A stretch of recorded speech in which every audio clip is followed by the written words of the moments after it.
All right. I think we're good. Are we? Yeah.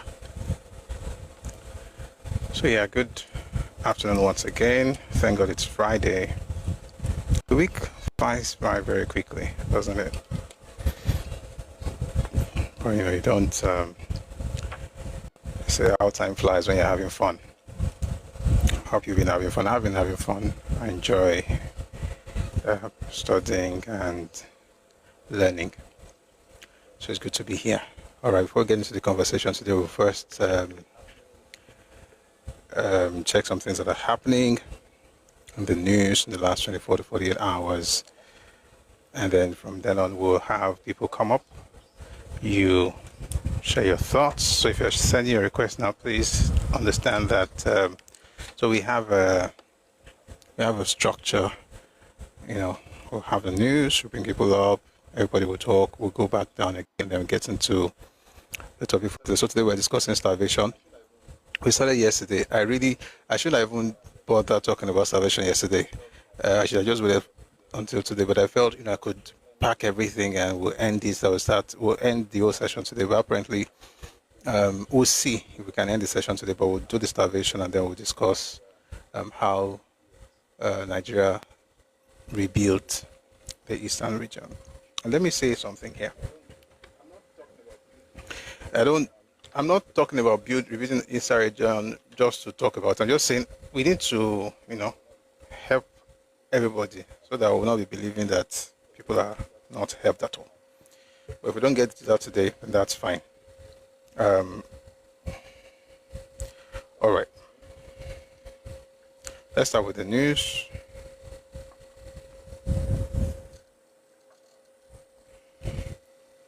All right.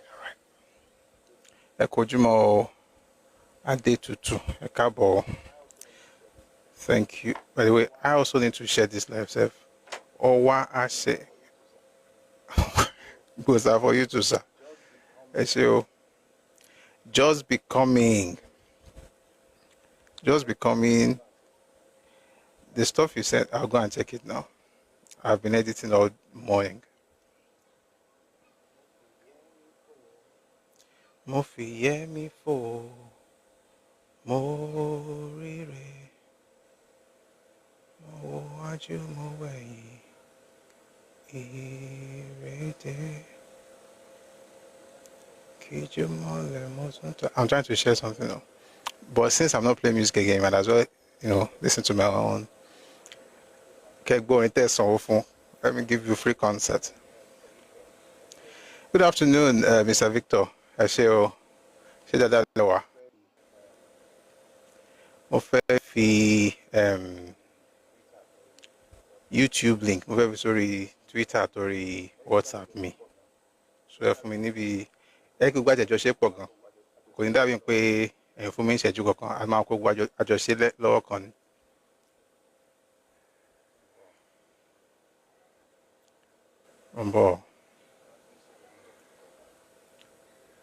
But ti ń ṣe ẹ̀ lè wá nítorí Ọlọ́run. Ó dùn mọ́ mi o. How many people like Brimo here? I think he's a fantastic singer, but maybe it's just me. How many people like Brimo? That's the last song we played. Just they've been here. I've been muting. They've been sending all kinds of things all day.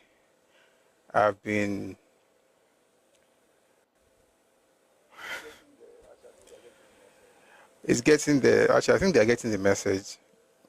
Sometimes in Nibere,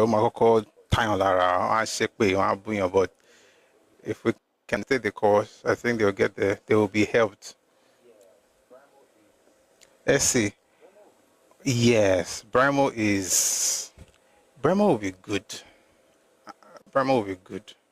It will be fine. Yeah, it will be fine. He's a fantastic singer. Fantastic. Kijo molek motuta kasufe Odun mommy o re mi do so. All right, we don't The damage is too much. You can't fix it. Emi lo ni so fun. Emi ni kin so. Emi. I've said it several times. The second, what do they call it? Secondary target. The primary target is Yoruba. That's the primary target.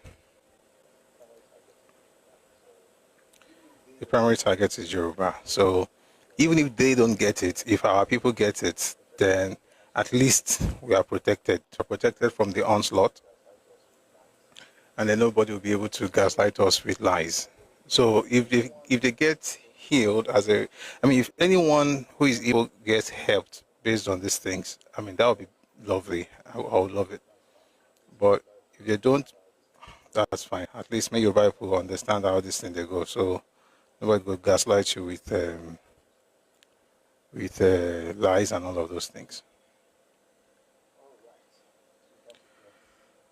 All right. So we're about to get.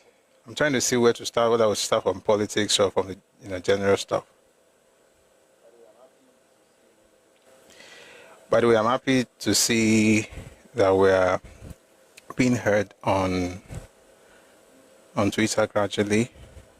So please, if you use Twitter, kindly, share some of the things that we're doing. It can be the TikTok or YouTube.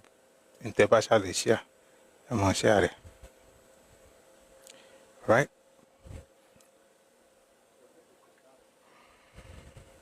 So maybe we should start.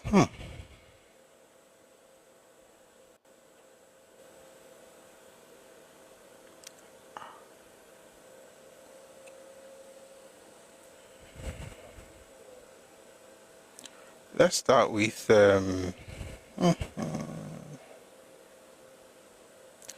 let's start with Sunday. Then we're going to politics. So let me tell you something, guys.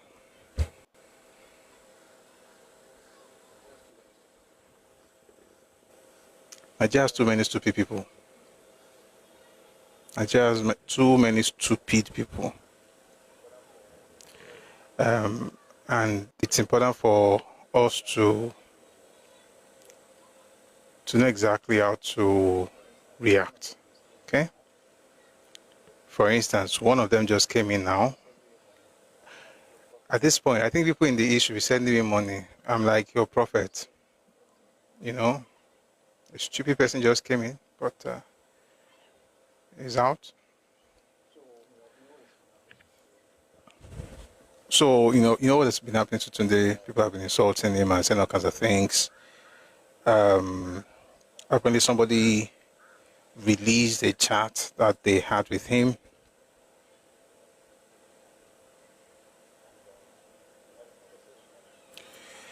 And then they had a conversation and the person decided to post what he typed. I'm just going to read part of it, and then again, we do serious stuff here, but what I've discovered is that this tiny, petty, general Gen Z matters actually means something to the conversation that we're having, to the real conversation, because it's part of the real conversation. Okay? So apparently this is what they shared. I saw this a couple of days ago actually, but I didn't want to talk about it, but now it has blown up on Twitter, so I might as well just say something about it. So it says, this is Tunde responding to the person.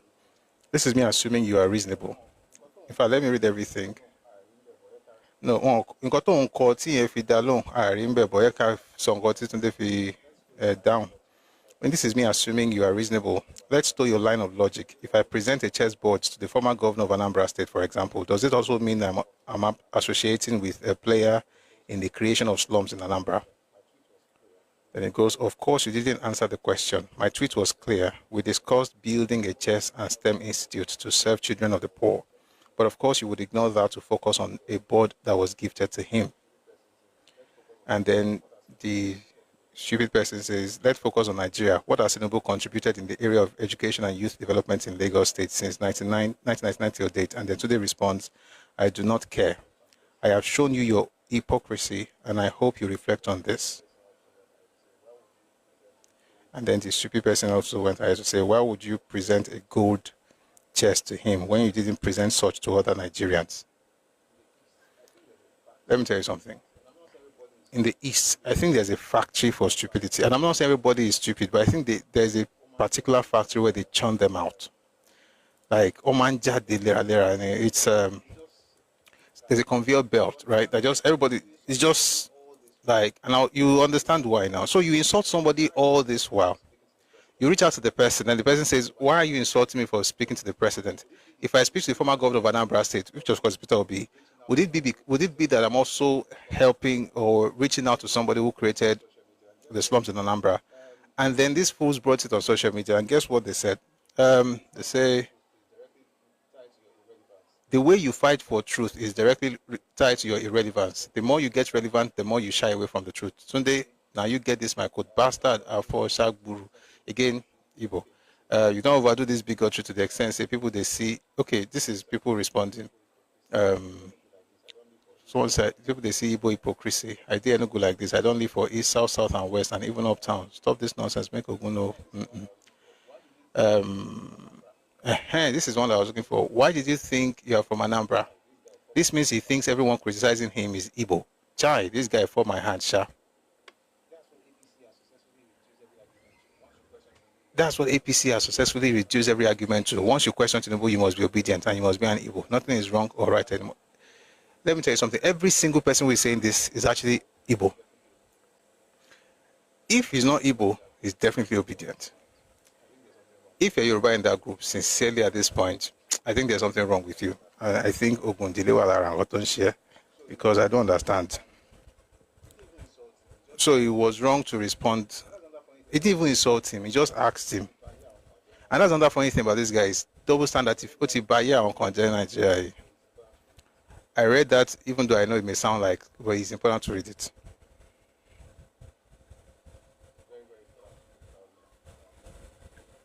It's very, very important to put it out there. And let me just say that it gets worse, and I think it's going to get worse for people from the East, along with the way, because, you know, people used to say this thing like, it's just online, it's not real life. The generation that will be the real life, they are online.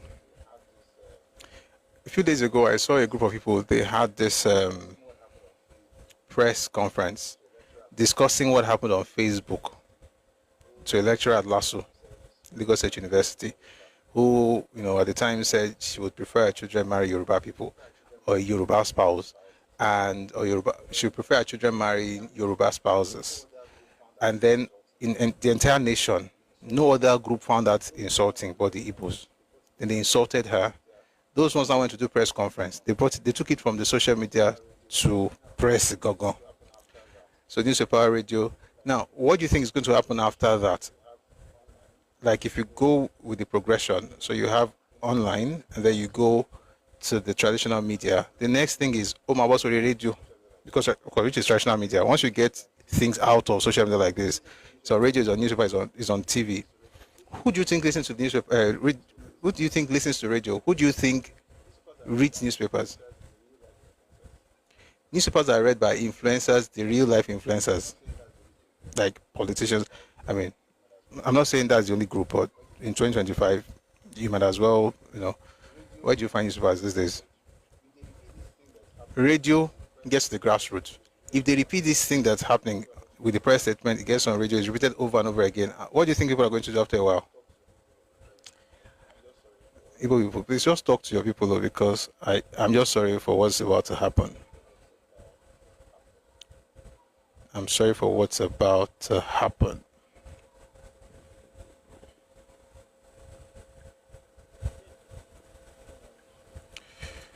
Okay, moving on to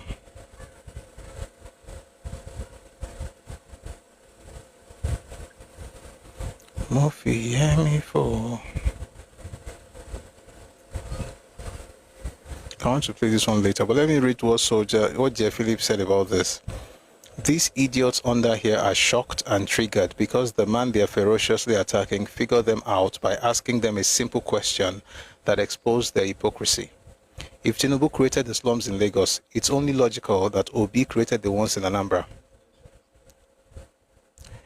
Even though he didn't mention his name, yet they are triggered and wailing. This is the same way they can continuously claim Governor Sanwo-Olu and Tinubu that wasn't even in government gave the military orders to shoot. But when you tell them about Obi and Okuzu SARS that terrorized Anambra and murdered many people in cold blood during his tenure, the hypocritical idiots will ask you if a governor has any power over the police. Yet in our faces, the same man used the courts to stop his appearance in the End SARS panel over the same issue. Every other Nigerian can be defamed and maligned and ferociously attacked, but you must not ask questions concerning Saint Obi. Butts of joke.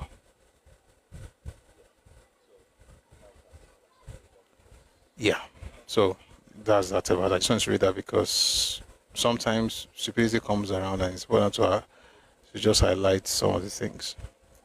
We'll move from there to, sadly, another stupid stuff.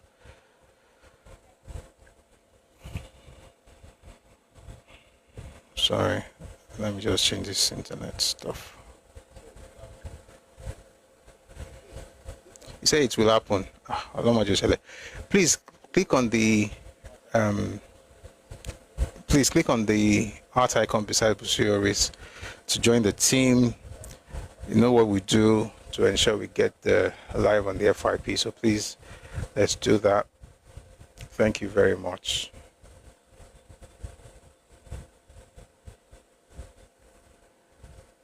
Okay, I think we're good now. There's a video. Do I have it here? There's a video I'd like to play. I'll play it once I finish reading this one. So something went, I think there was a conversation on Twitter yesterday. Somebody had typed, Lagos is Yoruba land, not figuratively, and it's in response to something. I'm going to tell you what the origin, in fact, let me just start that way. Oloma, who of course is Igbo, I mean, you can already guess.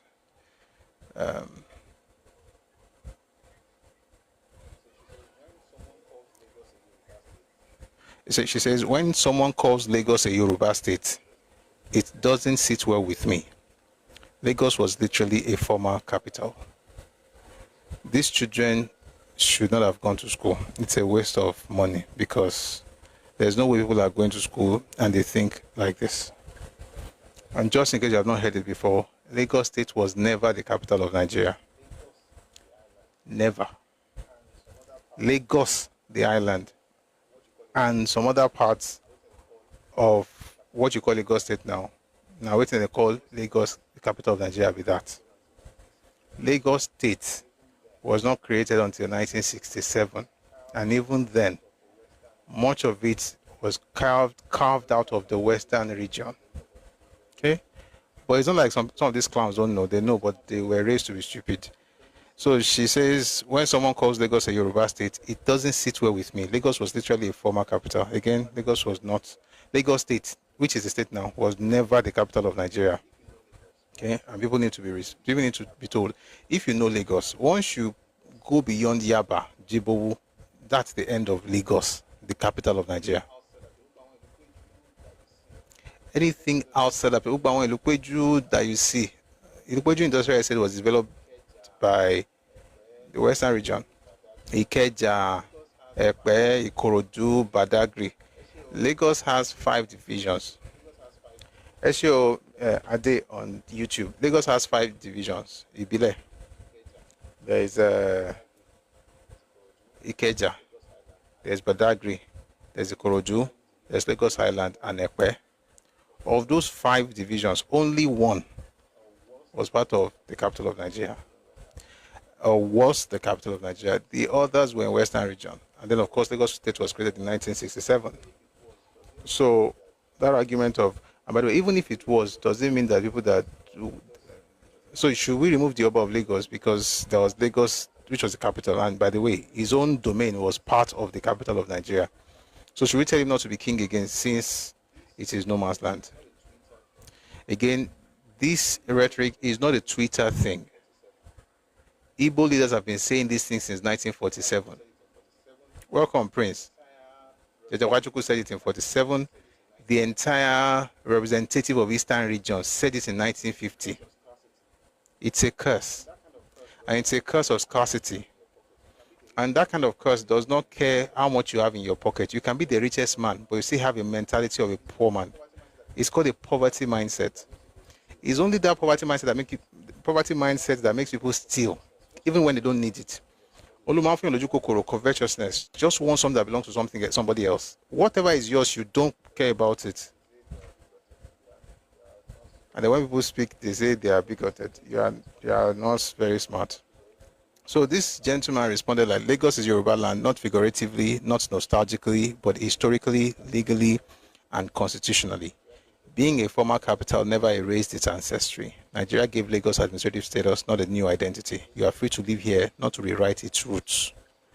Lagos is a melting pot, but its soul and soil remain unmistakably Yoruba. Even that one self, they will soon remove the pot and send people back to where they are going. Where were we?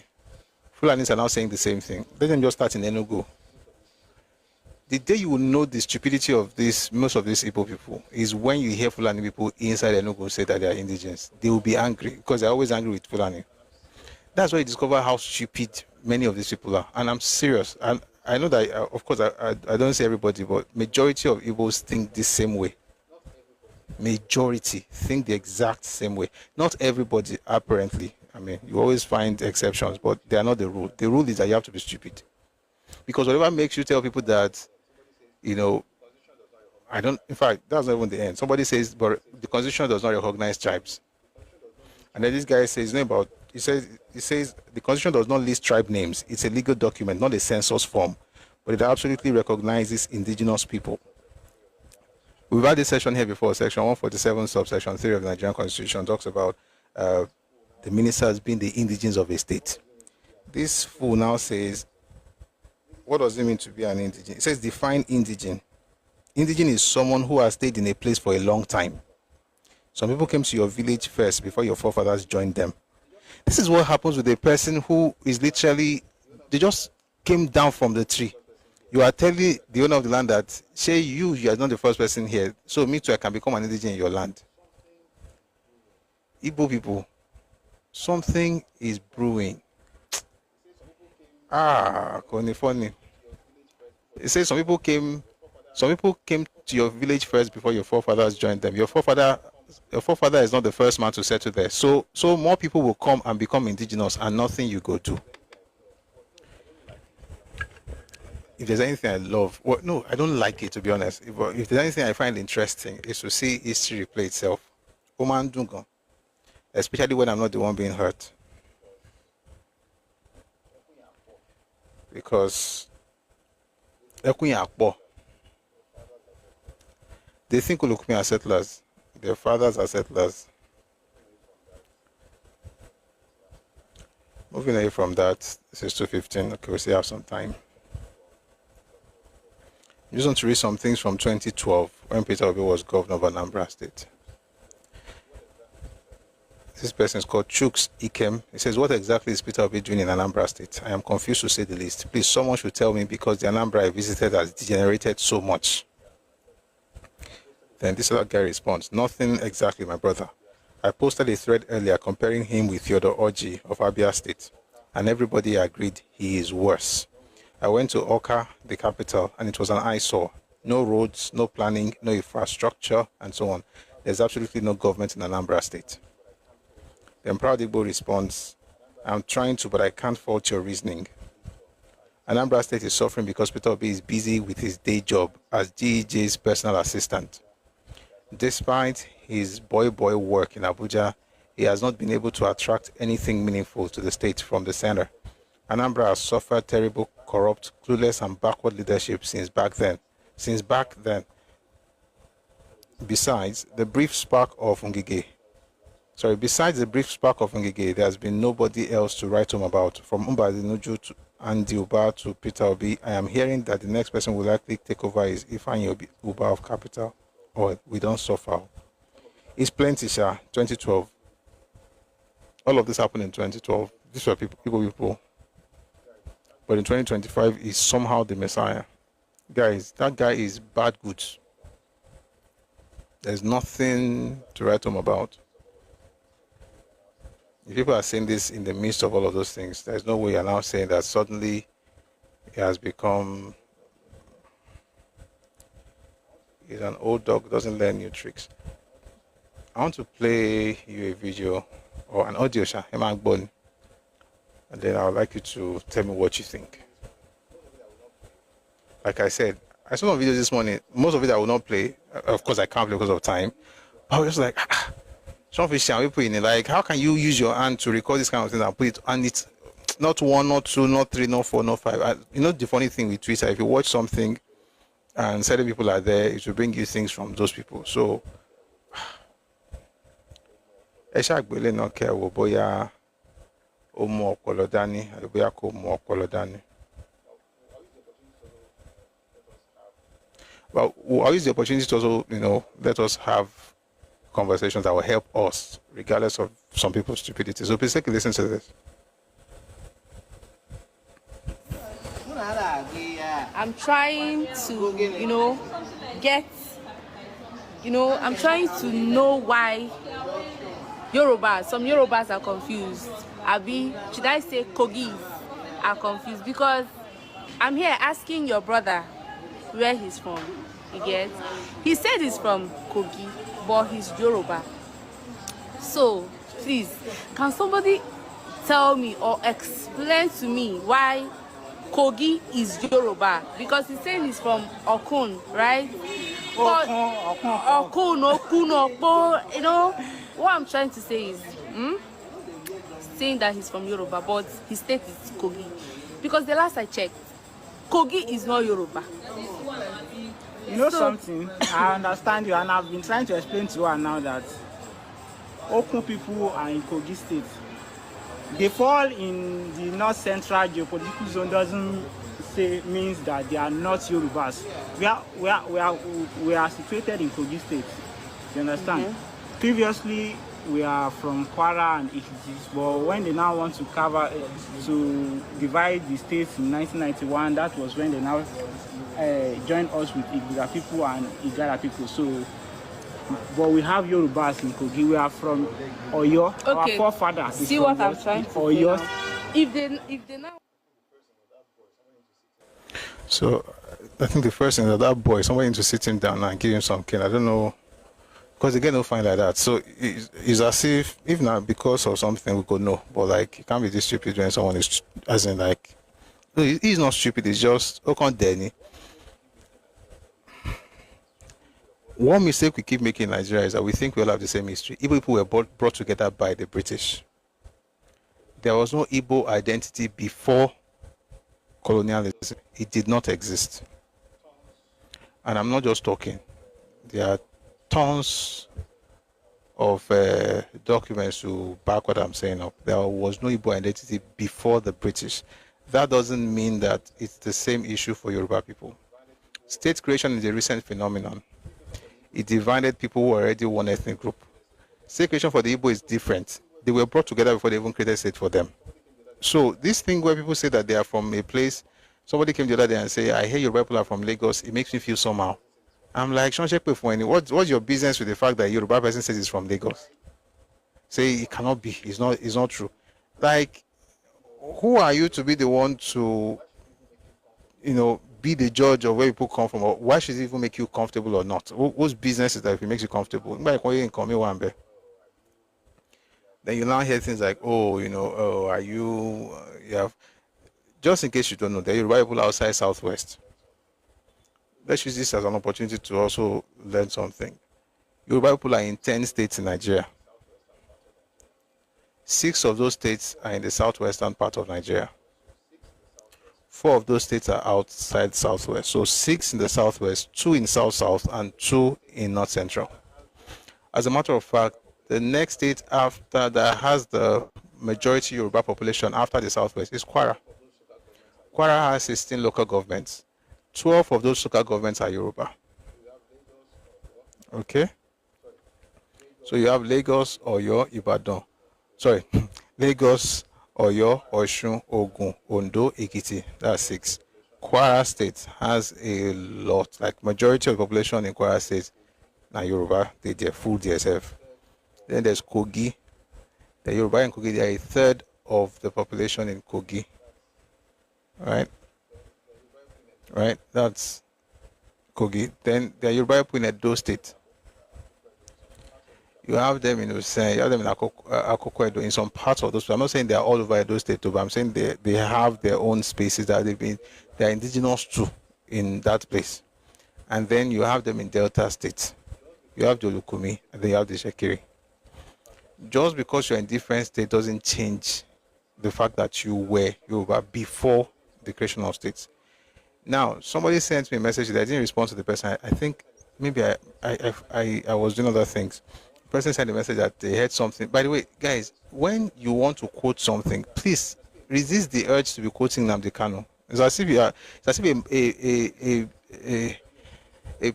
imagine a PhD student is defending his thesis or his dissertation and then quoting a madman. That's what it means when you're quoting Nnamdi Kanu. Nnamdi Kanu said there are Igbo people that are indigenous to Gabon, indigenous to Guinea. What they call indigenous is that I've lived there for some years, therefore I'm indigenous to that place. That's the definition of indigene, which is what we call stealing. Okay? There are visitors in those places. The concept of indigenship is actually very... One day we'll have a session on that thing. We'll have it again. We've done it a long time ago, but we'll do it one of these days. One more thing before I bring people up, and then we'll read a few more things before, we have some conversations. This video has been online for a while, but just in case you have not heard it, don't say I didn't do anything for you. So, take a listen.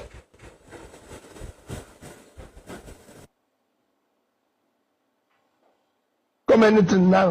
But if your man talk say we never become anything now. But no. You see, when well, you know yourself. Fairness is fairness. We have regions. We even have in our constitution what they call federal character. Now they say if they eat this food, everybody go get here equal. Now they say if you reach this, make you reach this person. Even if say na mumu will be, he treat us like human being. Mumu, okay, mumu come, do your own. Let we come do our own mumu go. But this year, they go treat you say you no be anything. And now we be Nigeria pass so. Why you talk to her? How you be Nigeria pass? You be Nigeria pass me. So, if you go for anywhere for this country, when you see the citizens of the place finish, na Igbo man you go see. As Igbo people there everywhere. Now they do trade, now they do workers, now they do local shop, everything. And now us they come Lagos, build house, go Ibadan, build house, go Meduguri, where they even fight, build house, go Yola, build house, everywhere we there. They go to treat us like people who say we want to stay here. But as they push us, like every day, they go to attack us. They go buy our house.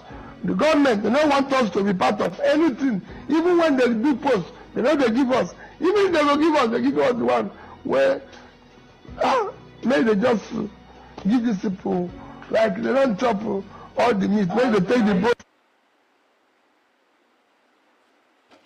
Breaking! If your man talk say we never become anything now. But no. You see, when well, you know yourself. Fairness is fairness. We have regions.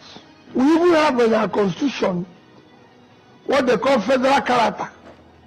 Now they say if they eat this food, everybody go get here equal. Now they say if you reach this, make you reach this person. Even if say na mumu will be, he treat us like human being. Mumu, okay, mumu come, do your own. Let we come do our own mumu go. But this year, they go treat you say you no be anything. And now we be Nigeria pass so. Why you talk to her? How you be Nigeria past? You be Nigeria past me. So, if you go for anywhere for this country, when you see the citizens of the place finish, na Igbo man you go see. As Igbo people there everywhere. Now they do trade, now they do workers, now they do local shop, everything. And now us they come Lagos, build house, go Ibadan, build house, go Medugri, where they even fight, build house, go Yola, build house, everywhere we did. They could treat us like people will say we want to stay here. But as they push us, like every day, they go to attack us. They go buy our house. The government, they don't want us to be part of anything. Even when they do posts, they don't they give us. Even if they go give us, they give us the one where maybe they just give these people, like they don't chop all the meat. Maybe they take the boat. Breaking! All right, so that's the person that wants to become your president. And somebody put a quote here. I agree with it. Only just to say that there may be exceptions, but this is the rule. And this is what the person says. An Igbo man with PhD has the mindset of an Igbo man that hawks gala in traffic. An Igbo man in America has the same thinking as an Igbo man in the area market. They think like cavemen. I think everybody thinks exactly the same way, to be honest. And it's a shame, but it's the truth. Of course, there are exceptions, but generally speaking, that's the rule in the thought process of the average person, because no way this person is trying to become the president of Nigeria and he thinks he's going to win. So, yeah, that's the person. Add this one to Hello Daddy, and then you understand, there's religious war because you want to win an election. Most cat everywhere. That's the person who is trying to become something in Nigeria. But that did never happen. In Jesus' name. And that's not because I hate him. It's because he's incapable of doing anything good. Moving on from that bad news that person represents, let's go to Bayelsa. Bayelsa governor awards 240 million naira to 51-year-old woman who makes hair extensions from plantain stems. I actually watched the video of this woman doing making hair extensions from plantain stem. I think it was last week or so. It was fantastic to see. And this is, let me just read a bit of it. Bayelsa State Governor Senator Doye Diri has approved an interest-free loan of 240 million naira to Mrs. Tare Korumene, a 51-year-old entrepreneur who produces organic hair extensions from plantain stems under the brand. The announcement was made during the launch of the Bayelsa E-Commerce Entrepreneurship Program, BEEP, themed Made in Bayelsa, Sold to the World. Korumene's business, which transforms agricultural waste into eco-friendly hair products, impressed the governor during a live presentation in Yenagoa. We have Brazilian hair made with chemicals, but now we have Bayelsa hair made from plantain stems, using the full value chain of the plant. Governor Diri said, "We will support you with a 240 million naira interest-free loan through Premium Trust Bank." This is beautiful. Bayelsa needs to do more, to be honest, because, they have a lot of money there that we're not seeing. So to be able to support someone like this, because I don't know if she's the same person, but I saw a video. No, she's not. No, she's actually a different person. No. If it's this person, no. That woman was talking about, the fact that they don't have machines and stuff to be able to do it at on a larger scale. So this is good, by the way. This is really good, and you guys should check it out. If you're a lady, I don't know if I can. You just look for that video. You see it online. The way they're extracting extension out of, and then the way she explained how they had to go through different, styles. It was hard at first, and later they were able to make it more malleable. So it's actually quite good. I'm happy for people in Bayelsa. And I like what she said about now we have Bayelsa hair instead of Brazilian hair. That's quite nice. Quite nice. So congratulations to her. I hope the business keeps going forward. Moving on, Nigerian government closes case against Nnamdi Kanu. Defense to file no case submission. The Nigerian government has closed its case against Nnamdi Kanu, the leader of the indigenous people of Biafra, IPOB, who has been detained since 2021.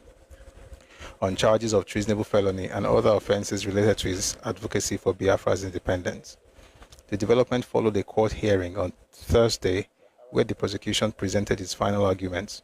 Sahara reporters gathered that the federal government prosecuting lawyer AWO, SAN, announced the closure of the prosecutor's case after its fifth witness concluded his testimony.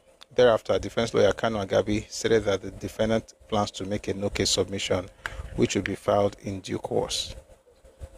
According to AWO Ejimako, special counsel to Kanu, the defense has been granted 14 days to file its written address on a no-case submission, while the prosecution will then have 14 days to respond. Yeah, so I wish him all the best. But whatever they do, they should make sure that they do something that will make sure that no other person would want to carry on with that nonsense. Because again, it's arrant rubbish. All right, moving on from there, I'd like to play a video where I quickly sort some things here. So I'm going to play a video of, by the way, like I said, I'll be using this platform to do my own protest. Igbo is spelled IBO, but it is pronounced Igbo. So in fact, the best way to spell it is actually IBWO, Igbo. Sincerely, if you want to ask me how should you spell that pronunciation, it should be IBWO, Igbo. Igbo. But because when you check the books, you see a lot of IBO, so I'm going to revert to the former spelling. Yes, that's actually the correct pronunciation, to be fair. The correct pronunciation is Igbo. IBWO. It's not how Yoruba people call B. It's not Igbo. It's never that. So the right pronunciation is Igbo. And I'm saying that because if you see me spell that name, spell it like that, it's not because I'm trying to insult people. It's because I'm trying to give them back what they lost so that they will stop looking for Igbora. I'm just doing the work of the Lord, because I love my brothers in the Lord. All right, I'm going to play an exchange that some Igbos amongst themselves. And no, the pronunciation is Igbo, but the spelling should be Igbo. You know why? So that if you go and read those books now, you see IBO, at least you know exactly what it's about. So I'm not saying they should change it. I'm just going back to what it used to be. It was never IBWO. That's the thing. So it used to be EBOE. It was also IBO, but it was never IBWO. But the right pronunciation is IBWO. And this Igbo thing that we're saying, it was never about them. Nobody called them that. I mean, even if they write it that way, they never pronounced it as Igbo. It's always been Igbo. But it is, whether you write it as IBO, IBOE, EBOE, IGBO, the pronunciation has always been Igbo. Okay? Thank God I learned Igbo too when I was in school. I thank God for my teacher. She tried. At least I had an A1. So that means I can flex. It was junior work, by the way, so obviously I remember plenty, but I know numbers. I can still count. Otu, abo, ato, ano, ise, asa, asato, itolu, irina, otu, irina, abo, irina, ato, irina, ano, irina, ise. I can keep counting like that. So that one I remember. All right. So let's play. I would like you to listen to an exchange. And by the way, with this, I think there's still hope for the Igbo race, but it's important for you to please listen to this. Biafra is not Igbo. Igbo is not Biafra. But it is Igbo people, some Igbo people that are agitating for Biafra. So, some of us here knows what happened, what transpired, how it transpired, what led or what happened before the war. Now, how can you explain to me that a war was fought and the Igbo people lost about 3 million people? Let's keep it at that. It may be more, it may be less. But 3 million people. Could that war have been avoided? The answer is yes. Yes. Yes. The answer is yes. But why was it fought? Why must we have to lose 3 million people when it could have been avoided? Now, the reason why we fought that war and lost about 3 million people, have we achieved it up to today? The answer is no.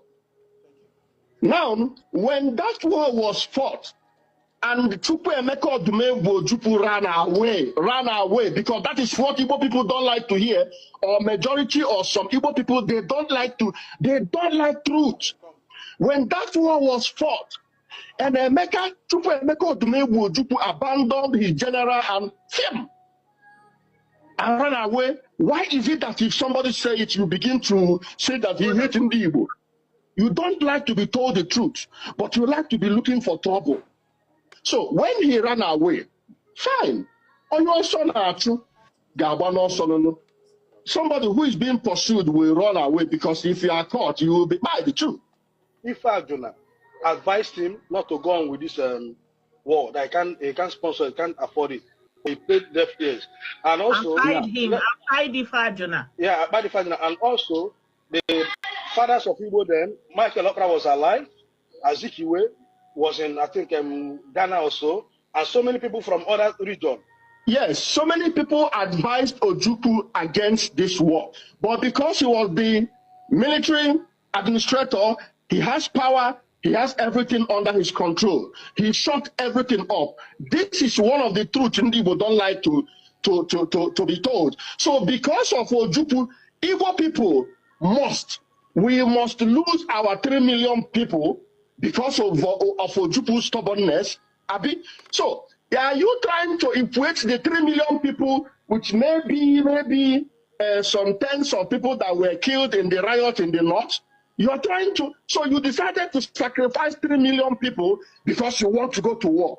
Now, after everything, you ran away to Ivory Coast and stayed how many years? And then when you came back, that is where the cocoa is.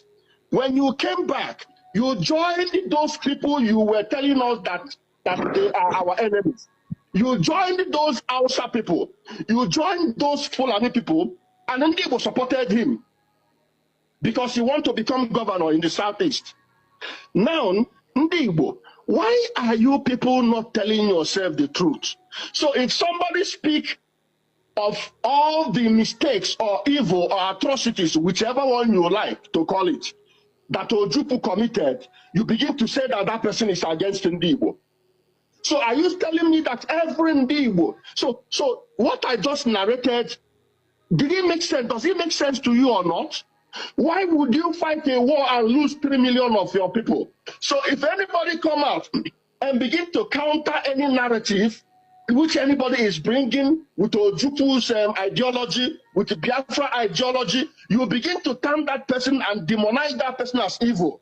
No, we refuse to accept that. Now, be the judge, you Igbo person that is listening to me now, be the judge. Would it have been better that that war was not fought or not? Should it have been better?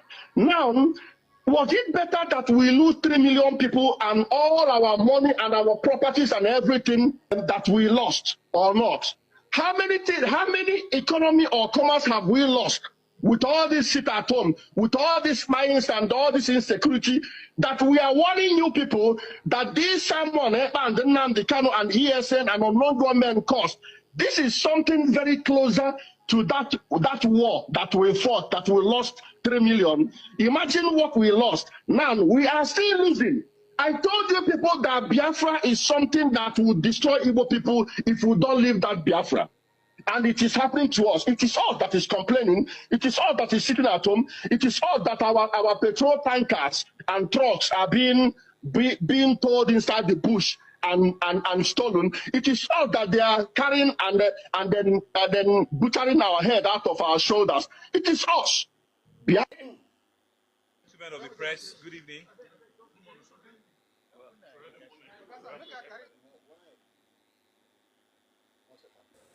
You know, one second.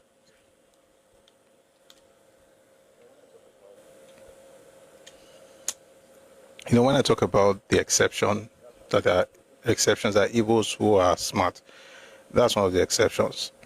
One of the fools that usually Ojukwu all over the place. Is Anyi Special, who just came in calling his dad and his family members cowards, because essentially that's what they do. They're cowards. Everybody in the East runs away. So Anyi Special, let me help you with the word that you used. Ojukwu was a coward. He ran away. Azikiwe ran away. He was first ran to the Caribbean and later ran to the UK because he heard about what was going to happen. He fled. Ifajuna ran away after killing people in Lagos. He ran away to Enugu. From Enugu, he ran to Ghana. You yourself, you are still running. So when you use the word cowards, maybe you should be looking inwards and talk to your family members, okay? And this is me just trying to let it slide. But you say some nonsense again, I'm sending you straight up to your parents. I don't care how old you are. Okay? All right, moving away from that, I'm very glad that an Igbo man or a group of Igbo people actually said that. Just to tell you also that sometimes it's important to acknowledge that there are always exceptions. There are people who want the best for their people, but then you also have some clowns who just don't learn anything from the past because they want the past to be better than what it really was. Instead of them to want the future or the present to be better than the past, the future to be better than the... So the way sensible people think is this: today must be better than yesterday, tomorrow must be better than today. The way these clowns think is that yesterday must be better than what yesterday actually was. Therefore, that's where they live. They tabernacle around stupidity and just be having arguments with themselves while drinking hero beer. Comment section. So I'm going to stop with you. You are not Nigerians. That's okay. Who cares? And listen, I number you are. I think you are already in your 50s. I don't care if you borrow some sense. Don't move this nonsense to the next generation, please.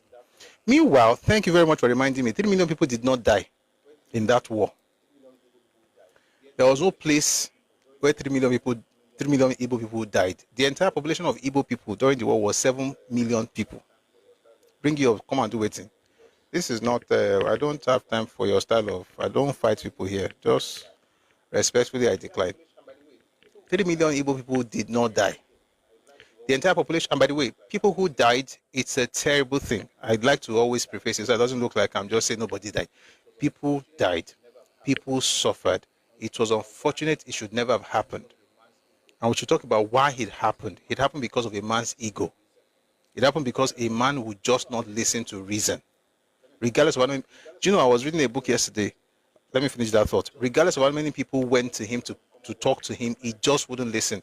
They sent a delegation from Commonwealth, from America, from Britain, from Yoruba. Six Yoruba kings went there. From all across Nigeria, all the regions gathered themselves, led by AWO, to talk to him on May 6, 1967. He still would not listen. I was just reading a book last night to see the plans that Martin Luther King actually had for Biafra, or for that situation before Biafra was declared. He was trying to get in before he was assassinated. I was like, really? Was that serious? Everybody was trying to help this guy. So the people who died, it's important to acknowledge that a lot of people died and it was a terrible thing. And I wish it didn't happen. However, there were not 3 million. The entire population of Igbo people at the time of the war was 7 million. The entire eastern region was 12.4 million people. Igbos were 7, the other ones were 5.4. Some of the people that they even count to be 7 are now telling you that it was a mistake, that they were not even part of them. They were not Igbos. That's what they are saying now. Well, they've been saying that since 1970, to be fair. Because they saw when in the hands of the original guys in the interland. All the numbers about the war, and I've said several times, I've interviewed those who fought during that war. The most conservative, which we're not going to stay with, we're going to mention it, the most conservative number was 300,000 people. And that included Nigerian soldiers, Biafran soldiers, Igbo civilians, Nigerian civilians in the Midwest. By the way, Igbos killed a lot of Nigerian civilians in the Midwest, just like what happened in the terrible Asaba massacre. The eastern minorities that were killed by the Igbos, when you put everything together, the most conservative number is 300,000. The most liberal is 2 million, and that is all of them. There is no sensible human being that's ever written a book. I know there are some books, but they're not sensible. There's no sensible human being that ever wrote a book and said 3 million people died during the war. It's a lie. And the person who championed that thing was primarily Ojukwu. It's a propaganda tactic. Just keep repeating it. Number two. Number three, why did they die? We're going to talk about it today. One of the major things that killed people during that war, beyond the bullets, was starvation. A lot of people died from starvation. So it wasn't just the bullet that killed people. So the question is, why should people die of starvation? Let me answer this question. Why did Gowon agree in Ghana and later change his mind? You've asked this question several times. Dabere, are you slow? I've answered this question before. Are you slow?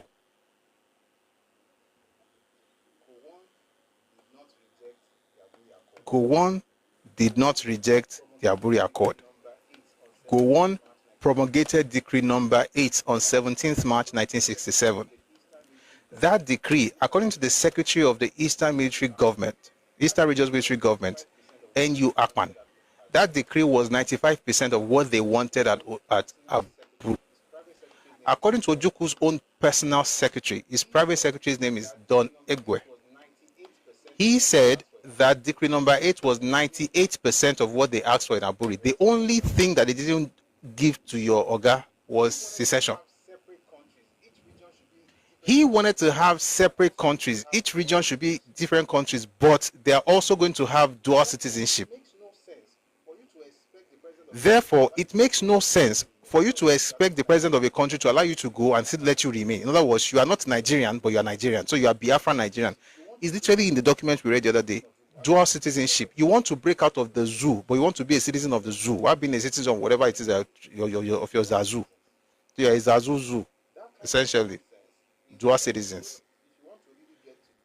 That kind of nonsense is, by the, if you want to really get to the depth of this thing, please watch the video on YouTube. The video is called How Ojuku Rejected Aburi. It's on the YouTube channel, Busui Oris. How Ojuku Rejected Aburi. How do you walk away from 95% of what you asked for? How do you walk away from 98%? By the way, the one by the 95%, you'll find it in the book by N.U. Akpan. It's called The Struggle for Secession. The 98% claim, you'll find it in the book by Hilary Njoku, who was the head of Biafra military. The book is called A Tragedy Without Heroes. If people from the East, insiders, are telling you what happened and how your guy scattered everything, and you are still blaming Gowon, do you not know that your guy lied to you, and that even right now, 50 plus years after the fact, you still do not know the truth, because instead of reading books or let's gather together and share and study together, you prefer to be drinking hero beer inside beer parlor, talking nonsense. So no, don't worry about coming up. I can't bring you up because, okay, maybe I'll bring you up later when everybody, because we have chat. So maybe when that time comes, I can bring you up. But generally speaking, I'll pass, because when you come up, everybody, the other one, the best of you that ever came up here was the one who told me to go and check DeepSeek and ChatGPT as a source. And that's a very stupid thing to say. It's like me coming here telling you all these things and I tell you, and then you ask me for sources. I say, go to the library. So, no, this stage is not for, stupidity. Thank you very much. I respectfully decline. You know what? I think we should just go to the topic. But people want to speak. Okay, I'm going to bring some people up after one more news item. Bring people up. After you, they will go into the cover. Today's topic is starvation. It's a very terrible thing that happened. And like I always say, it's nothing to, say, oh, good for them. People died. But if you don't go beyond the event, you'll be a perpetual victim. You must ask the question, why? Not just what. What happened? They died. Hey, Nigeria is a bad person. Nigeria is a bad place. But no, why? That why will make you angry. You may not even believe it, but hopefully, maybe if not in this generation, the next generation will begin to look for the truth, and then people can heal.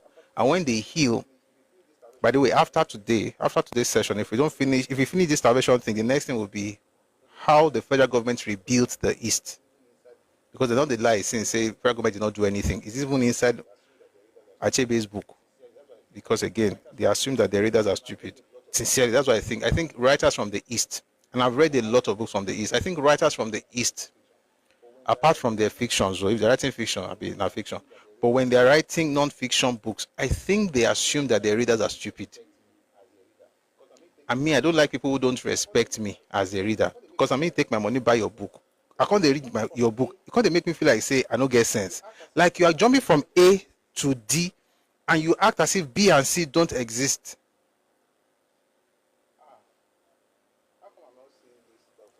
How come I'm not seeing this stuff on YouTube?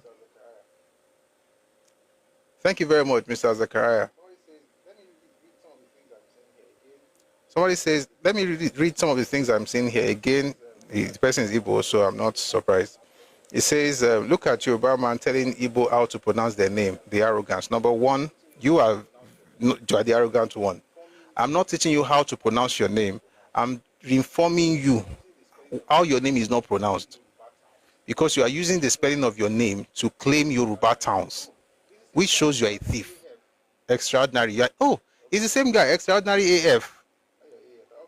Okay. That's your AF. I hope the A is only AS. It's not AWS, because the last time you were sounding like AWS. But let's continue. So it says, it's not Igbo. This type of talk is a cancer. Build each other, not fear division. James 4 verse 11, you are very stupid with the scripture. Let me tell you something. This thing where you blackmail Christians with scripture is nonsense. You guys will write scripture to make Christians shut up. You must be stupid. Allah, you are stupid. So I cannot talk because I'm a Christian. Do you guys even understand what Christianity means? Or do you think it's just an avenue to blackmail people? I said yesterday, this is exactly what Ojukwu said in 1967. He told Deborah Graham Douglas, Gowon will not fight because he's a Christian. Who is arrogant now? So I can be stupid and do anything I like, but you will not respond because you are a Christian. So if I speak, say, are you not a Christian? I'm a Christian. I'm in my Bible. Jesus said. See, let me tell you something. In fact, let me tell Christians something. There's a verse about if somebody slaps you on the right cheek, you turn the left cheek. It's a good scripture and it's valid. There's another scripture there's another scripture of an instruction Jesus gave to his disciples. He told them, he who has no sword, let him sell his tunic and go and buy a sword. In other words, if it are day is if you don't have sword, if self-defense, if you don't have sword, go and sell your garment and your tunic and buy a sword. That's what Jesus said. So that's one about turn my cheek. It depends on the context. There are times when people will slap me. I'll even give them the second one, slap it. But in this matter, if you come, I'm getting the sword. Metaphorically, I'm getting the sword and I'm going to deal with you. He said, so it's not every time you just come, you'll be stupid and insult anybody. And then you say, if I now respect, are you not a Christian? I'm a Christian who will slap you. Go and study what happened after the fall of the Roman Empire among many Christian nations in Europe. And then come back and tell me what it means to be Christian. You come back and tell me what Isabella and Ferdinand did in Spain. Then you come and explain to me what it means to be Christian. These are people who they just left, they didn't even do Sunday school. How come are you born again? I'm a Christian. So just start talking nonsense. The Bible you are carrying, you don't understand. So be shouting, are you not a Christian? Move mad. What is Jehu? I'll use my Christianity to deal with you. And then hopefully it will help your destiny. If not, they'll still deal with you again. They'll use Islam to deal with you. They'll use Abalaya to deal with you. One of those three will reset your brain. And then if you don't listen at all, they'll use atheism to deal with you. Moving away from this, Guinea. By the way, if you want to contribute, you can come up now. I'm going to bring people up. Just a few things. Ajibolo, Nehemiah built the wall with one hand, with sword with the other. Yes. Yes, when they were building the wall of Jerusalem, told them, have a sword, have your loins guarded. You have a sword on your loins. Take away the combat, why your either for but you are using the left hand to build the wall of Jerusalem. What we are doing right now, sincerely, I've never said this name about scripture again, but Nehemiah just did it. Ajibolo just did it. We are rebuilding the walls of our city. It's not about you a Christian, let me slap you. If you slap me, you are dead. Because this is not a interpersonal relationship. This is a communal stuff. This is literally about ancestry. So if you I can allow some things to slide. If not me, they do something to you. If you slap me, I'll leave you alone. But if you are building something and you come with your two left legs, where were we? Nigeria has been ranked 7th in the world of helping strangers. In the world for helping strangers. 25. So this is me helping people by slapping them when they require it. Yeah. Moving on, a few more things. Fulani leaders from across the 13 local government areas of Nasarawa State have called on their kinsmen, who are cattle breeders, to live in peace and harmony among other residents of the state and Nigerians in general. They also seek revival of nomadic schools. That latter, if everything they say here, I agree with. They need those schools. We need the children, we need Fulani children in school because they also have a right to education.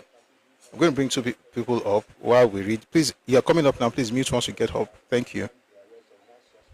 The Benue State Police Command has confirmed the arrest of one suspect in connection with the June 13 attack on Yewata community in Guma, LGA of the state.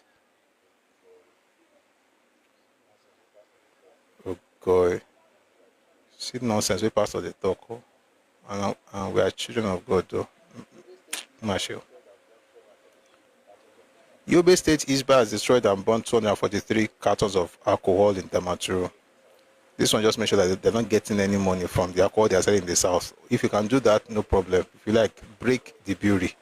Just make sure that you're not getting anything from what, taxes and VAT that people are paying on top beer for south. A few more things and we'll have people speak. The National Secretary of the ruling APC, Ajibola Bashiru, says President Bola Tinubu enjoys an overwhelming endorsement from party stakeholders to run for re-election in 2027. But discussions for the choice of his running mate are not on the table yet. A couple more. To those who threaten the peace of this country, our message is simple. We are coming for you strategically, swiftly, and without hesitation. That's the Inspector General of Police, Kayode Egbetokun. The United Kingdom has said Nigeria will continue to enjoy duty-free access on 99% of total goods exported to the UK market. So if you want to send things to UK market, they say you could get duty-free for 99%. All right. The Lagos State government has indefinitely shut down the Okwoba abattoir in Agege over persistent unhygienic practices. Okay, we read this yesterday. The IPMAN, Independent Petroleum Marketers Association of Nigeria, has welcomed the recently announced plan by the Dangote Refinery to distribute petrol and diesel free of charge to marketers across the country. Do you know what this means? It means that filling stations all across the country will be getting their fuel straight from Dangote, which means that they have cut off middlemen. May God help those ones to find a new way where they're bringing in fuel from abroad now, Sha.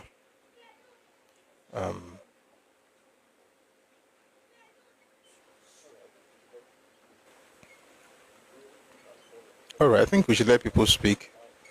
Ondo Group has called on the federal government and the National Assembly to allow upgrade Amotekun to state police. I hope that happens soon. So let's listen to some people. This is 3 o'clock. We'll do this in the next few minutes and then we'll get to the conversation for today. FFT on TikTok, please go on. Yeah, hello. Good afternoon. Good afternoon. Thank you for the opportunity. So yeah, I spoke yesterday about the Timothy book. And I sent you some messages. You are the one. Yeah. I see the reason why you cannot finish this book because I don't know, maybe after you've done today's session, towards the end you can have a discussion because there are a lot of things that Chinachibe has accused a lot of people of. One, I didn't know that according to him, he's saying that even in Lagos there were pogroms, people were killed, and the Yoruba people were killing people. Because I thought everything after the killing only happened in the north. But he said these guys in Lagos too, people were killing them. So officers. Okay, let me put it this way: when the counter coup started on the 29th of July 1966, it started in Abeokuta, from Abeokuta to Ibadan, from Ibadan to Ikeja. A lot of officers were killed. In fact, at some point, some civilians were also killed, but majorly it was officers. There was no pogrom in the West. As a matter of fact, let me tell you something, and I know this may sound somehow to people, but I don't even believe there was a pogrom in the North to start with. I think there were, clearly there were killings, terrible stuff, but you see, the word pogrom is very heavy. And maybe when I find that it's a pogrom, then I will say it's a pogrom. I see a lot of people use that word, but what's a pogrom? For it to be a pogrom, it has to be state sanctioned. I have not found evidence yet. I'm not saying it's not, though, but I haven't found evidence that the state, northern region, or Nigeria sponsored the killings. But it was terrible. Were people killed in the south? Of course, people were killed in the south as well. But guess, throughout that book, you will not find any reference to northerners killed in the east. In fact, let me just quickly tell you something before we go on. What time is it? 3:02. The first coup happened January 15, 1966. The counter coup happened July 29, 1966. The first coup claimed about 24, 25 lives, right? Most of them from the north and the west, right? Including politicians and military personnel, so officers, top officers who could be a threat, by the way, to Iransi. All of them were neutralized. So Ademulegu was neutralized, Shodede was neutralized, Lagema, Kerr Mohammed, Memalari, and Pam. Those 6 officers, all the top guys, kill all of them. And then he says because of Awolowo is a lie. That Awolowo nonsense came in 1967. That Awolowo lie came in 1967. It wasn't because of Apa they did the nonsense they did. Now, those ones did what they were going to do in July. Why? Because they said they are trying to retaliate for what happened in January. So it was called a counter coup. Listen, Igbos heard about what was happening. It was terrible. People were killed in, again, Abeokuta, Ibadan. I'm saying, when you say people, I'm saying officers. It was amongst themselves. Not like, say, then they kill people for Ibadan town. So in Abeokuta, Ibadan, Ikeja, then later in Makurdi, some civilians were also killed. Now, when the Easterners heard about that, they began to kill the Northerners in the East. 630 people were killed in Onitsha. More than 30 in Enugu. Almost 1,000 were dumped in Imo River on the way from Port Harcourt. People were killed in Umuahia, Oboloafo, Port Harcourt itself, Owerri, all over the East. The news of that was broadcast on Radio Cotonou in Republic of Benin. They picked that from Kaduna and rebroadcast it in English language and Hausa. The Hausas heard that news and began to now really kill people. That was in September into October of 1966. That's it. Now, when you read the book by this man, let me tell you what he will tell you. He will tell you that, Achebe, the first coup was for the good of Nigeria. It was just, yeah, some people were there, but nobody said that the bad people, they were not representing us. That's what he will say. The counter coup, they killed us. They really killed us. All of us, Igbo, they killed us. He will not jump from there to, and then did not begin to kill Igbo citizens, and then call it a pogrom. Everything that happened in between, they will omit it as though those things did not happen. They will omit the fact that they taunted people, they insulted them, they released records to insult Hausa in Hausa land. They remove all those things and just jump from, oh, we have counter coup, they are killing us. And they are wondering, how do you do this in good conscience and tell your children this thing without balance and you expect them to be sane human beings? That's why a PhD holder is not different from a vulcanizer. Everybody just thinks the same way and is victim.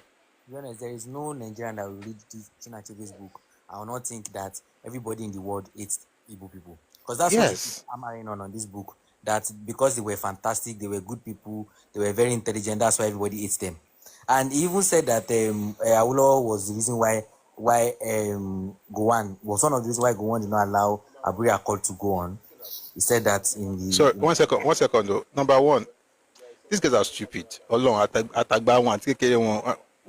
They are exceptions. I always like to add that. But Awolowo was released from prison in August of 66. Aburi happened in January. Awolowo was wooed by Gowon to work with him. Listen, please, everybody, please listen. Aburi happened January 4 and 5, 1967, right? Aburi Accord. When Gowon returned to Nigeria, his permanent secretary spoke to him. The person who actually spoke to him was not AWO. AWO was not even in the picture. It was actually the man who became the Oba of Benin, was one of the permanent secretaries, and he did his job and he did it well. To advise him, say the thing where they do no go pay also. Then they decided to have a meeting of the permanent secretaries and the of the secretaries of the government in February. All this thing I'm saying, you find it in the book called The Struggle for Secession. But again, if you read that book that you are reading now, don't read it alone or else it will confuse you. The Struggle for Secession by N.U. Akpan. He mentioned how they met in February. Ojukwu said they had Aburi in 4th and 5th, that they must have the law, the decree based on Aburi by January 21. Like, who are you? He felt as if he had all the cards, he was just dictating to everybody. So in February, they had a meeting with all the secretaries of the government from the West, the North, the Midwest, and the East. On March, it came out with a draft decree. That's decree number 8. Ojukwu rejected that decree, which was promulgated on 17th March. I'm going somewhere with this. 17th March was when when Gowon promulgated the decree number 8. One day we'll do a session of decree number 8. It was better than what we had before independence.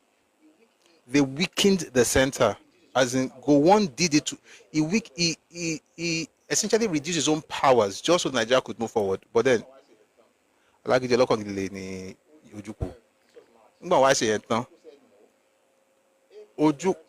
was March. Ojukwu said no. April, they were trying to placate him. May, Awolowo went to meet Ojukwu May 6th and 7th of 1967. Awolowo returned from that meeting. Of course, he met with Gowon. That was when they were talking about moving northern soldiers from the West, just like they did in the East.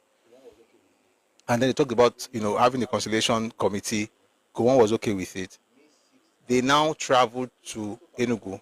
They spoke with him May 6th and 7th. He now told Papa that no matter what happens, they are going to fight. It just allowed him to come because of respect. But no matter what he says, they will fight. This was May 6 and 7, 1967. Papa's connection with the government at the time was the National Conciliation Committee, and it was not the only one who was there. Marere was there. Adeto Kumbademola was there. A lot of people from different Aluko was also there when they traveled to go and meet Ojukwu. It was now, this book that was saying that Awolowo said if Igbo left, that the federal government should remove all the military and them to the want to leave. Actually, what you said is not what he said, and he said it so that you can say what you are saying. Okay. Let me tell you something. That man used to work with NBC. Achebe used to work with Nigerian Broadcasting Corporation. He understands communication. And what you said right now is not what he said in this book. But what you said is what Ngozi Okonjo-Iweala said. And you said it because of what Achebe said. But Achebe did not say exactly what you said. You know what he said? He said, Awolowo is said to have declared that if the East seceded, the West would follow suit. That's what he said. Listen to the difference between what he said and what you said. You said that he said that if the East broke away, that Awolowo said that if the East broke away, the West would also do so. But that's not what he said. What he did is called plausible deniability. In other words, if I want to hold you here, you go say, I don't really talk calm now. You can't come out your hand. Like say, they don't put palm oil for your hand. How come you're borrowing? This is what he said. He is said to have declared. What he's doing here is this. He's not saying he said it. And he's not saying he did not say it. How can you, as an adult in 1967, be telling me he is said to have declared? Said to have declared how? He did not, don't say he said to have declared, just say he said or he didn't say. But what he's doing is what propagandists do. They will put it in your laps and then you do whatever you want with it. Someone like Ngozi Okonjo-Iweala took that statement and expanded it beyond what Achebe himself said. You know what she said? She said, Awolowo promised the East that if the East seceded, the West would secede because, in fact, this is what she said. She said the plan was that if the East and the West seceded at the same time, the federal government will not be able to, fight with both of them at the same time, and therefore they'll be able to go. You find this in our book. The book is called Chino Achebe, Teacher of Light. Actually, it's darkness that's inside that thing. When you now discover like what this man is saying and what this woman is saying, neither of those two things actually is close to the truth. Where would you find the truth? So let me quickly say this. If you are looking for the truth, you go for the man that they are quoting. What did he actually say? I can give you two sources where you find what he actually said. One is called AWO, the Nigerian Civil War. The second one is called Chief Obafemi Awolowo, the Political Moses, by Odugua. And this is what he actually said. Number one, he gave 4 imperatives. The number 3 imperative that Papa gave, and by the way, he did not say it to Ojukwu, he said it in Ibadan. Again, I've done a video on that, it's on YouTube. It's called Did Awolowo Betray the Igbos? Awolowo did not promise Ojukwu anything. Awolowo actually made that statement in Ibadan, and this is what he said. He said, if the Eastern region is allowed by any acts of omission or commission to secede out of Nigeria, the West and Lagos would also opt out of the Federation. That's what Papa said. If they were allowed, not if they seceded. Papa did not say if you go, I will follow. Number one, why should I follow Igbo to do what? Look at the history. Why would anybody want to follow that? Nobody promised to follow anybody. What Papa said was that if they were allowed to go, and that statement was directed at the federal government, not to Igbo. If you guys allow these guys to go by any acts of omission or commission, if you allow them to leave, we're also leaving. That's not a promise to you. It's more like caution to the federal government. And that's why I say that book by Achebe, the painful part, and it's paining me as if I'm his family member and I'm not, is that how can you spend your life writing fantastic fiction and end your life with publishing stupid lies? And a lot of people have read this book, and that's the biggest problem when you want to play something that is different from what is in this book. I noticed something very petty actually, but I just want to highlight it. So when he was talking about newspapers that were popular in the time when Nnamdi Kanu started his West African pilot, so he named the name of all the newspapers. Then he got to the part where he was supposed to write Iwe Iroyin. He now wrote Iwe Ihorin. Would you tell me that he didn't know how to spell Iwe Iroyin? All the editors didn't see that the Iroyin was not spelled well? No. I mean, it could be a typo. But see, the thing is, the first newspaper in Nigeria is Iwe Iroyin. It was in 1859. And this is Yoruba people, Ọlọ́run. Ẹ má gbàgbé pé 1850 máa sọ Yorùbá. Ẹ má gbàgbé pé 1857 ni Ajayi Crowther dé Onitsha. 1859 no bẹ̀rẹ̀ sí ka ìwé ìròyìn lẹ̀ Yorùbá. Nǹkan tí Ajayi Crowther sọ nígbà tó dé Onitsha, ó wà ní ìwé yẹn wọ́n pè ní Charge on the Banks of River Niger. It's by Ajayi Crowther. It was published in 1866. Nǹkan tó sọ, ṣé àwọn yẹn tí wọ́n sọ̀rọ̀ wọn bó ṣe sọ̀rọ̀ wọn gbà yẹn, mi fẹ́ lọ́nú ẹ̀. Ṣé àwọn yẹn ni ẹni tó wá ń kàwé ní 1859 máa tẹ̀lé? By the way, you know what? Let's just, maybe we're going to do something. I like what's happening right now. Maybe one of these days we'll just come, you and I, you just read part of it. That we'll be answering it with other sources because we've been able to deliberate on the part 1. So I hope I'll finish part 2 before weekend. So my last question, please. That one is very important. If you finish it, somebody should give you an award. That book, I don't think I will ever, and I'm not looking forward to finishing it. A friend of mine bought that book. He gave it away. See, me, I'm not looking forward to finishing it because everywhere you go, he made it look like Igbos were just these calm, docile people. At the same time, he's saying they are better than everybody else. He has 2 books. Let me recommend the second book. If you're not angry enough with this one, you'll be angry with this one. The book is called The Trouble with Nigeria. He made a statement in that book. He said, Nigeria will have, I'm not going to quote him verbatim, I'm going to just paraphrase it. Like, Nigeria will not unite about anything but to blame Igbos because everybody hates Igbo. And then he lied that Igbos became better than everybody. And in one burst of energy, this was his words, in one burst of energy, they caught up with the Yoruba.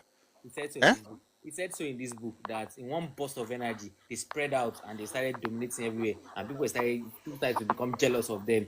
And he's quoting his other book, The Trouble with Nigeria. That's what he's doing in this book. It's the same lies. You have to. So there's something that Nnamdi Kanu gave as He gave as a legacy for Igbo people. It's one thing. In that one thing, there are two things. Those two things are incongruent. They're not supposed to be together. But if you have cognitive dissonance, you're going to put them together and you'll be happy and you have no idea what you are saying. On the one hand, you must claim that you are better than everybody else. The best who perfected this system was Azikiwe. He perfected the system of saying Igbos are better than everyone else. He also then added that Igbos were the victim of everybody else. If you are better than everybody else, how come you are the victim? Since you are smarter than everybody else, should you not be ahead of them in all their plots? You will see it in the words of Achebe. You see it in the words of Ojukwu. You see it in the books by Frederick Forsyth. You will see it everywhere. Even this one by Joe Igbokwe, as much as he tried to begin, he eventually showed Efiniwa. Every book, I'm not joking, every single book written by an Easterner, you see it there. Maybe they don't even know they're doing it. Maybe it has become, what is the Molly? It has become part of them. He said something in his book. He said in this, there was a country, said that the natural Igbo man is boastful. That's one of the reasons why people resent them. That they don't know how to be docile and not do their own thumb. So let me ask you a question. Why is it boastful? Let's talk about that for a second. Why is it boastful? He's saying it's cultural to them that because they don't bow. No, but what's the root of that cultural thing? Because this is what they also need to know if they really are trying to become better. Why?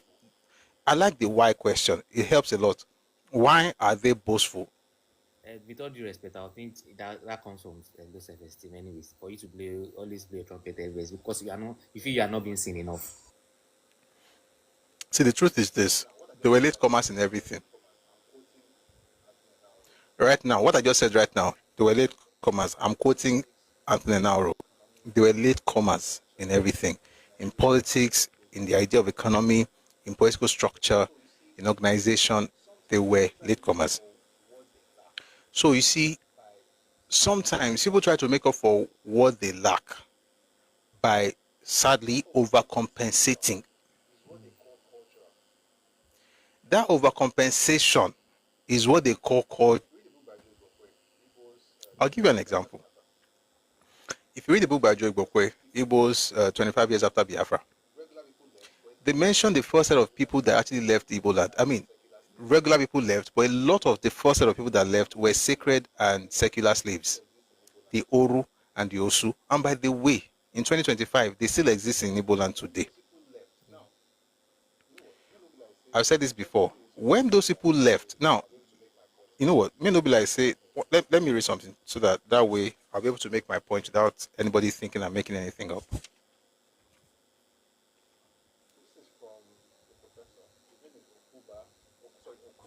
So this is from a professor. His name is Okudiba Noli. That doesn't sound like a Yoruba name, have you? 1 second.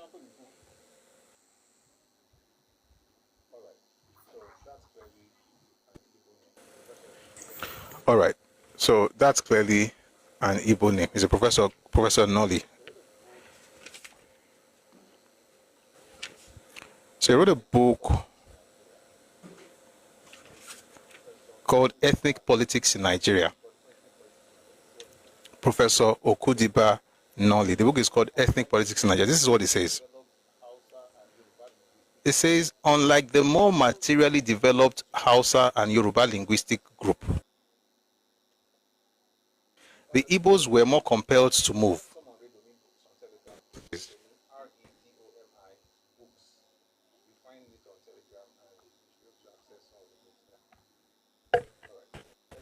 So where do you get all these books? You can get on Redomi books on Telegram. Redomi, Redomi books. You find it on Telegram and you should be able to access some of the books there. All right, let's go on. So again, the book is called Ethnic Politics in Nigeria. No, hold on. I have to finish this one first. Hold on. The book is called Ethnic Politics in Nigeria. The writer is Professor Okudiba Noli. He says here, unlike the more materially developed Hausa and Yoruba linguistic people, the Igbos were more compelled to move. In other words, they had to move.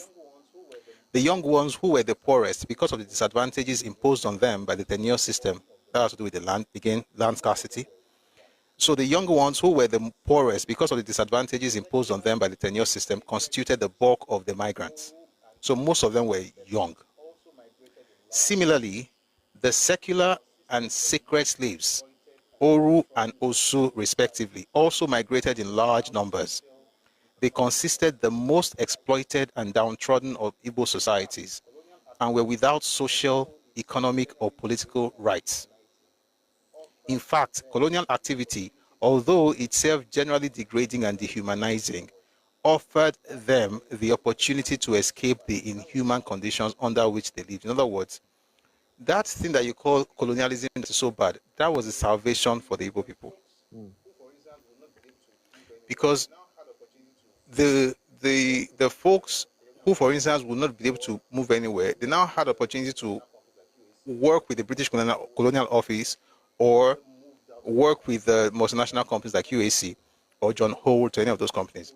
A lot of them moved out to take advantage of it. That's one. Number two, a lot of the Osu, by the way, the caste system still exists. Don't let anybody gaslight you. The caste system still exists in Igbo land today. Those ones, they were treated like nothing. The opportunity to get out was the British. Now, this is where I'm going. When they left, they worked with the British. They worked. Why didn't you take advantage of colonial system? Because I have something. I had a system before you. Sorry, I want to respond to this clown. You had no system. You were just leaderless. As a matter of fact, your first set of chiefs were given to you by the British, the Warren chiefs. Your first city was built by the British, Enugu. So if you're asking me that question, maybe you should think about it before you ask me. Why should I take advantage of colonial system when I'm good? Like I'm good. You had nothing, so it makes sense to latch onto it. And I'm not even using that to insult you, but since you want to go there, we might as well get there. But here's my point. When those people returned, this is not about Yoruba versus Igbo. I'm telling you your own story because people are saying people don't know your story. And I'm trying as much as possible not to go to the bad ones yet, at least for now, because, you know, we are children of God. When they returned home, now, on a normal day, they were counted as nothing in the society. They were slaves. They were sacred slaves. They belonged to the gods, or they were secular slaves. That means that it had nothing to do with religion. Those were the old rules. Now that they had gone to work for the British or work for the multinational companies, and they are returning, they were well-to-do. Now, in the entire nation called Nigeria, there's only one group that uses the phrase tainted blood. And when they say tainted blood, they're not talking about, oh, you are mixed breed. They are saying that your blood is not good enough for a regular human being to mix with you or mingle with you. That's why nobody marries an Osu. If all these people are shouting Osu is good, tell them to marry one or that the children will marry one, they'll curse you out because they understand what it means to have tainted blood. So here's the point. The quote-unquote tainted blood then come back home with money, with success, with achievement. Now, he has tainted blood. He can't change that.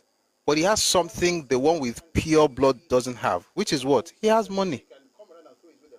He has material. He is quote-unquote successful, so he can come around and throw his weight around. That is one of the reasons, not the only reason. That's one of the reasons materialism became the mark of success or the reason for respect in the culture. So whatever it is you are saying, as it says, is our culture. The question is, why do you have that as your culture? Was it like that all this while, or did it change? And by the way, most of what they now celebrate and shout happened because of the British. New World Order. I see how you are showing how stupid you are. Let me answer you. 1 second. We have not gotten to the topic today, so we can still banter. Whenever you guys call, 1 second, hold on. When people call Yoruba land or Ibadan brown roof, do you know what it means? At the time they were using zinc in Ibadan, your fathers were using thatch. You were using grass to cover your houses. Every brown roof you see in Ibadan is a sign of prosperity. But you see, the reason you don't see those things pulled down is because it's the largest city in West Africa. In other words, there is land. They can move away from there and go to Alalubosa. I grew up in Ibadan. I'm proud of that city, even though I'm not indigenous. I'm not from there, but I was born and bred there. When you go to Onireke, Alalubosa, Bodija, Oluyole, you will see the new estates, Aerodrome, you know, Kolakoshola. You will see all the new estates. We don't have to pull down the old ones because there's land. Where you come from, you have to go under the ground to find a land to build something. So yes, it's brown roof, proudly so. But guess what? There's also blue roof and red roof and yellow roof and white roof and green roof. But guess what? Your parents were living under trees when they were using zinc in Ibadan. I hope that answers your question, stupid. FFTW, please round up. Yeah, so the last one, this one doesn't really concern what I've been asking since. I just wanted to give me a push. I want to know the book to read. So on how these guys, how both Zeke, Michael Okpara and Mironsi, how they were able to avoid the killings in the East. So I just want to know the book so I can read. Sorry, say that bit again, please. Yeah, I was saying I'm looking for the books to read when to back the reasons why Zeke, Michael Okpara and Mironsi, basically why the coup failed in the East. I just want to know the books that No, but you don't even need. Okay, let me recommend.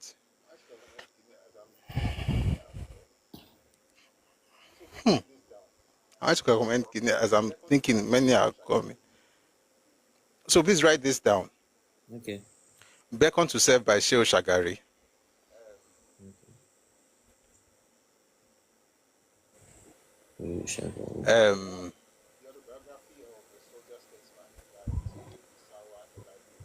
Go on. The Autobiography of a Soldier Statesman by J. Isawa Elaigu.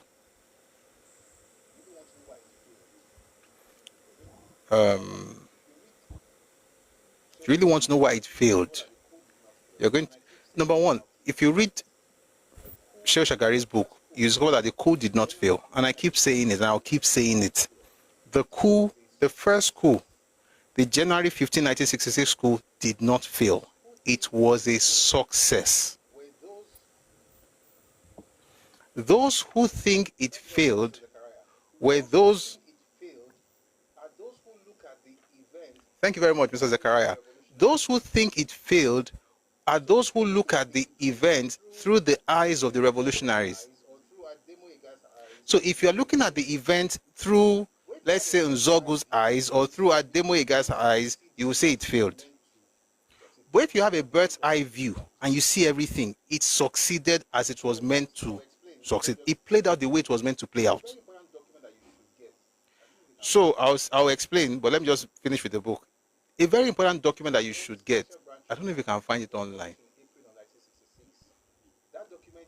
but it's called the Special Branch Report. It was published in April of 1966. That document is the most important document if you want to understand what happened in the first coup. The most.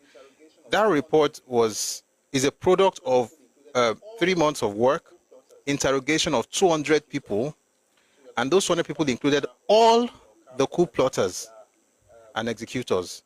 So you're talking about Fajuna, Oji, Okafo, Ademoyega, Nzogu, Bengbuli, Nwobosi, Foloyewole, all of them.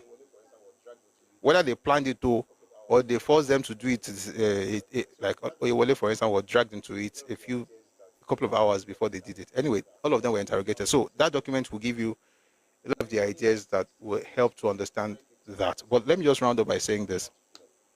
The 1966 coup, January 15, 1966 coup, did not fail. The people who planned it to go that way. One other book you should read, of course, is Why We Struck by Adewale Ademoyega. When Igbos throw that book up and throw that name up, they are trying to. The only reason they are mentioning that book is because of the author. The fact that he's Yoruba. It's not because of the content. Because when you read the book, it has nothing to do with this nonsense they're always saying. As a matter of fact, it actually shows how terrible some people are. I won't mention anybody, but you get the point. When you read that book, you discover that, number one, he, for instance, thinks that he was one. One second, let me quickly answer this question. I'm sorry. Mo will do some banter. New World Order. I'll recommend a book to you. If your parents, prove to your parents that they did not waste money sending you to school. The book is called Reluctant Rebel by Follow Yewole. But in case that's too much, you can look for his interview online and see how he got in there.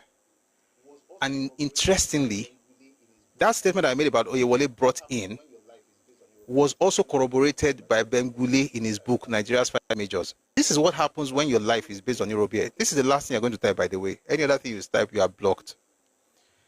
You are drinking Eurobia is blocking your brains. All right. I think I've had enough of your stupidity. You can listen, but you're not going to be able to type. So you'll be watching, but you can't type. When you're tired, you go and call your parents. They'll come and type for you. Where was I? That's what I was saying. Bengule's book. Bengule mentioned how a lot of people were brought in much later. Ademwega also mentioned how a lot of young guys were brought in. They did not even know why they were there. Let me tell you how crazy it was. When you read Bengule's book, the book is called Nigeria's Five Majors. He said that one of those gentlemen was taken by Ademwega to man a station. And then he was left there. He didn't know why he was there. He had no idea. He did not even know he was part of a coup until they came to arrest him the next morning. Izibo. So it's not only by ethnicity. A lot of the younger guys did not know what they were involved in. The reason they brought Follow Oyewole in was because the person that was supposed to do what he was meant to do chickened out at the last minute. 11:40 p.m., January 14, was when they reached out to Follow Oyewole. 11:40, they went to his house to pick him, and then they were going to have the HR was 2 a.m. That means that all the planning since August of 1965, nobody knew about it. He didn't know about it until a few hours to the day. It is corroborated by at least two other sources. Again, some of these things, if you don't read more than one book, we will not get all the picture. But this is the point I was making before that clown came in. And they call me 3 a.m. Yes. It depends. So it's 3 a.m. It's 2 a.m. depending on which book you are reading. That's the funny thing. But 1 second. 1 second, guys. Is that the I want to show you something.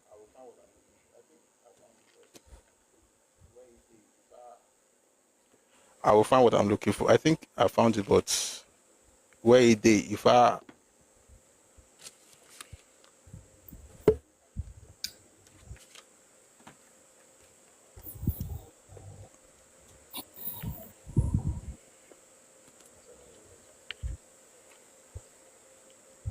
okay.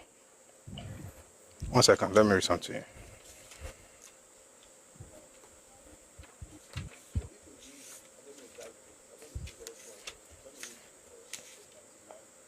So if you read Ademoyega's book, you're going to see 0200. So let me read to you, for instance, page 99, why we struck. It says the 8th hour by which all actions must commence had been fixed for 0200 hours, January 15. That's 2 a.m. So some books will tell you 3 a.m., but he says 2 a.m. And then, but there's, so depends on what you read. Where was I? I was talking about how that coup did not fail. The coup was designed the way it went. How do I know? When you read the special branch report, contrary to what even this man thought, he was not one of the original planners. He himself was brought in. Okay? 1 second though. You have 8 years, be 6 more years to cry. And after those 6 years, you now begin to really, really weep. OGB Daniel, you have 6 more years to cry. After those 6 years, you will now begin to weep, and it will be generational. That's enough response to you. Now let's get back to what I was saying.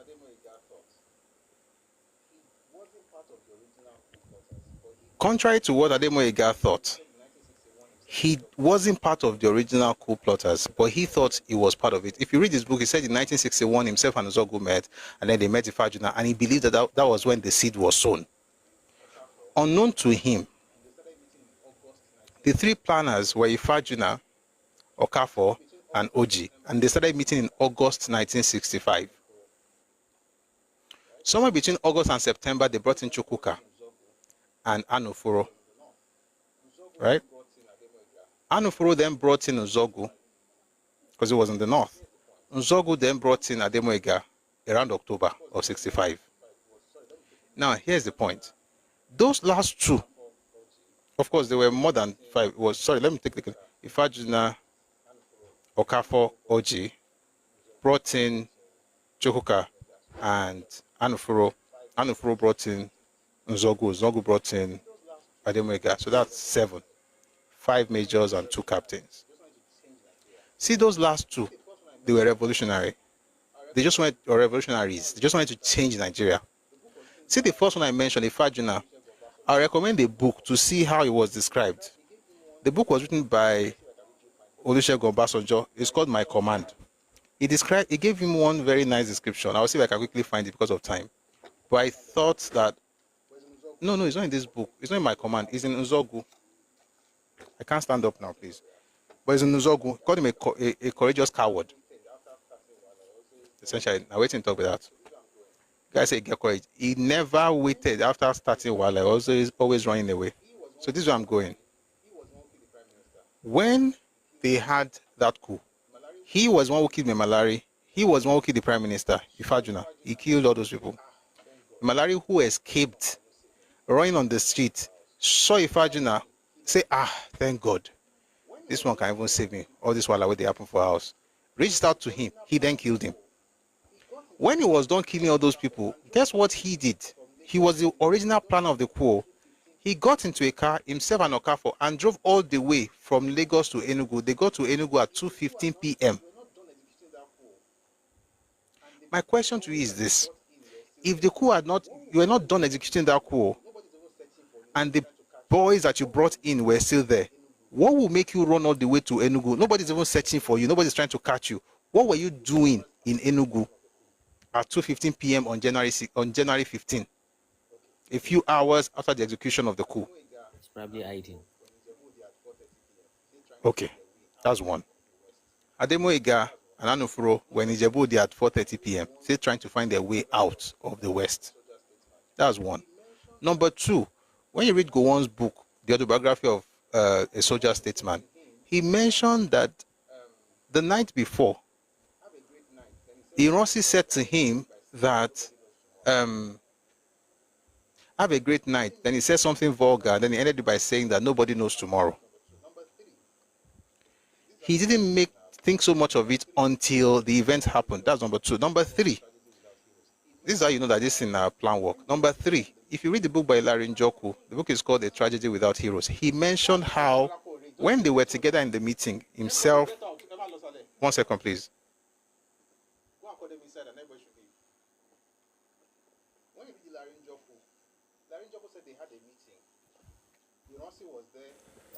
When you read Larry Njoku said they had a meeting. Ironsi was there, Yakubu Gowon was there, Larry Njoku was there. I don't want to read everything because of time. And he said, in their conversation, for the first time, Ironsi said, but they said they will not kill anybody. What does that say to you? For knowledge. He said after a while, the guy was shaking. He was trying to write. It wasn't legible. So he told him, let's get you coffee. They got him coffee. While he was trying to get the coffee, then he said, but they promised not to kill anyone. No, but they said there will be no bloodshed. That's the second one. The first one was the promise they will not kill anybody. But now they said there will be no bloodshed. And then he said that after those people said it, after Ironsi said it, Yakubu Gowon looked at him, Njoku, and looked at him as though he also knew about it, but he claimed that he didn't know about it. Back to the book by Gowon.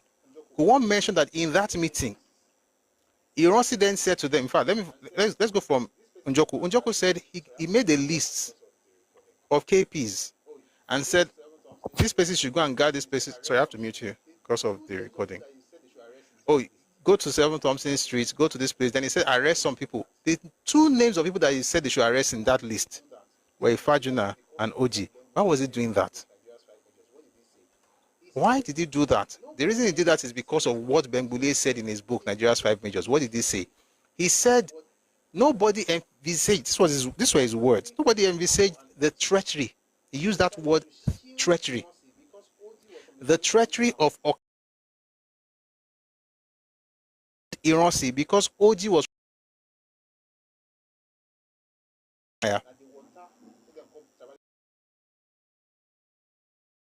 they tell you now the water they come they take bath every morning. You take a bath. Now what thing they do with that? The reason they didn't go after Iransi was because they were from the same. Say it was because they were from the same place, but it's more than that. You're going to get it now.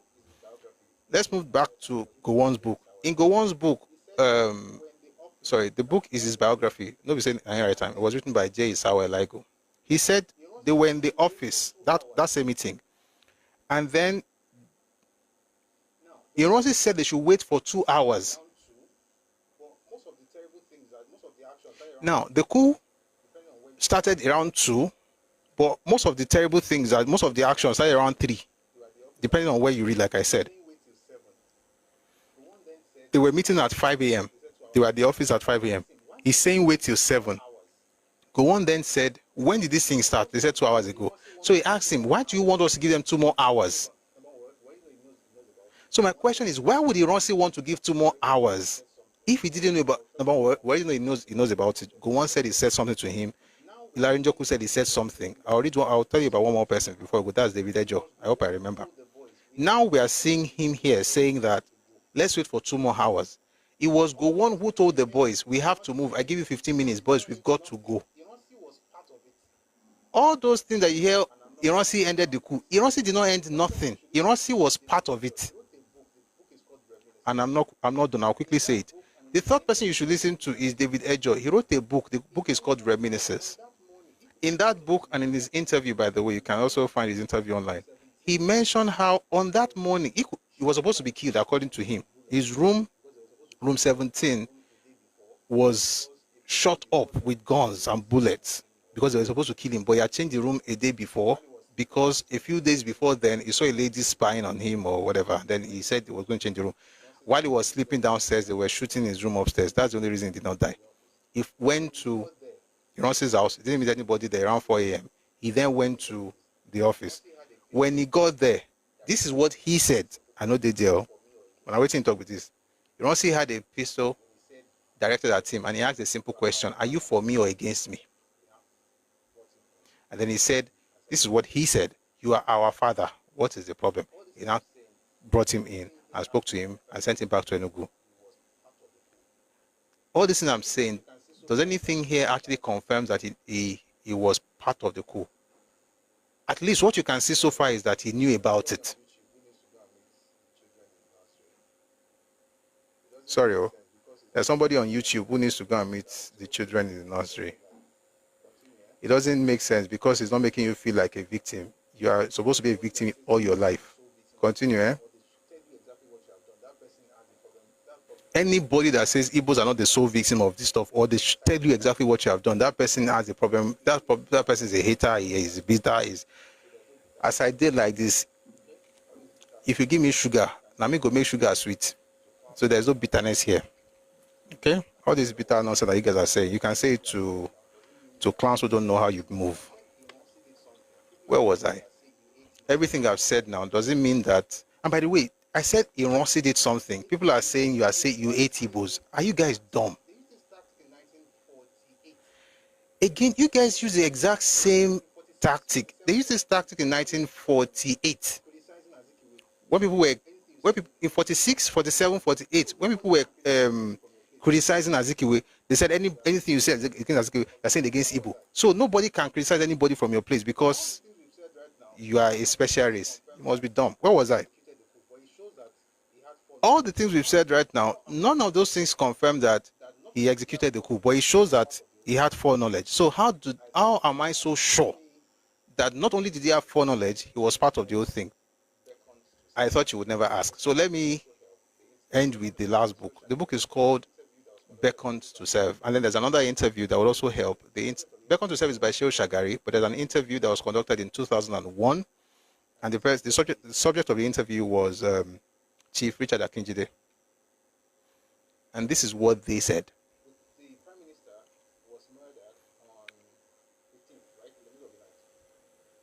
The Prime Minister was murdered on 15th, right, in the middle of the night. After it happened, people didn't know what to do. The cabinet gathered. They didn't know his whereabouts. Don't forget that the president had already run away because he definitely knew what was going to happen. Who was the president at the time? Azikiwe. And yes, you are right, Abiola. Ifeanyi is from the same place as Azikiwe is from Onitsha.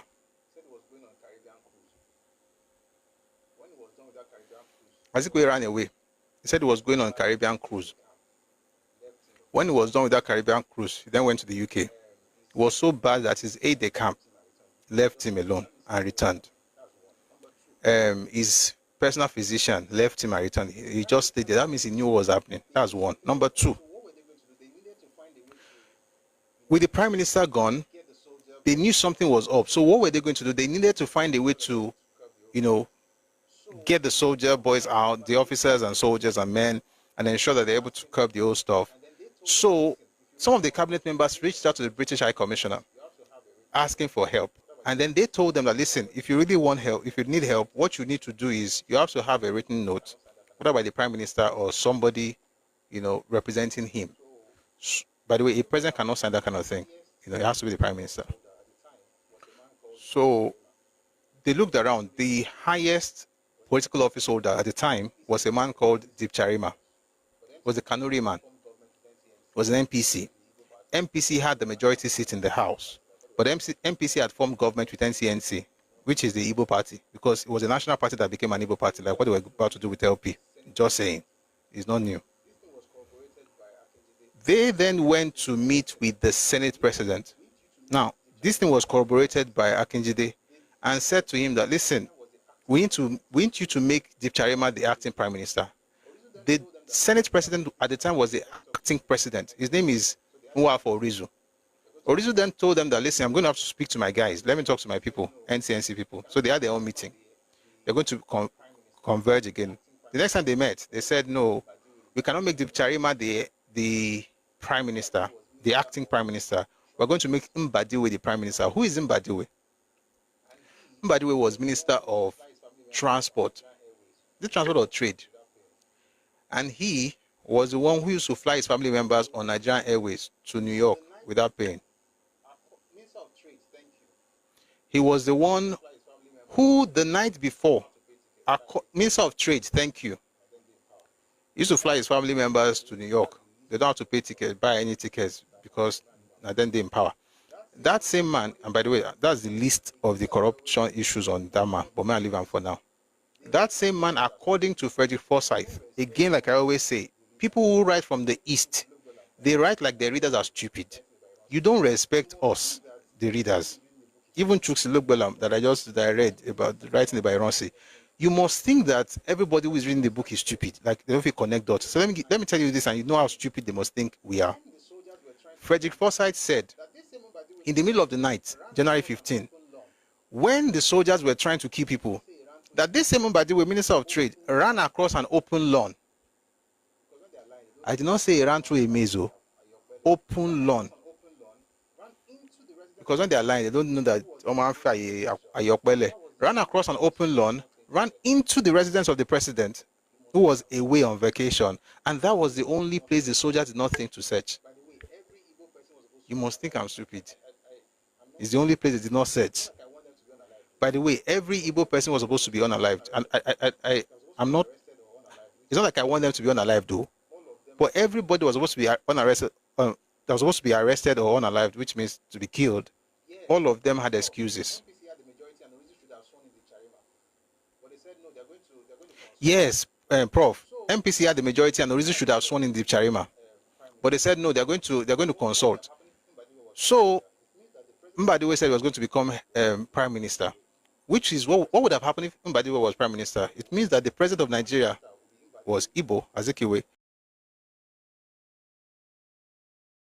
Then the prime minister will be Mbadiwe Igbo.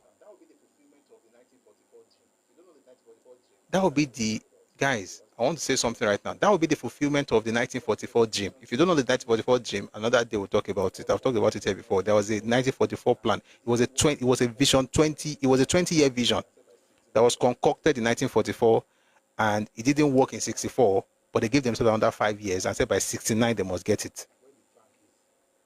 It's a plan. We have it's here actually. The book is here, where the plan is.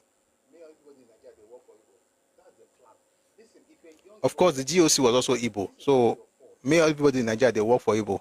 That's the plan. Listen, if you're a young Igbo person, this is not your fault. I am not insulting your ethnic group. I'm not even castigating you. But I'm telling you that in history, your leaders are the worst. And they're not the worst because they did anything to me. They are the worst because their plan has always been about taking what belongs to other people. That's the reality of Nigeria's history. It doesn't mean that you are a problem.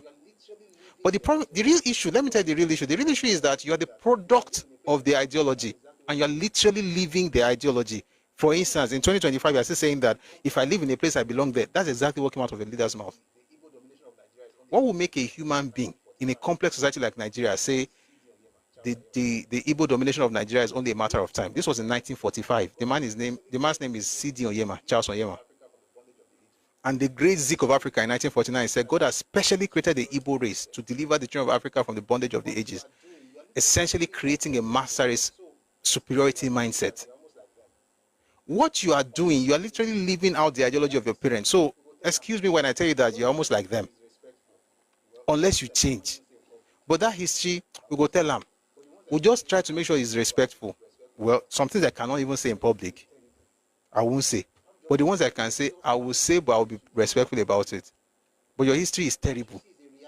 You probably just don't know. You think people just have this thing against you. Nobody hates you. What you see is a reaction. The problem is that you don't know the action that birthed that reaction, or that served as the catalyst for the reaction. So you're just fixated on, they hate me, they hate me, they hate me. Nobody hates you. You're not that. Nobody hates you. But I'm not done. We don't change today's title again. This is why I don't like breaking people up. When they said no, Tumbadiwe, they were still having the meeting, just discussing, so what do we do now? How do we move forward? Deep Charima is the most senior leader in the politics at the time. In politics at the time, Tumbadiwe is not acceptable because it's an NCNC. While they were having that meeting, Iransi showed up. What book am I getting all this in from? Beckon to Serve by Shehu Shagari. Iransi showed up.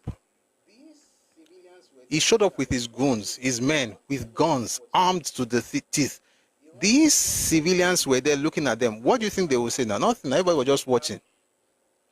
Iransi then took Orizu, who was the acting president, who should have sworn in Deep Charima as the acting prime minister, which will make sense because he was the acting president. If you have quelled the coup, why did you not appoint Deep Charima? It wasn't about quelling any coup. The coup was still on. Iransi now took Orizu. They went inside, and according to Shehu Shagari, they were in the room for 40 minutes. I'm very sure they were not discussing area market. They were there for 40 minutes. And I can be sure 100% that Azikiwe was on the call. How do I know that? Because of what Azikiwe said later in the day. This thing I'm saying straight like this. Oh boy, now plenty of book. They were in that room having that conversation. They came out after 40 minutes. They were in that room having that conversation. They came out after 40 minutes.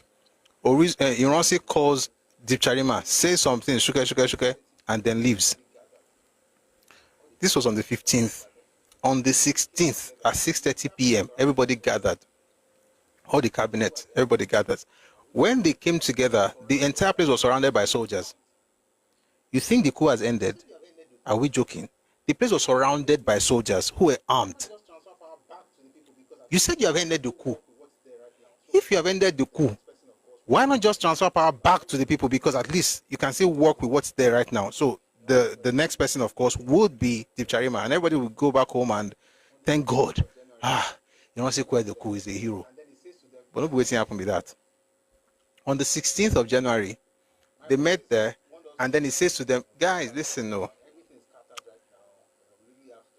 My boys want us to, take over government. Like, everything is scattered right now. We really have to take over government because my boys are angry right now. And this ones are like, guy, listen, we can call British or the British guys. They will help us. So the British High Commissioner will send men to support you. We already reached out to them. We just need to talk to them. Say, no, it's too late. It's too late. It's too late. They're not going to be able to help us. Then he says, oh, but I really don't want to lead though. It's in the book. I'm not making anything up. Well, it's in the books at this point because you have to cope. Don't worry, one day I'm going to put this story out there. It'll be a book with plenty of resources. It was not saying, but I don't really want to lead, but the boys want me to lead. Be like Saul. Saul for Bible. So I will go somewhere, go do something. Somebody say, why they do? I will say, no, be me. Not the people. Not the people.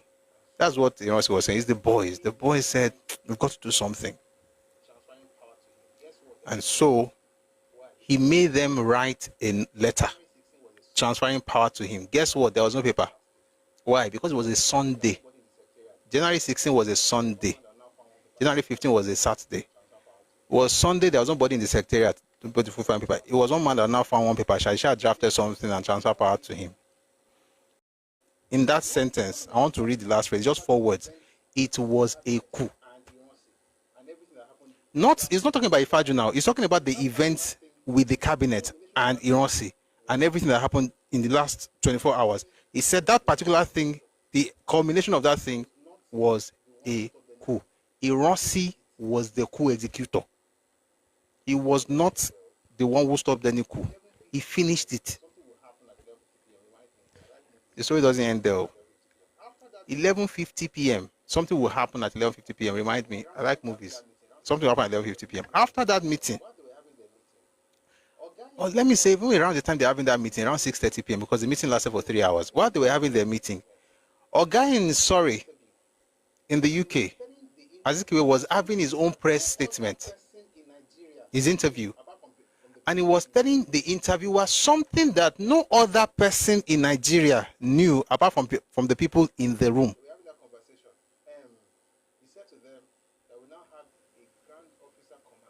They were having that conversation. He said to them that we now have a Grand Officer Commanding of the Armed Forces of Nigeria, which of course was not the title that existed. What we had was the Grand Officer Commanding of the Nigerian Army, who was Ironsi. But suddenly they said we have the Grand Officer Commanding of the Nigerian Armed Forces, essentially making him the head of state. This was before the speech in Nigeria. So this means, and by the way, he mentioned in that interview, by the way, that interview is on YouTube. He mentioned in that interview that he had a call from one for Rizu. That's why I know that he was on the call, because he himself said it. And then he told us something that only those 3 could have known at that time. He told us that we now have a new General Officer Commanding of the Armed Forces. Again, did not exist until he said it. So essentially calling him the Commander-in-Chief of the Armed Forces. 11:50 p.m. was when Ironsi would broadcast that same thing, and then Orizu would broadcast that same thing. And some writers have alleged that both of them, that is the same person that wrote the script. Orizu then said to the people that the cabinet has voluntarily handed power over to Ironsi. The cabinet is tomorrow. They are saying they did not hand over power because it was at gunpoint. Now ask me, let me ask you, how was that not a perfected plan? And I've said it several times. It was 2-factor authentication. It was supposed to be, if the civilian one did not work, the military would work. Mbadiwe was unacceptable, so Ironsi took it. Ironsi did not quell the coup. Ironsi finished the coup, and that was what happened. I don't care how many books come out from the southeast on that matter. You know why? Because it's the same thing. No matter how many times you throw up the fan, it will still land on the side. The truth of the matter is that everybody who writes from the east, it's either they are trying to hide something, or they just think that the only books that people will read on the matter is books from the east. And guess what? I read books from the east because I want to know their mindsets. And the more I read it, the sadder I get for the next generation. Because there is no way you're going to gather together a group of people who constantly write from one side and would never say anything wrong with another side or take responsibility for anything. Even in Bengbuli's book, he was still making it clear, like, you cannot really call it a coup because after all, it was Ironsi who quelled the coup. What coup did they quell? Ironsi did not stop any coup. He's not a hero in anybody's book, well, maybe in his family's book, because again, so I need to go on the below state first. If he calls me, I'll go. If he calls me, I will answer. I'll be somewhere working for my... I hope I answered that question. It was a long answer. The long and short of it is this. Michael Okpara, that one. You want me to go to another side? When you ask that question, Michael Okpara, uncle, you know, when you read this book, Why We Struck by Demoiga, he said they had plans to go to Lagos, Ibadan, Kaduna, Enugu, and Benin. Excuse me. And by the way, they're going to go to Calabar to go and release the Chief Awolowo and Chief Omeshade, Anthony Naoro, and the rest of them. When you read the special branch report of April 1966, after interrogating all of them, guess what? They were only planning to strike 3 cities: Lagos, Ibadan, and Kaduna. Benin and Enugu, there was no plan for them. And when you go back to read this book, he mentioned that the person that was supposed to go to Enugu somehow traveled a few days before to India. Then the other one they got, his car broke down on that morning of 15th. He now got there like 7 a.m. after everything that happened for Lagos. When he now got there, he now got to the house, that's called Archbishop Macarius was around. And because the Archbishop was around, he couldn't do anything. Every Igbo person that was supposed to be unalived in that coup, every politician that was supposed to be killed had an alibi. Oh, Azikiwe was not around because he went on Caribbean cruise. How about Ironsi? Oh, Ironsi was the one who wasn't anybody. Meanwhile, if you read Bengbule, he said that they are told Ironsi, because this is what he said in his book, Nigeria's 5 Majors. There is no way you can explain. He said it was too much of a coincidence. I'm quoting him now. It was too much of a coincidence that this house he was also leaving. That's what he said. It was too much of a coincidence.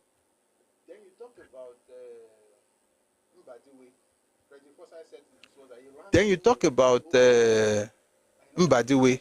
Frederick Forsyth said this was that he ran through the open lawn and he now ran into the house of the president, and that was the only place nobody searched because everybody is a fool. We must believe that. Nobody searched that place because, you know. Then, how about Okpara? Oh, Bishop Macarius was around, that's why. Who are you joking with? Should we explain what happened in Ibadan? Not today. But the point is, everybody else who wasn't Igbo, nobody cared about any explanation. Just keep But if it's Igbo, we have to find an explanation for it. You know why? It was planned. And you will understand this thing once you study the Igbo National Caucus document from 1964. It exists. If you are Igbo, let me tell you something. You don't need people to love you. All this, they hate us. You don't need anybody to love you. Nobody else is looking for love like you. And the reason you're looking for love is because you don't have any to give. And it's not your fault you were raised that way. The people who did all these things, somebody said I should write a book. I will. It's coming out soon. People who did all these things, there's no way they'll expect that those who suffered from their actions should somehow be laughing with them. And if you get this, you will find healing. Your life will be different. Suddenly you discover that, wait, I'm a human being. My ancestors made mistakes. You know. Oh, this person did that. That person did that. My own people also did this. And everybody will heal. Until you do that, the next 200 years, this cry and crying will not stop.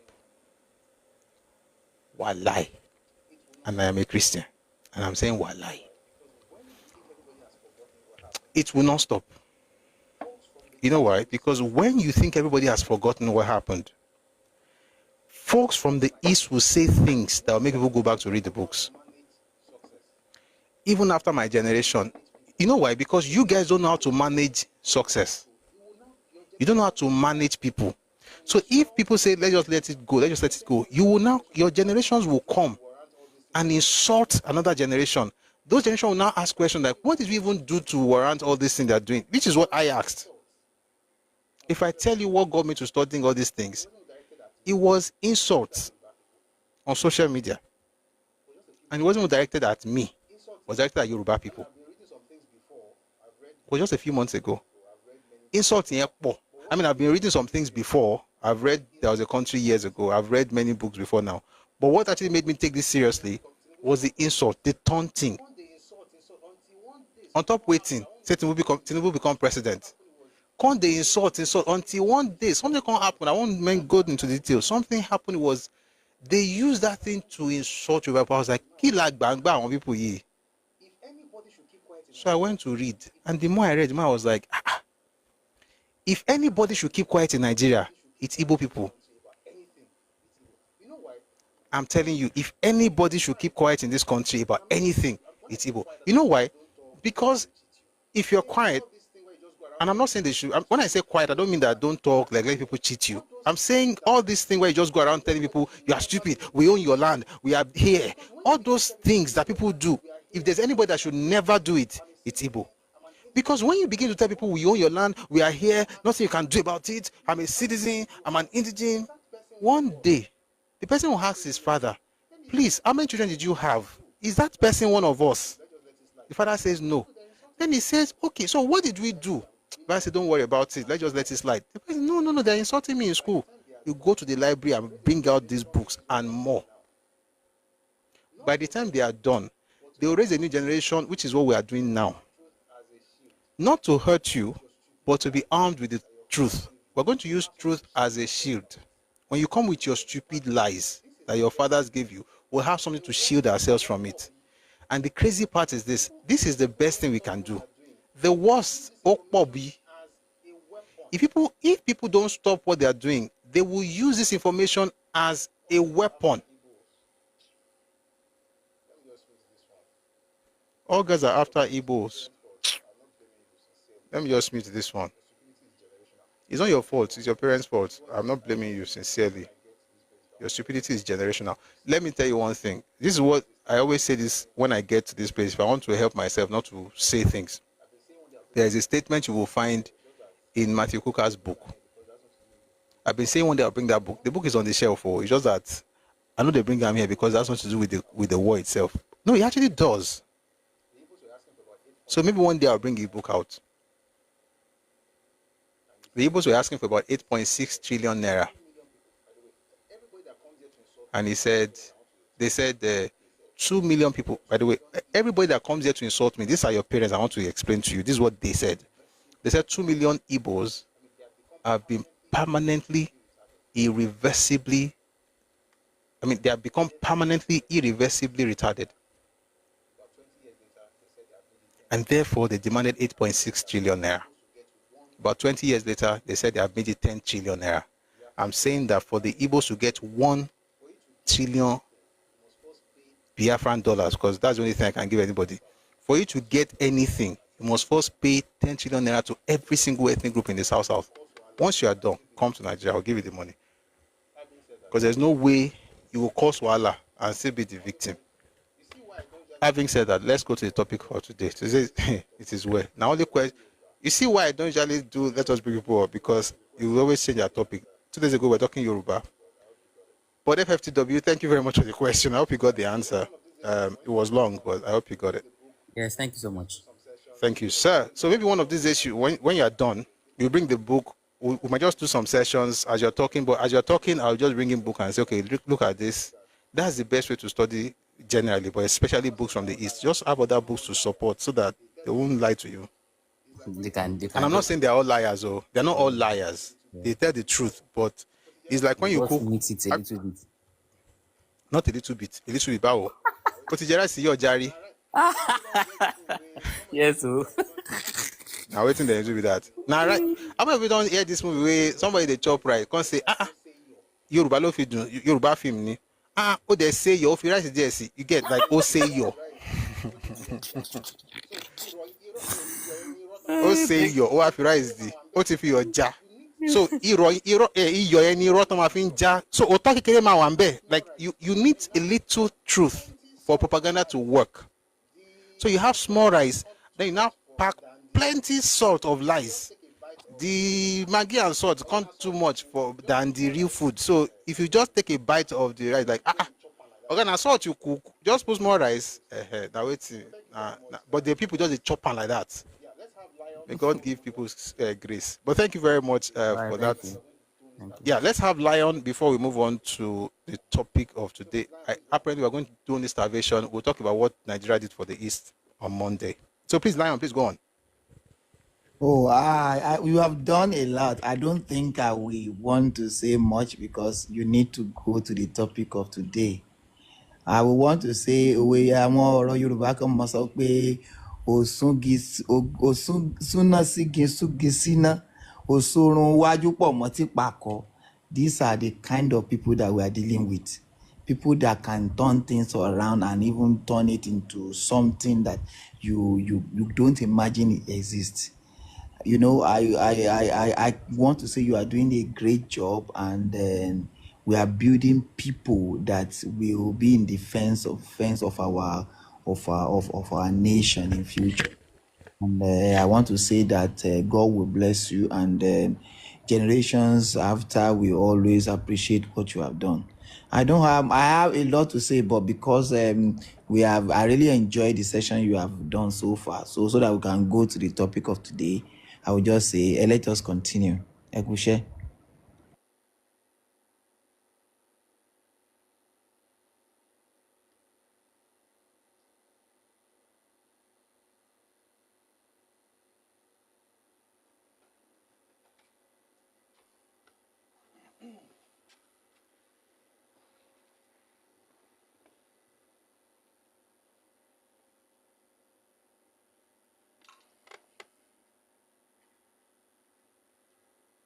Thank you very much, Lion. Oh, we have one more person. Thank you very much, Lion. Oh, we have one more person. So this is the last person that's coming up. Please don't bring anybody up again, please. All right. So, Yemisi, good afternoon.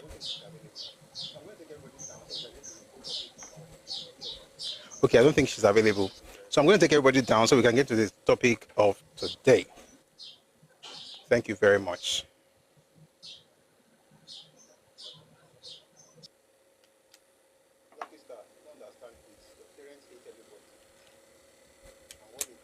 Lucky Star, you don't understand hate. Your parents hate everybody.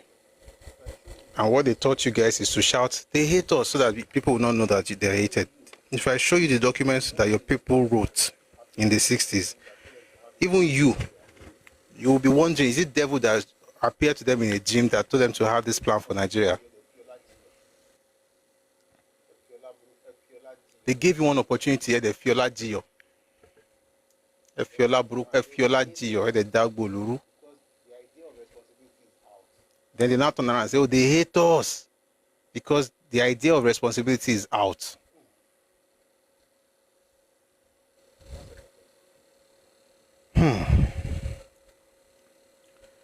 One second, please.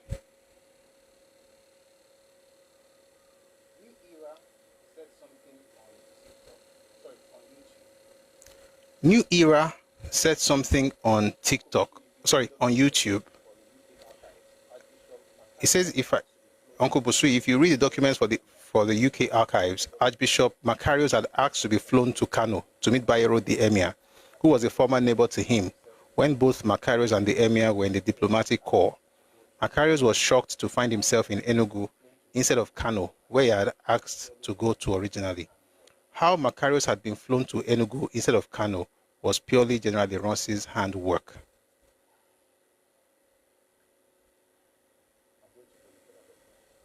Wow. I'm going to go look for that document. Let me write it down. I think I have it. No, that one is the war. This one is about the coup. I'll look for that document. Thank you very much. Who wrote that thing? Let me look for your name so I can mention it. Folashe, thank you very, very much. And then an Igbo person says, you are very mischievous. How can you be telling lies in broad daylight that Igbo communities were not in contact with each other or had no ethnic identity? Okay, let me educate you. You're going to educate your parents. I read 3 sources. Did I say 3? I read about 4 sources about your identity.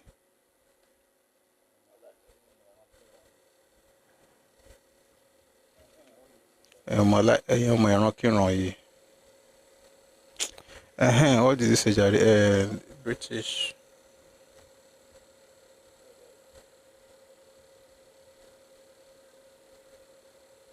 Sorry, guys.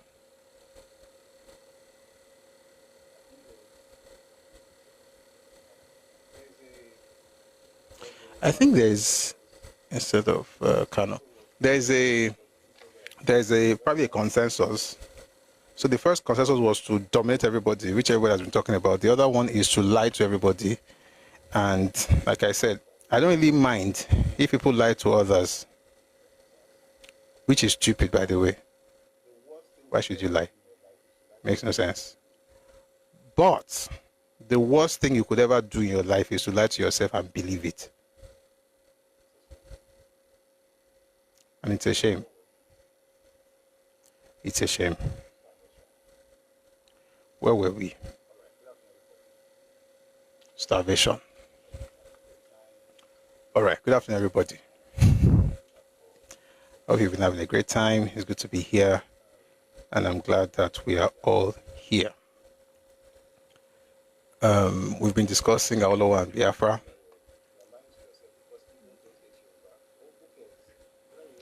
Sorry, you are lying to yourself because Igbos don't hate Yoruba. Oh, who cares?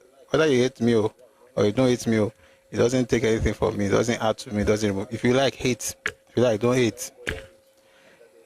You are the one who is retarded, who thinks that everybody hates you and that their hatred somehow affects your destiny. If you hate me, if you don't hate me, I don't care. When you loved me, what did he give me? Did he provide anything for my life? If you like hate, now you go kill yourself. Hate kills the hater than the hated. That's one lesson I learned. That's why even from a selfish perspective, it makes sense not to hate. Because you just be killing yourself for waiting for nothing. So hate me, Jerry. But whether you hate your wife, I don't, who cares? That's your business.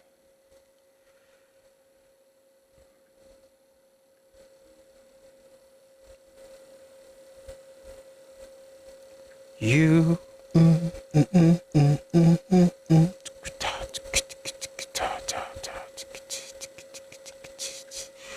Where was I?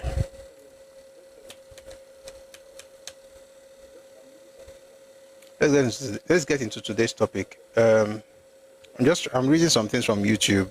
Someone saying they even assassinated Ademulegun so that it will pave an easy way for Iran. Yes, they assassinated Ademulegun and his 8-month pregnant wife. His daughter wrote a book, by the way, Sholakwe, the Brigadier's daughter. Maybe one day we'll review that book. Nobody cares about those ones. Just be crying like a baby. Oh, they did something to me, they hate me, they hate me. All the people that they fight, nobody, they should not talk. Where were we? Yeah, let's get into today's conversation. All right, good afternoon, everybody. Thank you very much for joining us. We've been discussing AWO and Biafra for a while. Today is part 5, and we've talked about how AWO was released from the prison and how AWO, had meetings with Ojukwu, how he eventually met with Gowon, how Wole Soyinka met with him as well, to try to convince him or to ask him what he would do if he wasn't going to work with Gowon. And eventually made up his mind to work with Gowon. That was in June. It was actually June 12, 1967 was when the cabinet was inaugurated. And Papa was made the finance commissioner, they called it then, and also essentially the second in command to Gowon. But even then, his goal really was not to encourage the idea of fighting the Igbos. So as at June 12, 1967, there was no war. It's important to say that. Biafra was declared in May So let me just give you a few things that happened in the month of May. May 6th to 7th, AWO was. It did not listen to anybody. By May 27, and if you, so I have a problem with history, right? I don't like starting stories in the middle, so I'm always dragged to go back a little bit because of congruence and to give it context. So let's start January, right? January was Aburi Accord. February was the meeting of this Secretary of Government. March was when Decree number 8 was promulgated. March 17, Decree number 8, which Ojukwu rejected. May 6 and 7 was when Papa went to visit him. That's Ojukwu in Enugu, to talk to him. May 27 was when states were created. So the regions were, we had 12, instead of 4 regions, we had 12 states. May 30, Ojukwu declares Biafra. June 12, 67, Papa was appointed with other people, an AWO and so on and so forth, as members of the cabinet, Gowon's cabinet. It was in July that Nigeria declared war. From May to July, it was called police action, because the idea was just get Ojukwu. But in July, because of what they were doing in Nsukka area, Nigeria then declared war, right? And when they declared war, something very interesting happened. If you were here yesterday and you heard about the people disappearing like monkeys, please just say hello in the comment section. If we don't have up to 10 people, I'll read it again. But if I have up to 10 people, will not do it. Because if I do it, I want to play the music, because only soundtrack. So if we have about 10 people, so if you were here yesterday and you heard about the people that ran away like monkeys, sorry, and by the way, I'm not being disrespectful. That's what they wrote in the book.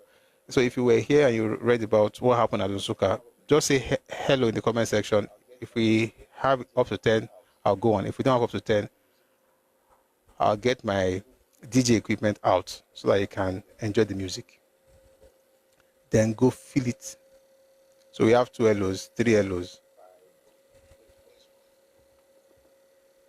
4, 5, no, it's 4.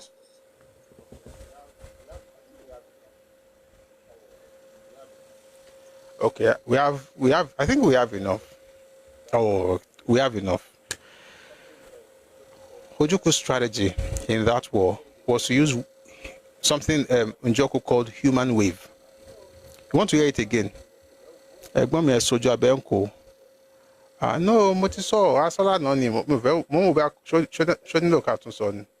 okay, since you want to hear it, give me a second. Let me talk to my DJ. God is good. My DJ has found the music. So the first thing we're going to do, let's look for the book. Let me look for the page.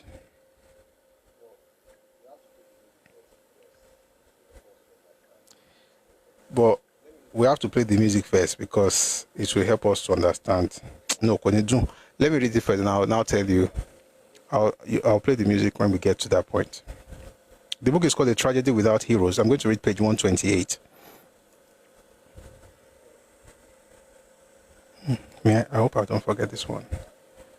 All right. So like I said, the war started in July. So it says the most crucial day of this particular phase was the 10th of July, 1967. The head of state, that's Gowon. Sorry. The head of state, that's Ojukwu. This man writing was the head of the Biafra military. His name is Hilary Njoku. The book is called A Tragedy Without Heroes. By the way, I'm going to edit the one that we did yesterday. We're going to put it up this weekend. Okay? So it says the most crucial day of this particular phase was the 10th of July, 1967. The head of state had earlier poured into Enugu a large contingent of mixed age of males from Abam, Abriba, and Oafia. His strategy was similar to that of the Chinese, the human wave. These men, armed with machetes, Dane guns, and a few 12 bore sporting guns, were sent to the Nsukka front. At the sound of mortar and machine gun fire, they ran like drunken monkeys to different directions, but certainly not forward. On this particular day, 10th of July, the fifth day of the war, so that means the war started on 5th July, we got information from the front that the Nigerian army had attacked in large numbers and overrun Biafran positions at Nsukka sector. His Excellency took Colonel Philip Effiong with him to the front. They met the forces at the Okehe Secondary School compound. They did everything to get the troops back to fight, but did not succeed. His Excellency returned to Enugu. One second.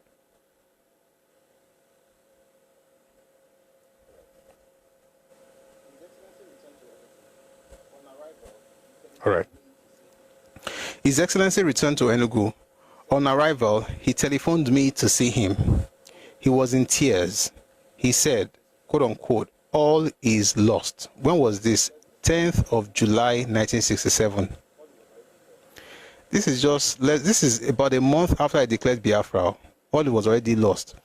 And they told him, let's stop this thing. He said, no, I have built the biggest, strongest army in Africa. Then he said, I know I will not win, but I will make sure Lagos doesn't win. And that way I would have won. What a wonderful strategy. So he says here, His Excellency returned to Enugu.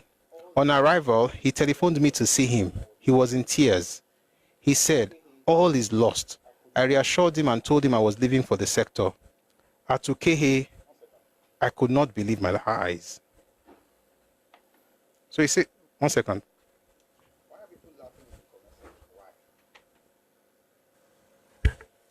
Why are people laughing in the comment section? Why? So first of all, the people were running everywhere once they saw the guns. Then he says, at Ukehe, I could not believe my eyes. At this point, I'm going to like to invite our special singers.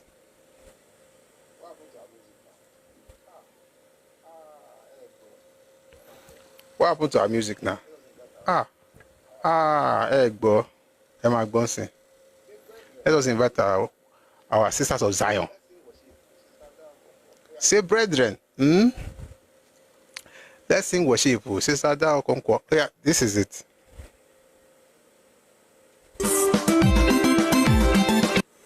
I cannot believe my eyes.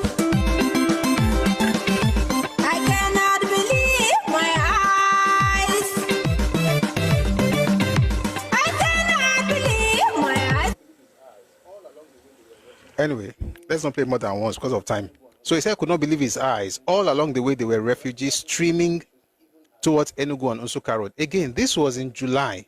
So you're already having refugee issues even at that point.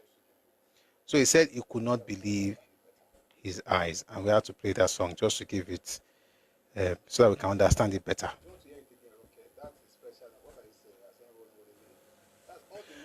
Do you want to hear it again, Ronke? That's a special. What are you saying? I'm saying rolling Wolele. That's all the way from Sudan. You know what? Because you said what you said, let me punish you.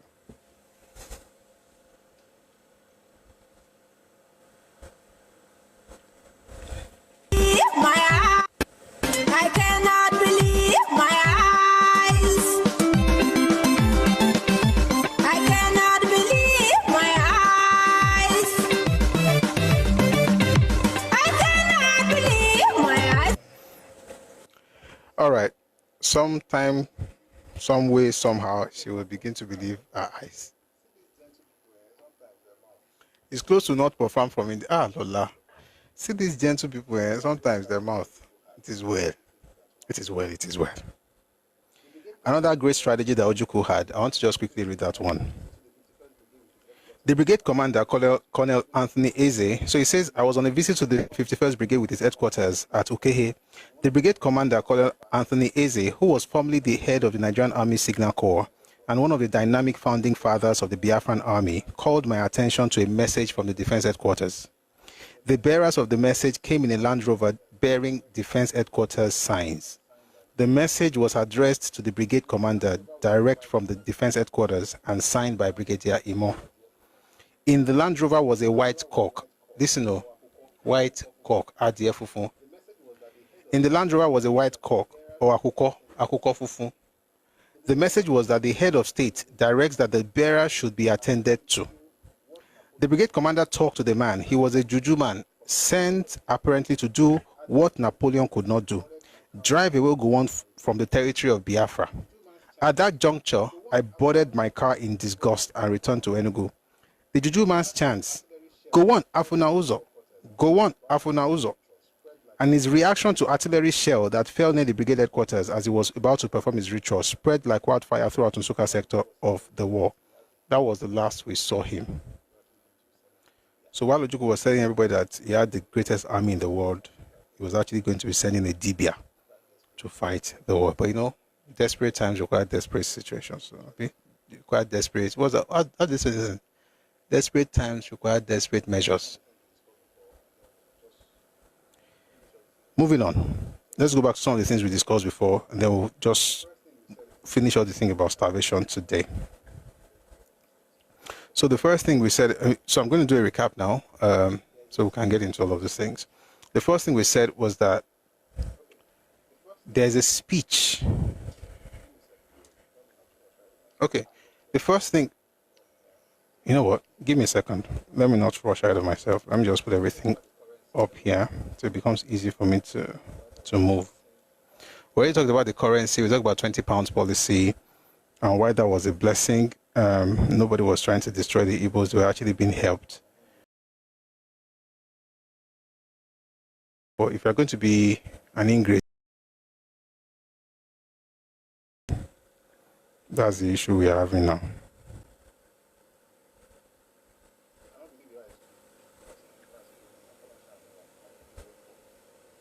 You cannot believe your eyes too.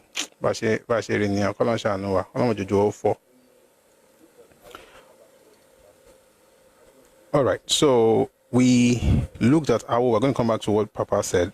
I'm also going to read what Achebe said.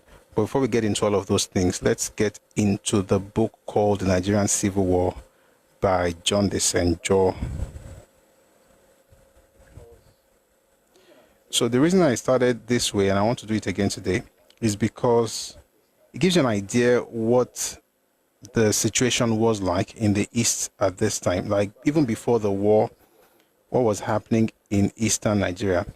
And I remember if you were here yesterday or a couple of days ago, you must have heard me, spend some time talking about the food situation in the East, particularly as it has to do with protein.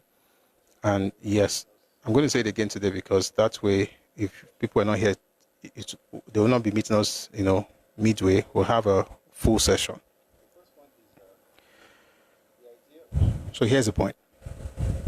The first point is that the idea of, one second though.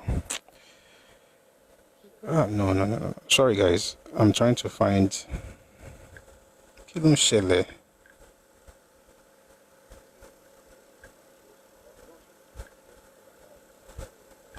Just give me a couple of seconds. I need to open. I don't want to be going up and down. I want to open everything I need so that it's easy for me to move.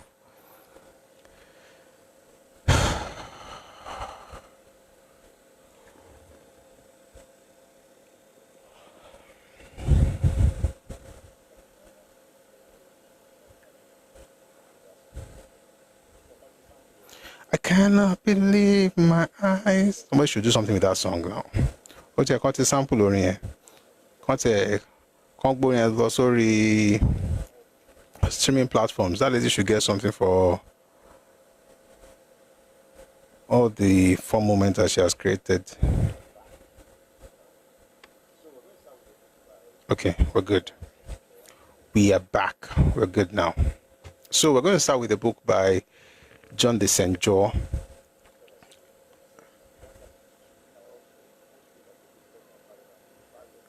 Sorry, I saw something in the comment section. The gaslighting is true. I also most feel like a visitor in my fatherland. We've bought your land finished.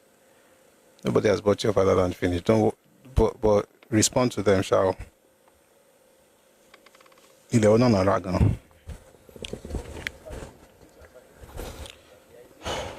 All right. So what we started with, which I started with again, is that the idea of food security has always been a foreign thing in the East, if we are really keeping it a buck. And what I did yesterday was to take us back, to 1857. And I did that because anything before 1857 would be terrible. And I don't want to, because I don't want to say things that will now become, this person hates us. I never talk and say, they say I hate them. So, many not going to become like saying are true. So I'm not going to go into things that will actually make the East look worse than it should be. I mean, in these conversations. So if you start with 1857, you're going to need a book that was published, again, I said it earlier, in 1866. The book, of course, is called Charge Delivered on the Banks of the Niger. And that book was written by the first African bishop, Samuel Ajayi Crowther. Black privilege. You can send me a message on Telegram at Busui Oris. Then we can chat. Thank you very much for your interest. Thank you. So if you want to chat with me, Telegram at Busui Oris. So we're going to start with this book by Samuel Ajayi Crowther. The book is called Charge Delivered on the Banks of the Niger. When we arrived at Onitsha in 1857, we found the people in a state of idleness and with its attendant evils. They were scantily and filthily clothed, and in a state bordering upon starvation. When was this? 1857. In a state bordering upon starvation, especially between the cessation of the old and the ripeness of the new crops. The old crops were barely sufficient to supply their scanty wants for 9 months of the year. They did not grow more, although the exuberant fertile soil was ready to yield them 100-fold increase in return. The remaining 3 months was a time of dearth and scarcity, when they had to live upon fruits and other edible plants, the spontaneous produce of the fields, as might be found in the bushes anywhere. But since the introduction of the cassava plants into the country by Mr. Taylor and other fruit trees, and the people have been taught to raise a second crop of Indian corn by Mr. John Smart. By the way,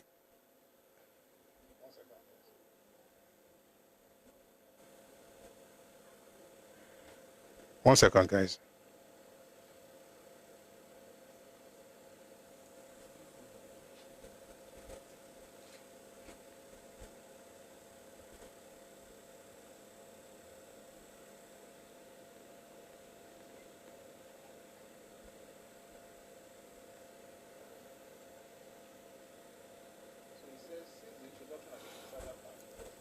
Where was I?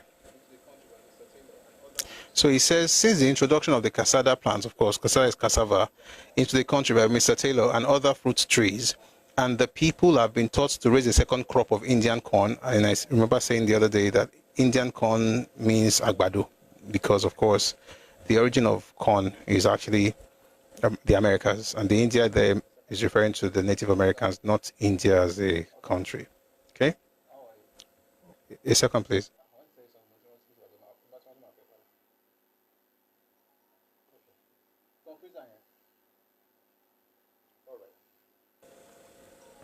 Okay. All right. So he says, but since the introduction of the cassava plant into the country by Mr. Taylor and other fruit trees, and the people have been taught to raise a second crop of Indian corn by Mr. John Smart, a scripture reader, and how to grow their yams better by the united example of all the mission agents, they have had enough to eat and to spare. The introduction of the cassava plants into the country is universally acknowledged as one of the greatest temporal blessings brought to them by their zealous minister. So this shows essentially that the idea of food security has always been a very, very tricky thing in eastern Nigeria, especially in the east. Right? It's an issue, for instance, in terms of food security.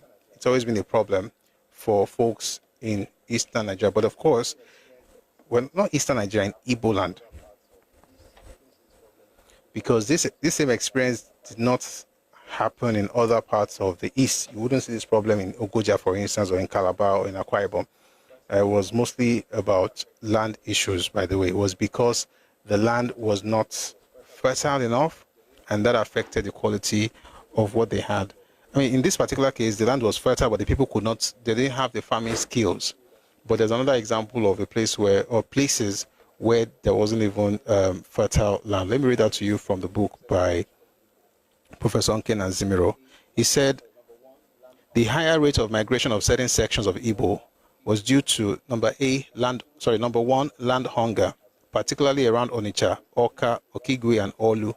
Number two, a dearth of fertile land, as in Nnewi. Number three, rising cost of farming, as in Oguta. So, in most cases, the land is not enough, and that's a major problem. The land is not enough, and it's still an issue till today. Like, for the most part, people don't have access to land, right? There's land hunger, but there's also another thing, which is a dearth of fertile land. So they're not able to plant, what they need to, because again, it's a it's a densely populated area, all right? And that also accounts for some of the issues that they've always had with food. And just to be able to explain that, I'm going to read another document. This is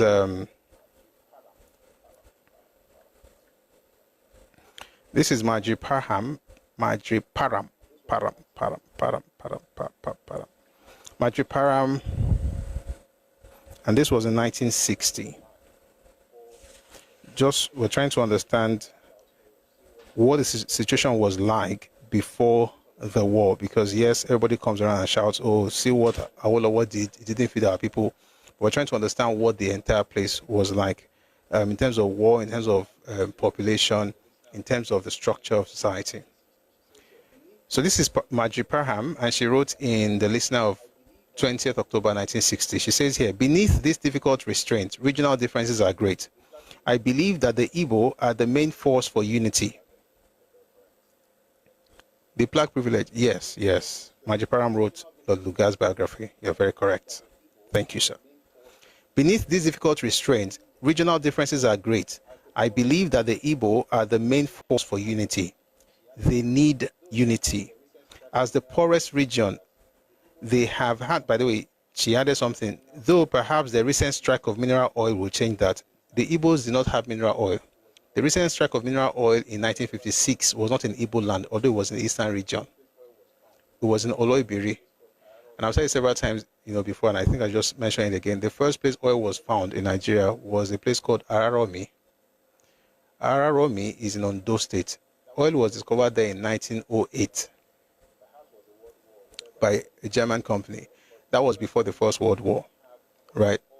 Perhaps it was a world war or whatever it is. I didn't let them get in there. But the first place we have oil in commercial quantity was at Oloibiri in present-day Bayelsa State. The Black privilege, I already responded to you on YouTube. Please send me a message on Telegram at Busui Oris, and then we can chat. Thank you very much. So the first place oil was discovered in commercial quantity was Oloibiri in Bayelsa. So when she says here that although the recent discovery of oil, she's making the mistake of assuming that the region is the same thing as the ethnic group or the ethnicity. The people in Bayelsa are not Igbos, where the oil was found. But that's the reason I'm going to opt. I will not read that part so that it doesn't muddle things up. So let me go back just to the beginning. Beneath these difficult restraints, regional differences are great. I believe that the Igbo are the main force for unity. They need unity. Whenever you hear things like, we are from a place, we can move anywhere, it's because they need that one Nigeria. Nobody needs one Nigeria like the Igbo man. Nobody. We're going to secede now, let's see. Oh, give us Biafra. Go now, let's see. Just understand that Biafra will be only Igbo area. They will say no. This has been an issue. It has been a gift since 1967, by the way. If you give only that space, they will say no. And that's why it's because of that need that they're always saying we own this place. We're going to get more into that eventually, but let's take it one by one. So it says they are the main force for unity. They need unity. As the poorest region, they have had to pour out of their overcrowded forests to seek work all over the other regions. Is this shaming the Igbos? Of course not. It's just the reality of the time. Like, at that time, even till today, it's one of the most densely populated regions of Africa. All right? There are more people there. There's a lot of people in a very small place. So the idea that and that's what, and the reason I always talk about this is because when people say things like, oh, we develop your place, we are coming to help you. Like, Oga, you didn't come to do anything. You lacked certain things that made you leave your home, which is a natural phenomenon in the world. People migrate for better opportunities. You are the only one who is leaving gold to come and help people become better. When nobody say you be missionary. So it's important to repeat those things so that people can get it into their minds that, listen, you can live in different parts and just and thrive and do well, but make no mistakes, you didn't come to develop any place. You came to take advantage of the development that was going on there. You did not bring the development, you came to take advantage of it. And once you understand that, everybody can live in peace and harmony. Having said that, we then go to the book by John de St. John. I'm going somewhere with this. So what have we done so far? Number one, we've established the fact that there's always a problem with food. We've read Bishop Samajaye Crowther's book. We've also read from Professor Zemiro talking about the land hunger or the death of fertile land, those issues they had in the eastern region. And then we moved on to what Majiparam said, that even the land, the reason the land is choked, the reason the land, they have land hunger is because there are too many people in that place. How the people got to be so many, we'll talk about it some other time, because there's a history of that as well, but that's not for today. Then we also talked about the fact that there was death of fertile land, and also certain things that they're not able to plant in that place. So two things, some of the things we've established, of course, is that there's always been an issue of food security. There's also been an issue of land hunger because there's no sufficient land, which is one of the reasons they don't sell so much land in the East. They try to say, oh, come and buy, we'll pay. The truth of the matter is no matter how much you take there, it will be very difficult. And guess what? I understand. They don't have a lot of it, so they have to conserve what they have, right? So they're being conservative about it, right? And it makes sense, okay? It's just that, by the way, that's the reason they're always shouting, I bought your land, because to them, they've bought a god. Land is a god, is a deity in Igbo land. So when they buy half plot in the West, nobody will rest again. I bought your land, I bought land. Okay, just bought. It's like taking a spoon from the ocean. See, I've taken all the water. I bought the ocean. Okay, I just took a spoon. Even if you take tanker from the ocean, who will fill it? Now you go fill it. Ocean doesn't have to pay anything to get the water out. Now you go fill them. Now you go look for tanker. Now you go buy fuel. So no matter what you take, now you go fill them. So all this, I bought your land. So the reason Kotumofin John Loju is because that Kosini Bitontewa. Having said that, we'll now go to the Nigerian Civil War by John de St. John. Starvation, malnutrition, and infant mortality have always had a high incidence throughout Nigeria, the last rising to a phenomenal 50% in some places. But even before the war began, the situation was deteriorating in the Igbo areas of the East. By far the most densely populated part of the country, only Rwanda, Burundi, and the Nile Valley match it in Africa. It relied, that's the Igbo areas. The Igbo areas relied traditionally and heavily on imported food, especially high-protein foods. These imports were paid for by the export of palm oil and kernels and by the remittances sent home from Igbos. So what we see here is that they've always had issues with food, especially protein-rich food. And so the way they got protein was to import. And they had two sources of finance to get the money to be able to get that food. Number one was revenue from agriculture, from palm oil, from agricultural products. And I've said it several times. The money the East made from agriculture, most of it did not come from Igbo land. If you're on TikTok, we need to power tap. This thing is showing inactivity, so I have to pause for a second. Well, for a moment and try to fix something. So please, if you're on TikTok, kindly power tap so that we don't lose the live. Thank you very much.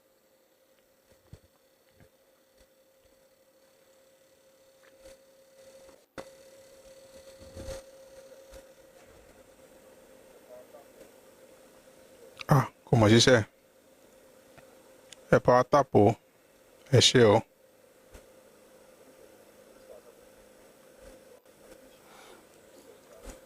Thank you, everyone. Please let's part up on TikTok. If you're on YouTube, Facebook, please share the live, share with your contacts. Thank you very much. So I was saying there are two major ways that got the money in the war. As far as the economy was concerned, we're not importing as much. Importation, in many cases, not all, but in many cases, can actually destroy local production. So all this production to consumption, consumption to production, consumption to production, the person who is saying it is heavily involved in import from Igbo area. If you understand what I'm about to say right now, of course, I don't want to go deep into it because there are many other sources there. But if you understand this, then you understand the need for Biafra and the need for Nigeria. The Igbos need Biafra just as they need Nigeria, but they cannot stand on their own. That's the reality of the area. Does that mean there's a problem with that? I don't even think so. Singapore doesn't have a lot of land. They have sea, sha. But the point is, and they don't have any mineral resource, at least Imo State has gas. The truth is, you don't have to look at what other people have. Maybe you have something that will help you. Singapore has no mineral resource, none. You see, and they don't have so much land either. But they don't go around telling Malaysia, we must stay with you, even if you break us, we must do this, we must. Okay. So that's the issue. So I was saying that agricultural stuff, most of that land, or much of the land that were producing, the agricultural revenue was actually the Eastern minorities. In the document by AWO, which you find in the book called Crisis and Conflict, Volume 2, Crisis and Conflict in Nigeria, Volume 2 by A.H.M. Green, AWO mentioned that 16 million pounds out of 25 million pounds in terms of agricultural revenue came from the came from the Eastern minorities, not from the Igbo area. So that's 64%. So the idea basically is that the Igbo area was producing 36% of the money that was coming into the area through agriculture. Okay? The other area, of course, the other way they were able to fund that was through remittances. So essentially, those who were living abroad, when I say abroad in this case, abroad is Lagos, abroad is Kano, abroad is Kaduna. 1 second.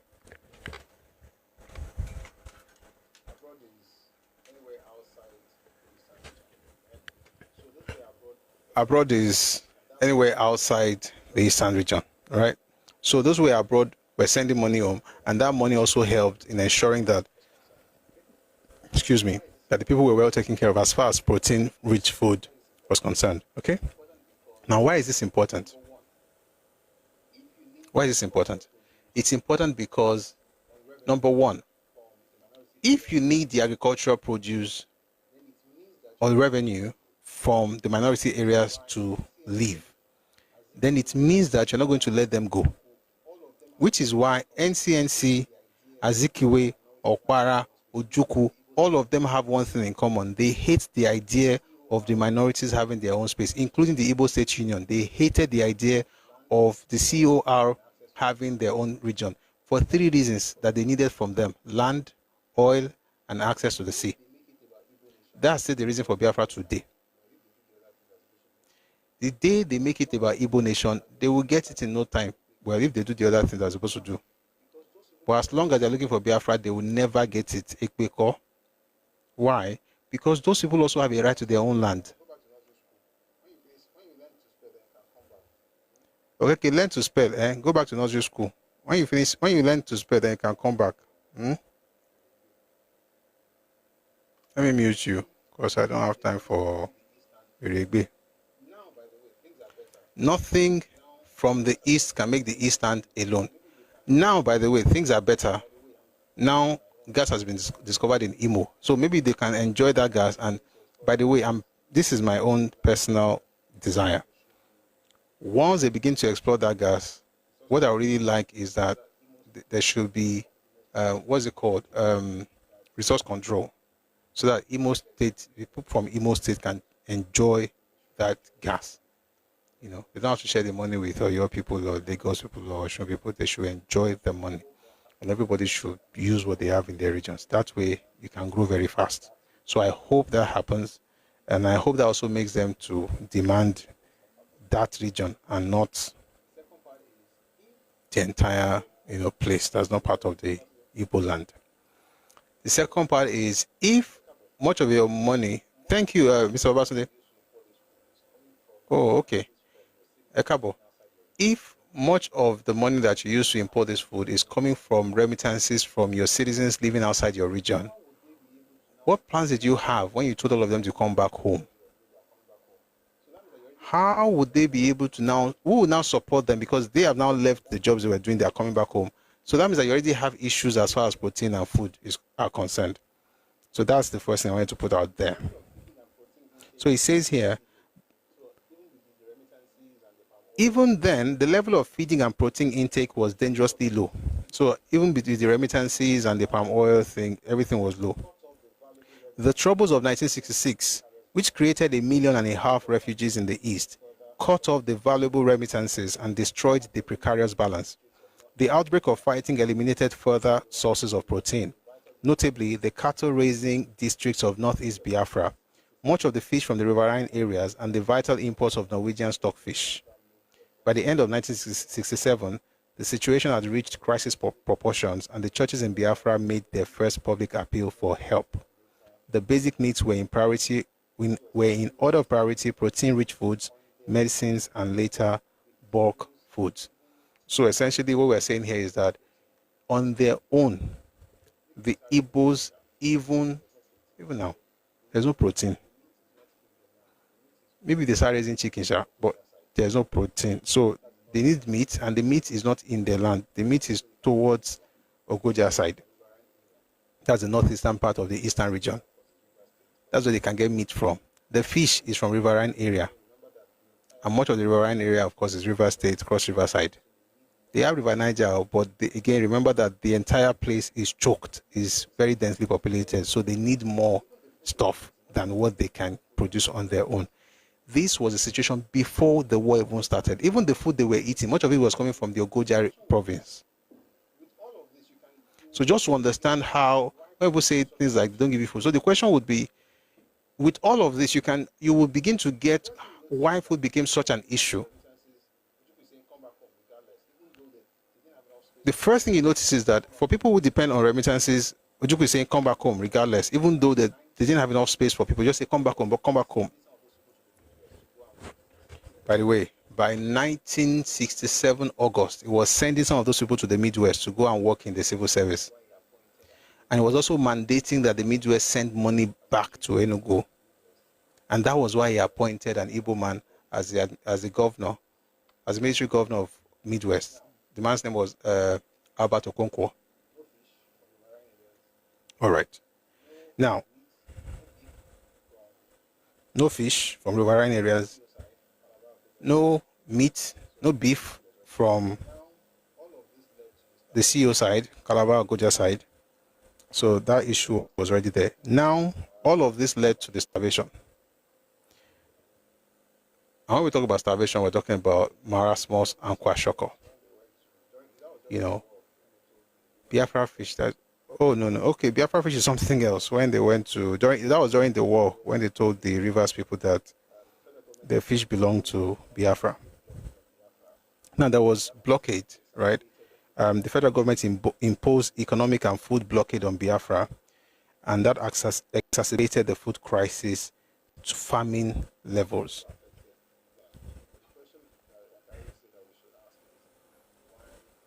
So that also affected them. But the question that, like I always say, that we should ask is, why would Biafra do that? No, sorry, why would the federal government do that? Why would you blockade them? And then, you know, what led to that kind of thing? In order to understand this, we have to visit our very own, I think he was a professor, wasn't he? Chinua Achebe. Chinua Achebe was a professor, Abi.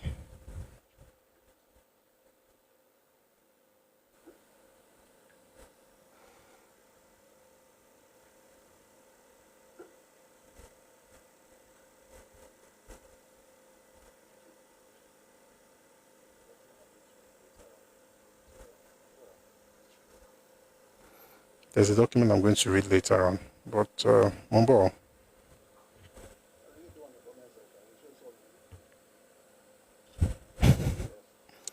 Later on in the comment section, it shows on Kanu, are you lost?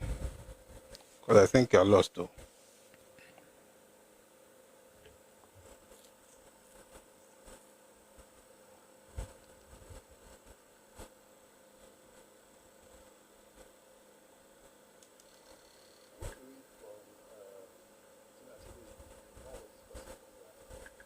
I'm going to read from Tina Achebe's book, the one we're discussing earlier, FFTEW. We're having a chat on that book. Tina Achebe, the book is called There Was a Country, and it says, it is important to point out that most Nigerians were against the war and abhorred the senseless violence that ensued as a result of the conflict. Before I continue, let me remind us that Tina Achebe was a propagandist for Biafra. He worked in Radio Biafra. He was part of the Directorate of Propaganda, and was also an ambassador for Biafra. That said, let's continue. It says, Gowon's wartime cabinet, it should also be remembered, was full of intellectuals like Obafemi Awolowo and Anthony Naoro, and super permanent secretaries like Alison Akeni Aida, among others, who came up with a boatload of infamous and regrettable policies. A statement, by the way, there's no regrettable policy that Papa was part of. All his policies were yes and amen. They were good. Okay, as far as this period was concerned. Let's continue. Then it says, a statement credited to Chief Obafemi Awolowo and echoed by his cohorts is the most callous and unfortunate. Again, nothing callous about it, but let me read it so that you can judge for yourself. And this is what Awolowo was purportedly to have said. All is fair in war, and starvation is one of the weapons of war. I don't see why we should feed our enemies fat in order for them to fight harder. I just want to ask anybody in the comment section, if you think it's a problem, if you think it's not a problem, don't say anything. For the next 30 seconds, if you think there's a problem with that statement, please just write in the comment section. I'll bring you up, I promise. I'll read that statement again. All is fair in war, and starvation is one of the weapons of war. I don't see why we should feed our enemies fat in order to fight them. Sorry, I'll take that again. All is fair in war, and starvation is one of the weapons of war. I don't see why we should feed our enemies fat in order for them to fight harder. If you think it's a problem, please just say it in the comment section. I'd like to bring you up. I'd like to hear your thoughts. Okay, nobody thinks it's a problem. Thank you. I think we are very wise people here, because there's absolutely no problem with that statement. None. And when you read that, you discover that it wasn't talking about people. It was talking about those who were fighting. But why would he say this? Let's go to his own interview.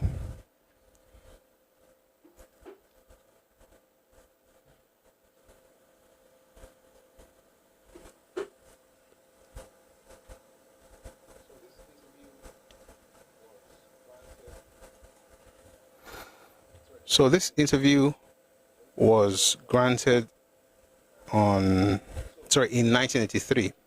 Okay, it was in Abeokuta. And so if you look through history, even during World War II, starvation was used as a weapon, right? The truth is, it's a weapon that's always been used all over the world. But even the way Papa talked about it, he wasn't using it as a weapon against the people. To start with, who in the world asks their enemies to feed them during a war? That's the first question for any sane person to think about. So if you're sane, you expect those people that are always insulting me. In your sanity, please ask yourself that question, because you probably have moments of sanity from time to time. Where in the world does a person ask his enemy to feed him in order to fight that enemy? Unless you are taking advice from a madman. You know that makes no sense. Number two, was this man against the people, or was it against the soldiers? He said there is no need to feed them with that thing. I don't want to misquote. He said, I don't see why we should feed our enemies fat in order for them to fight harder. Who could fight harder? Soldiers, not the people. So that's the first thing. Now let's listen to Papa himself as he defends himself, and then we will now defend him with more sources. So he says here, by the way, if you have been listening to me for more than 1 or 2 days, you know that when I say Papa, I'm talking about AWO. So he says,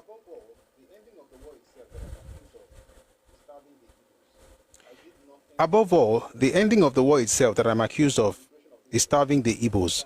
I did nothing of the sort. You know, shortly after the liberation of these places, Calabar, Enugu, and Port Harcourt, I decided to pay a visit. There are certain things which I knew, which you don't know, which I don't want to say here now. When I write my reminiscences in the future, I will do so. Some of the soldiers were not truthful with us. They didn't tell us correct stories. But when I went, what did I see? I saw the Kwashiorkor victims. If you see a Kwashiorkor victim, you'll never like war to be waged. Terrible sight in Enugu, in Port Harcourt, not many in Calabar, but mainly in Enugu and Port Harcourt. Then I inquired what happened to the food we were sending to the civilians. What happened to the food who were the we? The federal government. In other words, even during the war, the federal government was sending food to the people through Red Cross and Caritas. By the way, we're going to read the report from Red Cross 1968 today. So that way we can close this session. So we read from their own side to understand what happened and what Ojukwu did.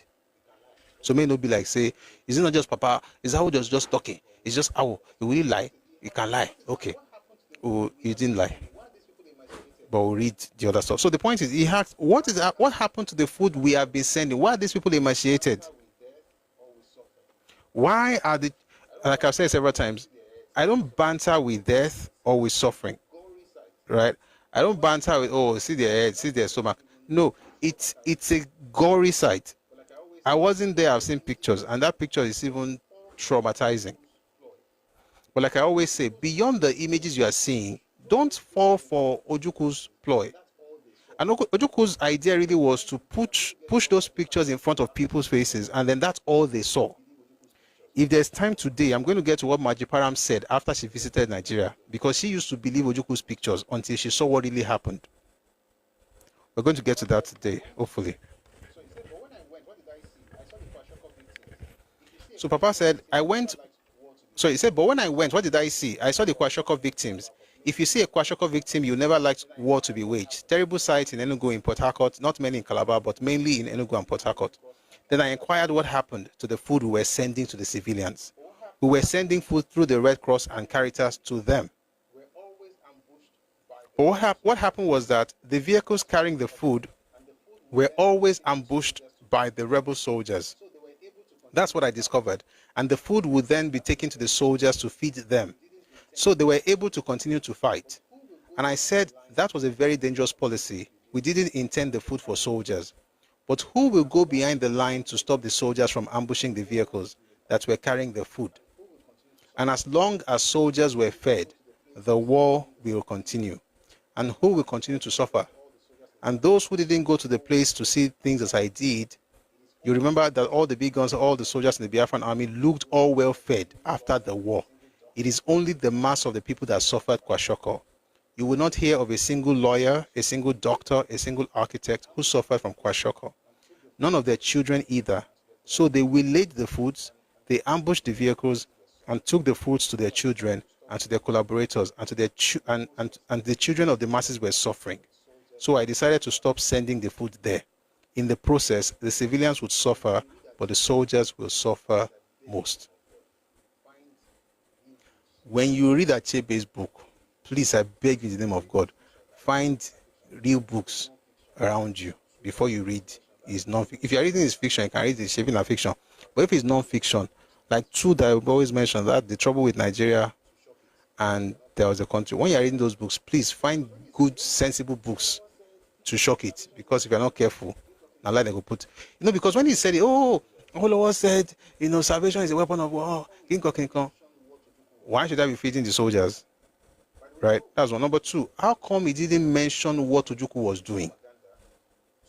By the way, before we go to what Ojukwu was doing, what they did back then was to create this propaganda to make people either reject the food or not even know that the food was coming in the first place. What do I mean by that? So, for instance, they will take the food to the soldiers. And I think it was yesterday, I played a video of the soldiers as they were surrendering. You find on YouTube when Philippe Effiong surrendered to go on. This was 1970. You don't see anybody emaciated. You don't see anybody suffering like no food. Everybody was looking fine. You didn't even know they were coming from the war front. They were good.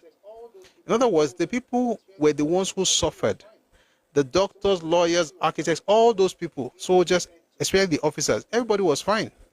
So what it means basically was that the food that was being sent to them was being hijacked by Ojukwu for his own men. My question is this. Why didn't Ojukwu plan for food for his men since he wanted to fight this war so badly?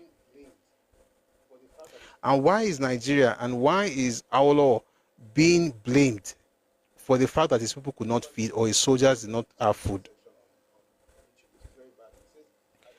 Then number 3, somebody wrote something in the comment section on YouTube, which is very valid. It says, they are not even afraid of poison. See, that thing you said, they are not afraid of poison, was a strategy they now used. What they said was that the food was poisoned. I read it here the other day. The man who led that charge was Okonkon Ndem on Radio Biafra. Said that the Nigerian government was sending poison food, so the people would reject it, and then they were eating it. So those working in radio, they were well fed. Everybody was well fed, but the people. Many of the young people, or generally, many of the people that get very angry about the war, and again, it was a terrible thing, right? The death, unfortunate, and I would say needless. But you see, your parents only suffered hunger because they were not part of the elite. That's the truth. If your parents were not or your grandparents, they were not well educated, they didn't really go to school, they were not part of the cream of society, those ones, they were okay. As a matter of fact, they were having snacks. Kids were having toys. So there is no way Nigeria is to be blamed, or Papa should be blamed for your predicament, although I empathize with you, but I cannot take the blame of your leaders. Or at least Papa should not take the blame of your leaders.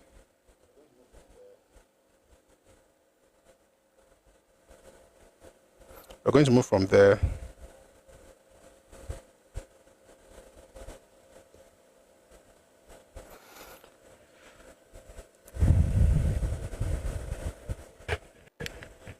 One second, I'm trying to open the page. Yes, Tom, chocolate. Kids had chocolate, kids had toys, but people's great-grandfather had nothing. One second, though.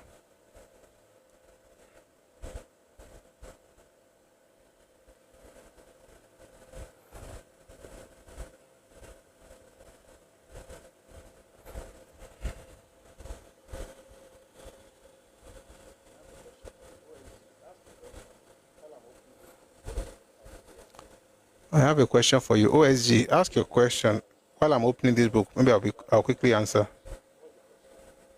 History has versions, depends rather on the bias of the reader. That's not a question. What's the question?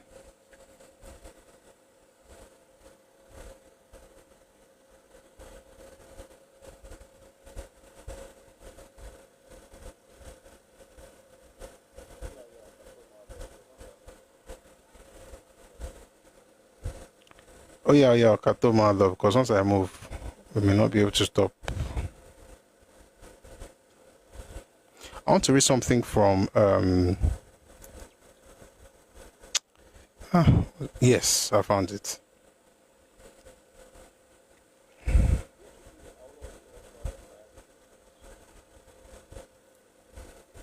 Don't you think that AWO will also have some biases in his books?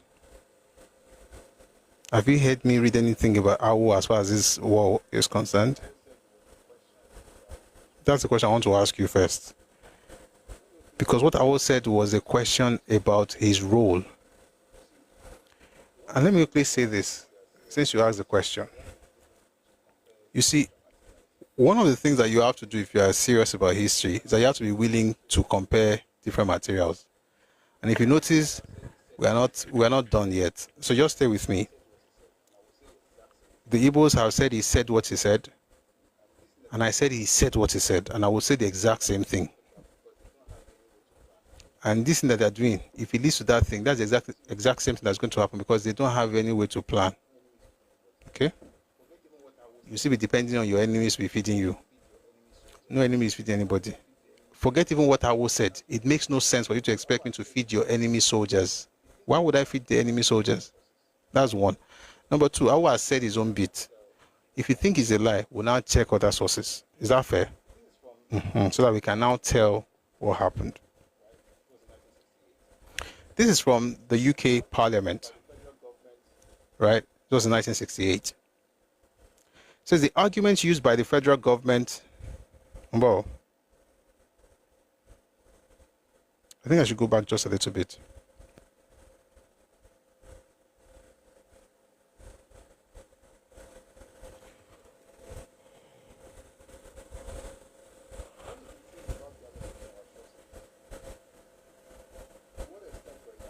What is the truth about the allegation of atrocities?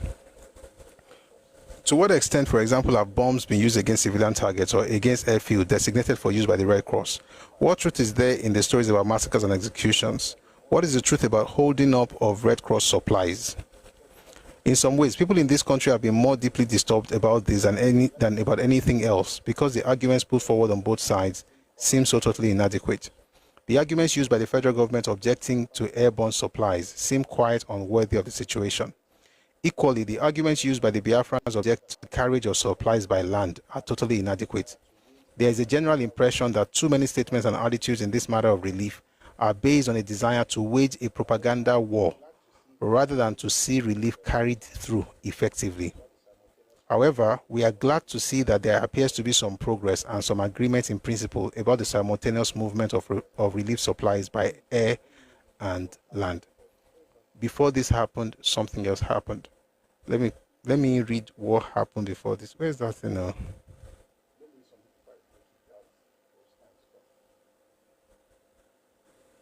Let me read something before I go to that Goldstein stuff. This I've not read before.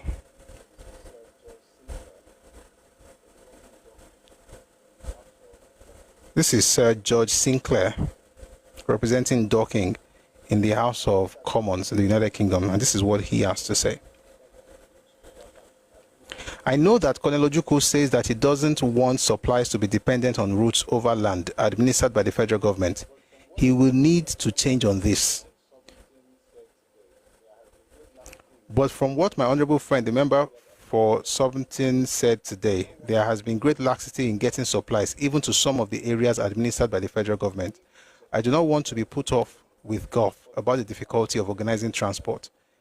If a sufficiently high priority were given to the task, transport could be found. So essentially what he's saying is that Ojukwu says he doesn't want supplies to be dependent on the routes, on land routes. Why is this important? We'll get there very soon. Let's do the boring things first.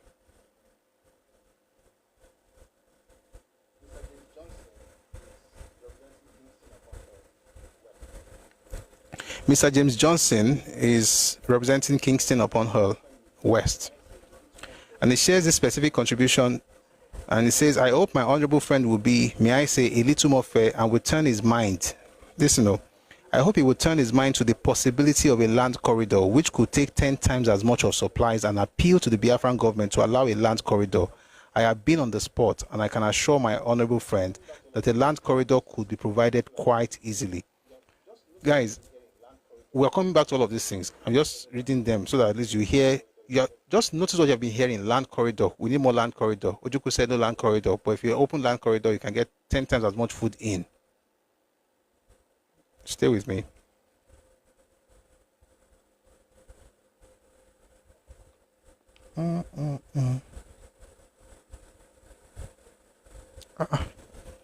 Wait though.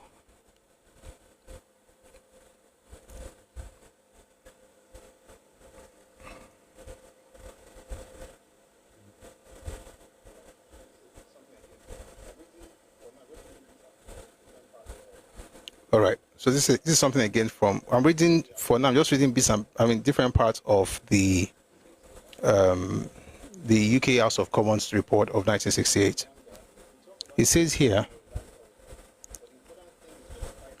to relieve the hunger, we talk about an airlift or a land corridor, but the important thing is for the fighting to cease.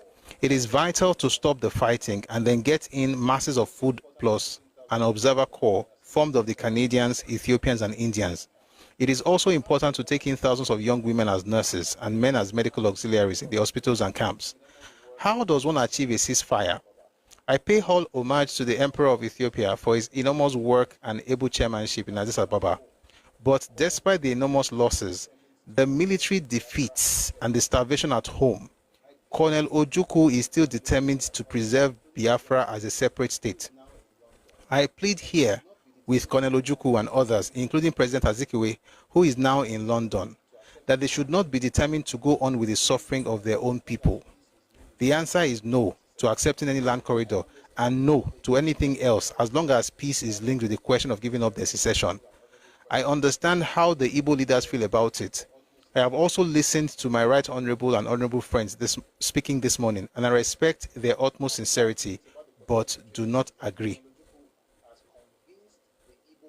One of the bad things about the political situation is that Colonel Ojukwu has convinced the Igbo people within their diminishing heartland that they will suffer this awful genocide.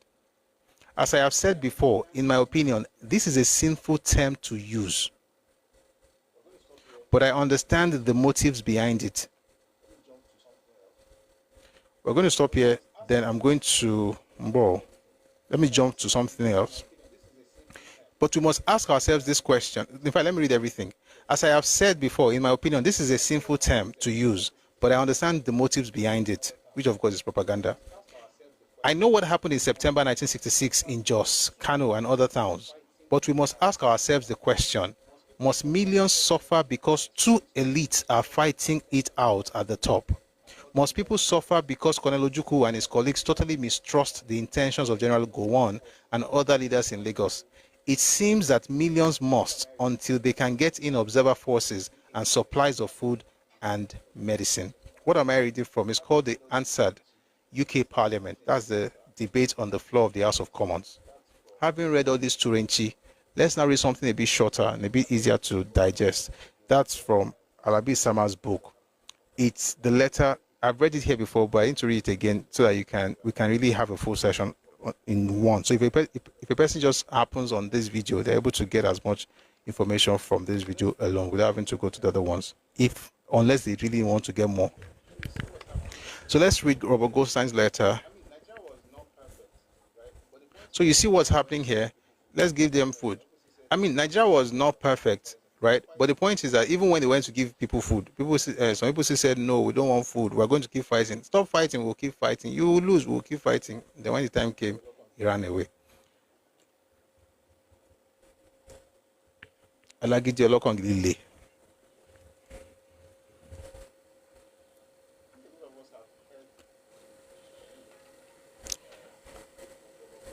I think a lot of us have heard the reading anyway of Robert Goldstein's letter.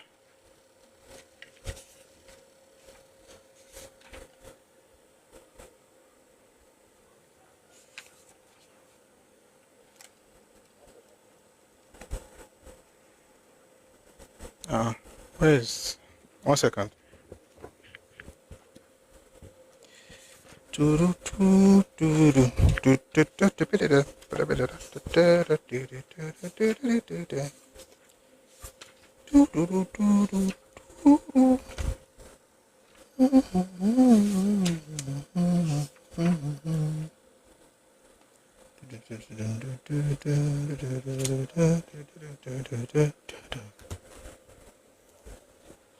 Feel my star shine. When the time to pay the ultimate price came, the coward ran away. Until Ninkanshi. Let me tell you one thing that kind of rubs me off the wrong way about this whole thing. I look through everything and I'm looking for how Ojukwu suffered in all of this during the war. I'm still trying to find what did he suffer anything? And I'm not saying I want him to suffer. I'm just asking for all that he did to the people. what did he suffer for that? Just give him a slap on the wrist.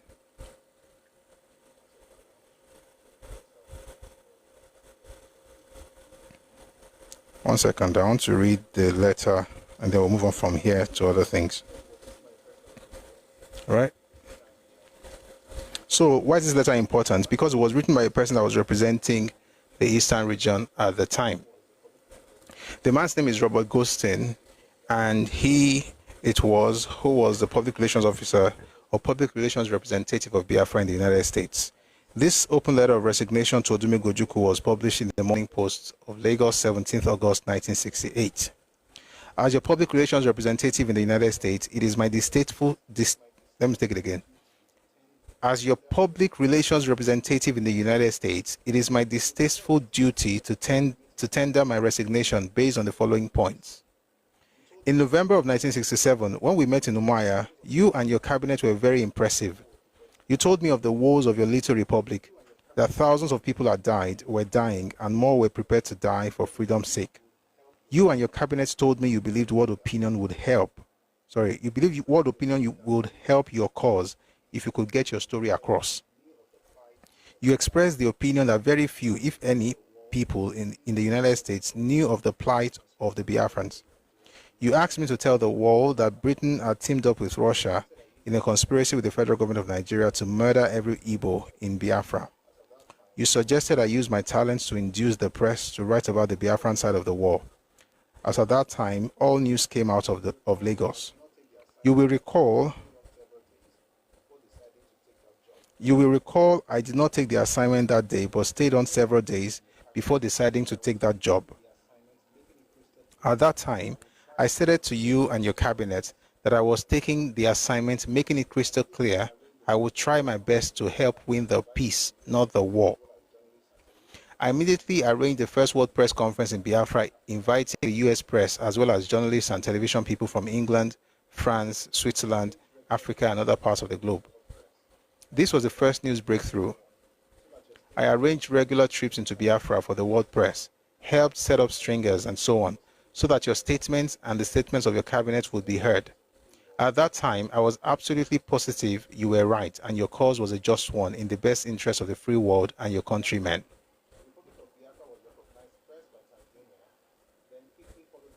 Finally, the Republic of Biafra was recognized first by Tanzania, then quickly followed by Gabon, the Ivory Coast, and Zambia. Our public relations work was paying off. World opinion was starting to side with us. Peace talks were arranged at Kampala. I thought, now this is where it gets crazy. Everything before now, nice. Now it gets terrible. Peace talks were arranged at Kampala. I thought that if anyone walked away from the table, it would be the federal government. But no, to my dismay, it was Biafra that left the conference. After all the fighting and killing, I knew that peace would not come easy, but I could not understand leaving the peace conference until the last point was negotiated and the avenue explored. Then urgent telex messages were received from Biafra telling of tens of thousands of people starving in the refugee camps, the villages, the bush country, stating if something weren't done in the next few months, over 1 million women, children, and aged would be starved to death. I immediately contacted the press, urgently petitioned the State Department for action on their part.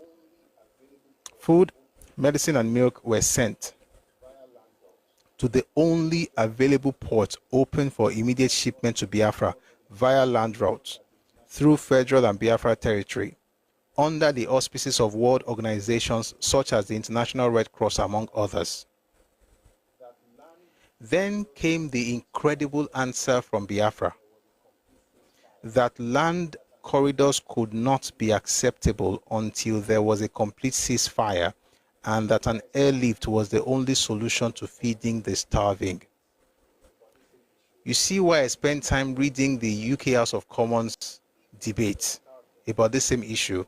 And the issue, of course, was that these people were starving. Food was being made available, but Ojukwu kept saying that they would not allow food to be taken in through land corridors. The reason I read that again and again was just to tell you that whatever Robert Goldstein is saying is what folks in the House of Commons are also affirming or confirming. 1 second, please. So people come here to just, disturb. So let's help them. All right. So this idea of land corridor is here. I'm going to read something about the same thing from the report from Red Cross. So it says, then came the incredible answer from Biafra that land corridors could not be acceptable until there was a complete ceasefire, and that an airlift was the only solution to feeding the starving. You then appeared before the various heads of state and representatives of the OAU at Niamey in Niger. I fully expected you to at least accept the word help that was offered your starving throngs. However, you delayed, hoping to use these unfortunates with world sympathy on their side as a tool to further your ambition to achieve war concessions at the upcoming peace talks in Addis Ababa. Thus, innocent victims continue to perish needlessly of starvation, the most agonizing death that can befall any living creature.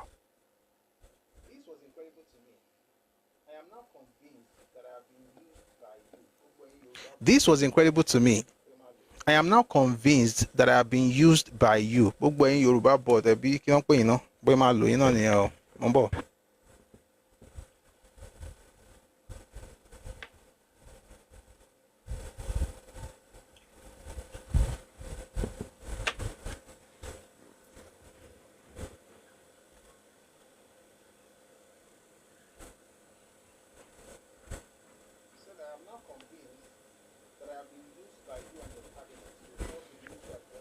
Said, I am now convinced that I have been used by you and your cabinet to help in military adventures of your origin, using your starving hordes as hostages to negotiate a victory.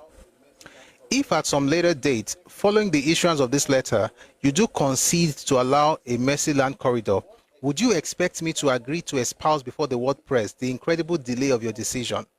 What explanation could I honestly give for the needless prolongation of this horror? I pray this communication may in some small way influence you to move affirmatively, allowing the mercy land corridor to be born. It is inconceivable to me that you would stop the feeding of thousands of your countrymen under auspices of world organizations such as the International Red Cross, World Council of Churches, and many more, via a land corridor, which is the only practical way to bring in food to help at this time. It is inconceivable to me that men of good faith would try to twist world opinion in such a manner as to deceive people into believing that the starvation and hunger that is consuming Biafra is a plot of Biafra, Nigeria, so is a plot of Britain, Nigeria, and others to commit genocide. I cannot in all conscience serve you any longer, nor can I be a party to suppressing the fact that your starving thousands have the food, medicine, and milk available to them. It can and is ready to be delivered through international organizations to you. Only your constant refusal has stopped its delivery. Why did the people suffer? Because Ojukwu did not want them to eat. That's the simple answer.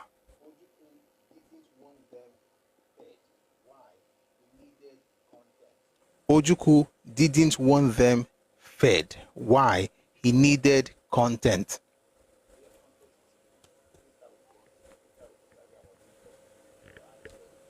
When you hear content is king, it didn't start with Facebook, it didn't start with Instagram or TikTok or IG or YouTube. Ojukwu needed the content.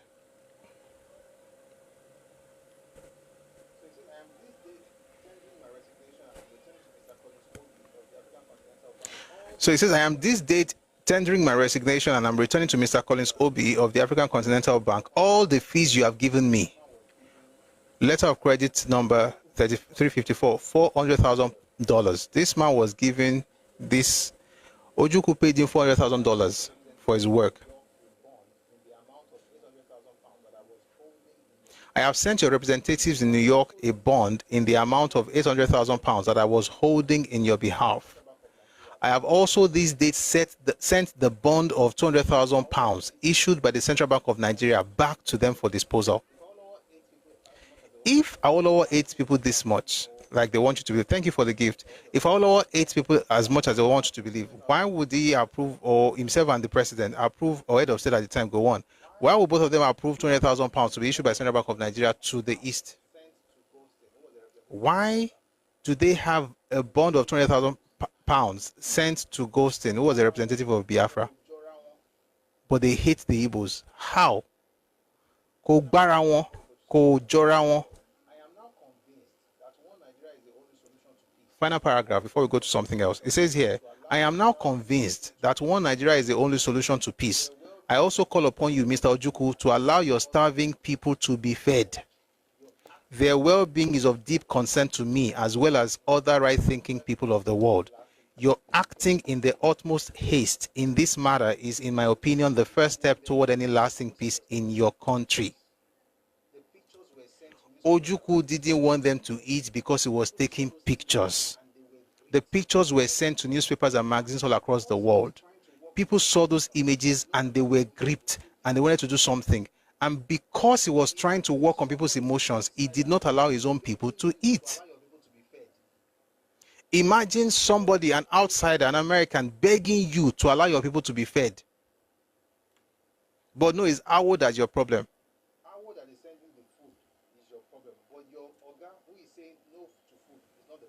AWO that is sending the food is your problem, but your Oga who is saying no to food is not the problem. So when the food was stopped, I already told you the first reason. Food was being diverted. But even when food was now sent, because let me tell you something, even when the Nigerians were sending food, the food was not really getting to the people. So why was the Igbos giving £20 each, regardless of how much you have in bank? Pascal, I had that conversation 2 days ago. You're going to have to hold on for me to finish this, but please ask that question again in a bit. I'll answer you, I promise. By the way, I like what you wrote. They were given. It was a gift.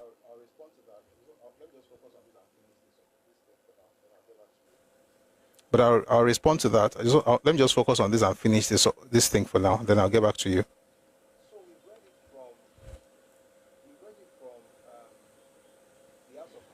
So we've read it from the House of Commons, from 3 or 4 MPs, members of Parliament in the UK in 1968.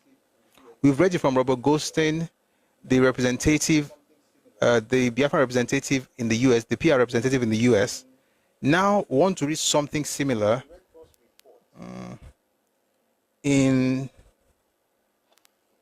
the Red Cross report.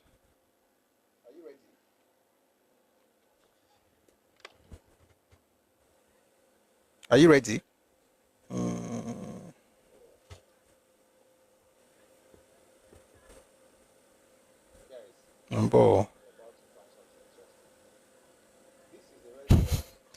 Guys, you're about to find something interesting. This is the Red Cross, or it's called ICRC report. So International Committee of Red Cross. Wait 1 second. Let me open that page.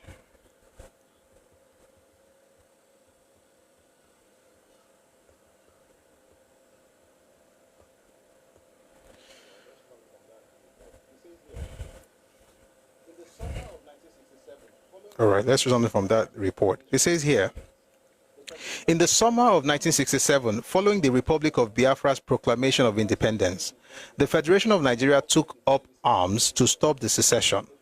The ICRC, the first step was to inquire after the fate of prisoners of war and to support the activities of the local Red Cross by providing equipment and medical staff. At the end of 1967, the ICRC also started relief operations for civilians affected by war or by the war on both sides of the front line. When famine took hold in Biafra in 1968, this became the organization's main focus. The challenge was to feed a population of several million people in complex circumstances. For the ICRC, the main stumbling block was the difficulty of obtaining the consent of the belligerents to bring aid into Biafra, which was blockaded by the Nigerian government. While the government accepted the principle, it wanted control over what was delivered and how in order to assert its authority over the breakaway province. Conversely, the Biafran authorities tried to impose their own conditions on relief efforts in order to show that they were not subject to the whims of the federal government. In addition, for each belligerent, humanitarian aid was strongly linked with questions of military strategy. Despite these difficulties, in September 1968, the ICRC was able to establish an airlift for Biafra. Mumbo, this report you will find online, by the way. I'm going somewhere. I want to.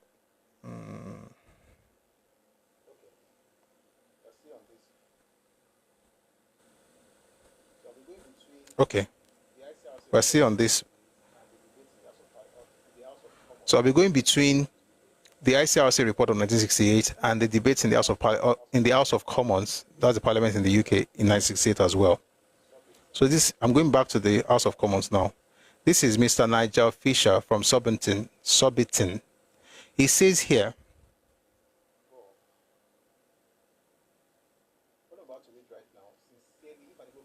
what I'm about to read right now, sincerely, if an Igbo man would just believe this thing, their life will be changed. Because I think that it's about time that the federal side of the case was put in the debate. Pascal, you know what, guys, the first group were, it won't take long. The people who had Nigerian sit back. An example you can go and look for it online. His name Pounds from. Before I even start, let me even make it very clear. Number one, now your money, if you had an account and you now brought that old Nigerian pound, by the way, between 3rd of January to 27th, and then the thing expire in their hand. Mention how she withdrew sense to expect Nigeria to give you money for a worthless paper. And I'm saying this way because at this point we have to begin to speak up. The time frame was not for them. The time frame was not for them. They were not planning to change money for them after the war. The time frame to change the money was during the war. It was between 3rd January and 22nd January 1968. The people who get Biafra money back to Nigerian pound, we never had that plan. I'm saying we because I'm on the Nigerian side. There was no plan to change Biafra money to Nigerian pound. It was a rumor in Biafra. It was not what Nigeria said. If you were able to present your paper, you got your money back in full. If you were not able to present your paper, whose fault would that be? If you change your money to Biafran pound, who do you expect to give you the money back? Why not go and meet Ojukwu, who took the money and gave it to Sylvester Ugo, who was the governor of Central Bank of Biafra? Why would Nigeria have to pay for the mess? And like I said, the 20-pound policy, looking back right now, I think it was a good thing, but I think it was a mistake. Because when something similar happened in America during the Civil War, nobody gave the South anything. The Confederates got nothing. So in reality, the 20 pounds was something to be grateful for, but apparently it's becoming like you have done something. So in reality, the 20 pounds was something to be grateful for, but apparently it's becoming like we have done some. Nigeria has made a mistake, because now everybody says, why did you give us 20 pounds? If we don't give you anything. It was an ex gratia payment to help get started, not to help you get started, not to pay for the money that you already changed to another currency. And I think at this point, Nigerians need to speak like this so that nobody will be, blackmailing us with money. Now let's go back to what we're discussing. So back to the stuff. This is by Mr. Nigel Fisher. So he says here, with the honorable member for Kingston upon Hall West, Mr. James Johnson, I visited Nigeria for a fortnight earlier this month at the invitation of the federal government. I believe that we were the first members to see the Civil War at first hand, intensively and with virtually total coverage of the whole of Nigeria and all its leading personalities. I have been only to the federal side, and to that extent the House will wish to discount my conclusions. But although they may not be fashionable, they are at least up to date. Excuse me. We had long interviews with General Gowon, his chief of staff, and so on and so forth. We also talked to 3 German journalists. So they spoke to General Gowon, they spoke to the chief of staff, Brigadier Hassan, the foreign minister, Mr. Ariwa, they spoke to They visited 9 states of the 12 states. They spoke to the military governors. They spoke to the commander in the field. That's Colonel Adekunle. They spoke to many people. And this is what they said. We also talked to 3 German journalists who were interesting because they had just come from Biafra. Please listen to what I'm about to read right now. They confirmed my impression that the Igbos are to a large extent now the victims of their own propaganda. They are fighting on because they believed that they will be massacred by the federal troops if they give in. I do not believe that this will happen, but if the people concerned believe that it will, it is not surprising that they are very reluctant to surrender. While all this was going on, Ojukwu was ensuring that food was not getting to his own people.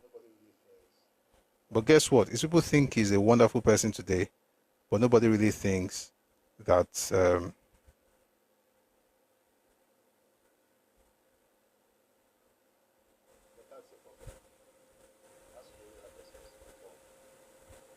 that's a problem. It has to be every other person's fault. I'm going somewhere with this. 1 second. I want to go to Majiparam. Oh, by the way, somebody wrote here earlier, and the person was correct. She was the Oxford historian who wrote the biography of Lord Lugard.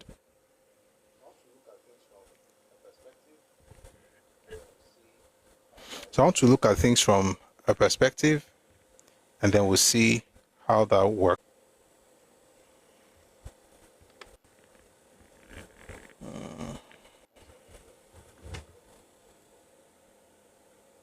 One second though, look for the page.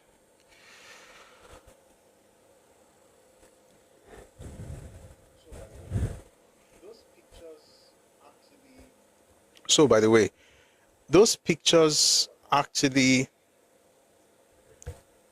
sorry, somebody said something about Naira. Let me just check.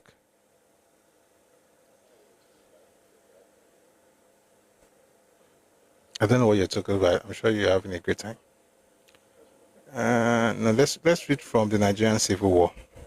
Let's read from Nigerian Civil War by John de St. John. I want to see things through the lens of Majiparam. Why is this important? Because if there was anybody in the UK who believed that Biafrans were in trouble and that Biafrans were suffering and supported them wholeheartedly, it was Majiparam. She was a dame, by the way. I already mentioned she was an Oxford scholar. She wrote the biography of Lord Lugard, so she's very respected. So let me go back just a little bit to give you context.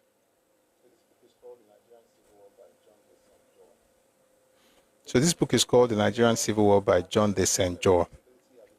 The British government, they felt, had both a special responsibility as a former colonial power and a critical vulnerability as a supplier of arms to the Nigerian aggressors. So why on earth weren't the British people, with their long traditions of liberalism and fair play, exerting far more pressure on it to change its policies? The answer is simple, though it may seem, let me read that again. The answer is simple, though it may seem facile. The more one got to know about the Nigerian war, the less positive one was compelled to become about its rights and wrongs. The picture, which had seemed so crisply black and white, gradually, with every additional piece of knowledge, turned into a horrible and confusing mishmash of grays. The open-minded and honest admitted that perhaps their original assessment had been wrong and thought again. The less honest emulated 2 of the 3 wise monkeys, closing their ears and eyes, but not their mouth, and blundered passionately on. Even the acknowledged experts were not spared this shaming, but ultimately even the acknowledged experts were not spared.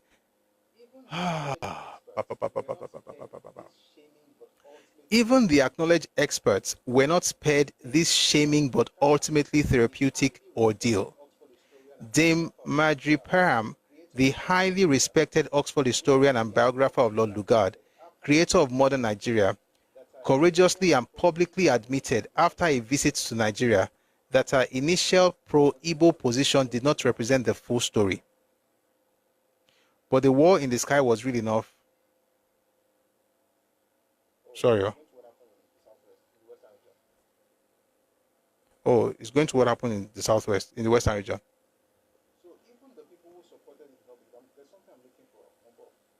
So even the people who supported it did not believe. There's something I'm looking for, Mombo.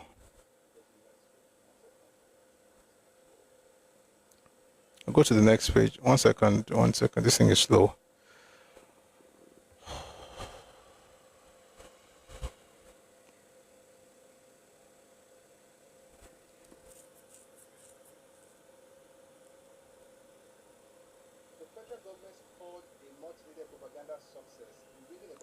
The federal government scored a much-needed propaganda success in bringing about the courageous conversion of one of Biafra's most tireless and hitherto to Lagos tiresome friends abroad, Dame Marjorie Parham.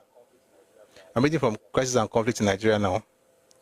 Crisis and Conflict in Nigeria by A.H.M. Kirk Green. 1 second.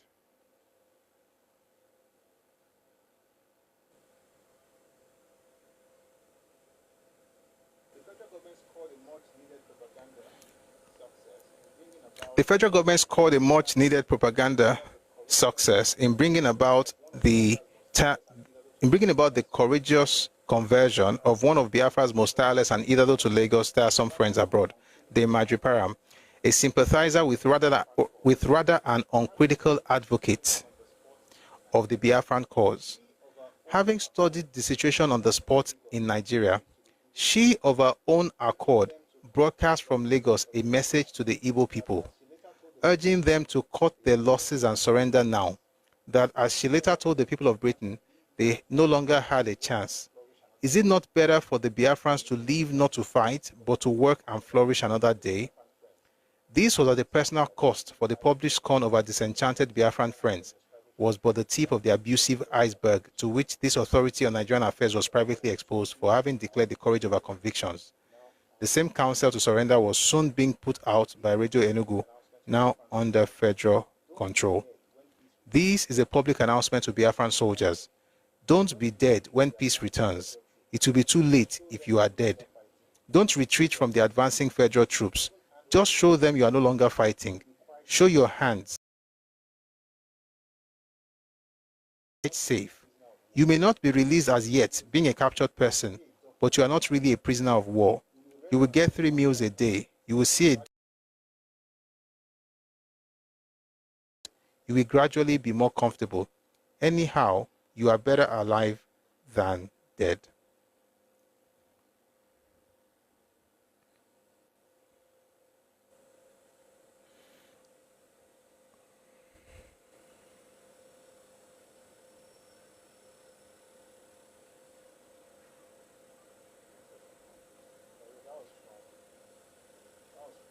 One second, I want to read something. By the way, that was from Nigerian Army to the Biafran soldiers.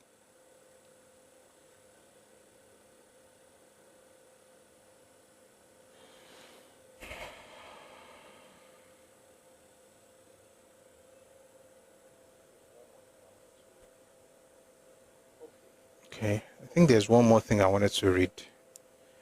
Okay, Mombo.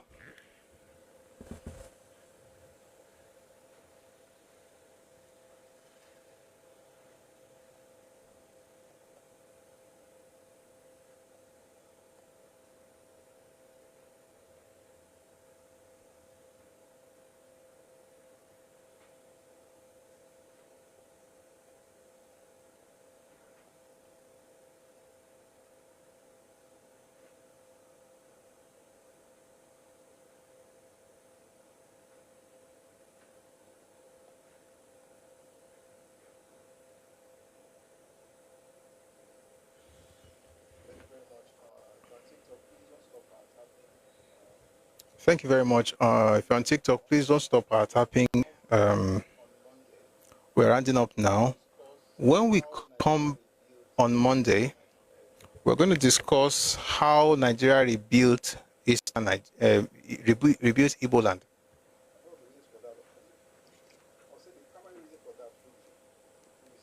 One of the reasons for that, of course, I'll say the primary reason for that really is to help those young people, for instance, from the East, who think that somehow Nigeria did not do anything to rebuild anything and people just hate them and all of that. It's not true. It's not true. I want to try and see if we can get that out there.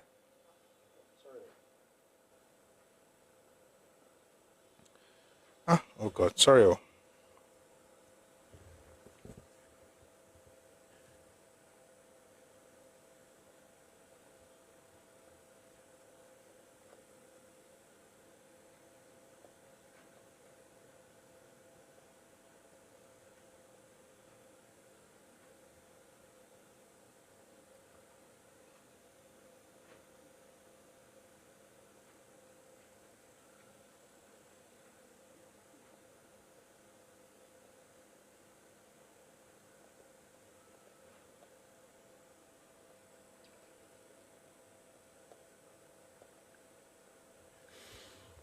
Okay, we're good.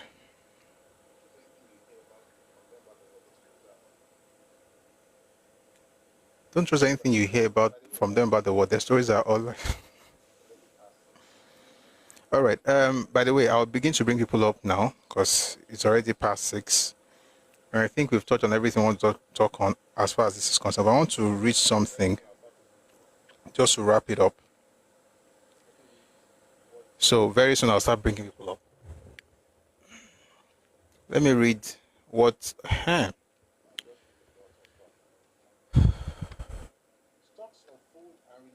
I'll just read a lot of stuff and then we'll move on. Stocks of food and relief materials have been built up in Enugu. And in fact, let me go back. It's not good for me to start there. The federal government warning to International Red Cross. This book is called Crisis and Conflict in Nigeria by A.H.M. Kirk Green.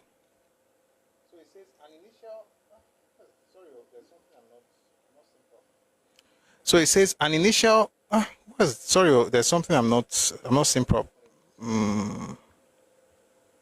Give me you clear. Let me open it with something else. 1 second. Must be true. I like this. I think it's actually fantastic. It's the page I've been looking for since, so I'm really happy I found it. And the other pages I wrote down somewhere, I suddenly just discovered it back now. Thank God.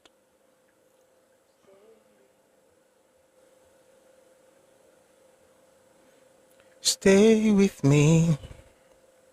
You are all I need.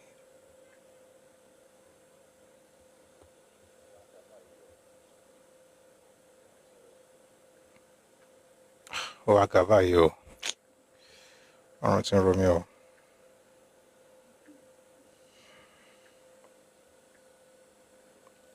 Finally. So what page is this?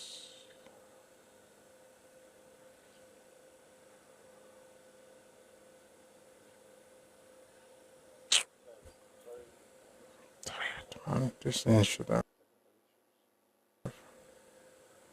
Guys, I'm sorry. I'm having some tiny technical issues.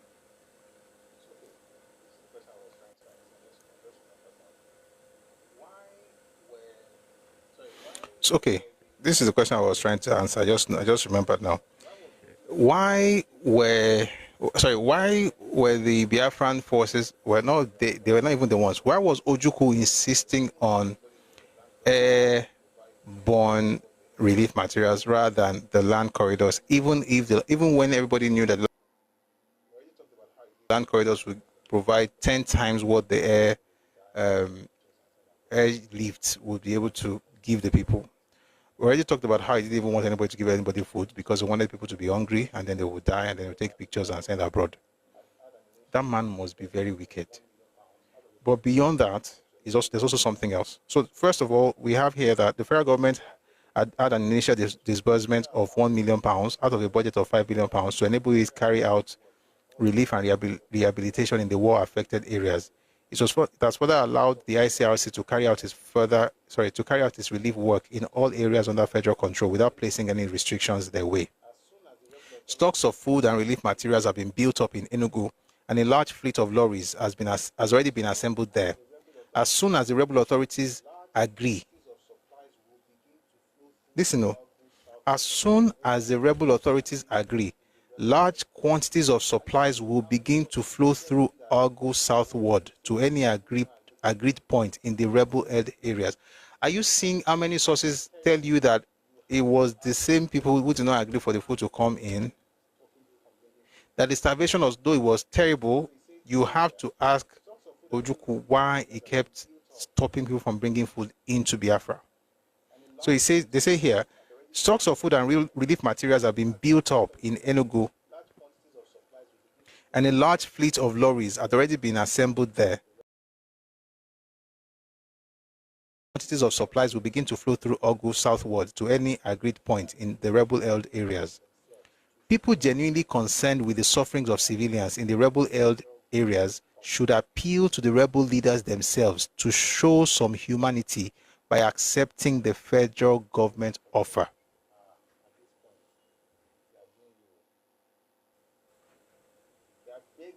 If you really think AWO is your problem, at this point, they are doing you. They are begging Ojukwu and Biafran forces and Biafran government to allow food to come in. Goldstein said it. You may not agree with that. You saw the challenges that the ICRC mentioned in their own report of 1968. Now we're reading crisis and conflict in Nigeria. You are seeing the same thing. As soon as they accept, in other words, they've been delaying, they've been rejecting the whole thing. But let's continue. The rebel insistence on neutralized airstrips and air corridors is therefore mainly to relieve military pressure on them and to strengthen their false propaganda.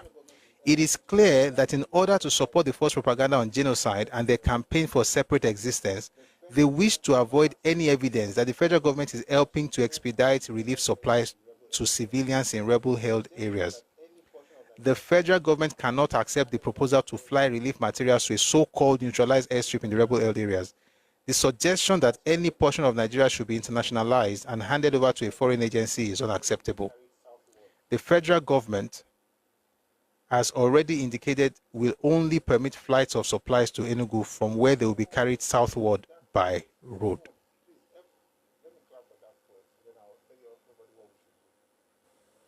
Oh, thank you, Dark Poet. Everyone, please let me clap for Dark Poet, and then I'll tell you everybody what we should do.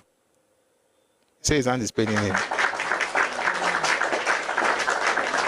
Thank you. Thank you for your service. Everyone, please, let's start. If one person can, be so consistent, imagine what would happen if all of us can do it. So I know that a lot of us are doing it already, but please, let's power tap on Twitter. These things help the life. You know that already. So please, if you're on Twitter, please power tap.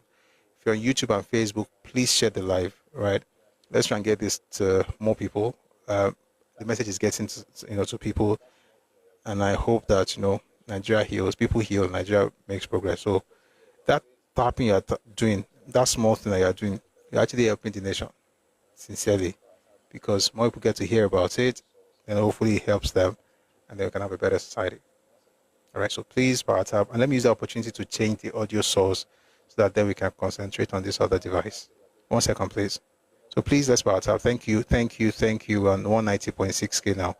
I hear our guys say we are going to 250K. The moderator said 250K, Abby. So let's prove to her that we can do it and do more.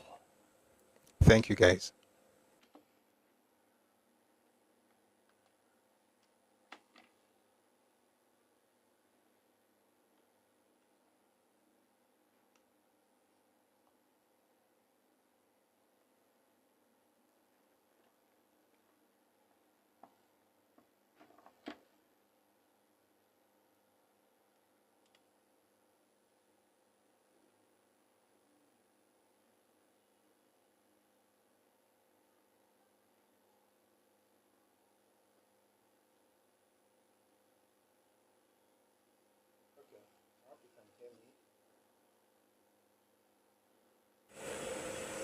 Okay, I hope you can hear me.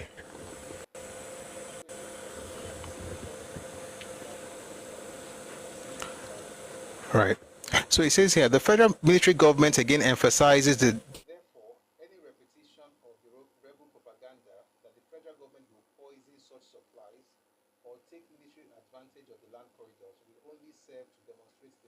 such supplies or take military advantage of the land corridors will only serve to demonstrate the rebels' lack of concern for the sufferings of the civilians. It is hoped, therefore, that the rebel leadership will stop playing politics with the lives of our people and accept the mercy corridors offered by the federal military government. It is hoped that the ICRC will make the full facts known interest which has been aroused in this matter. This statement was issued in London and in Lagos. This statement was issued in Lagos and London simultaneously on 16th August 1968.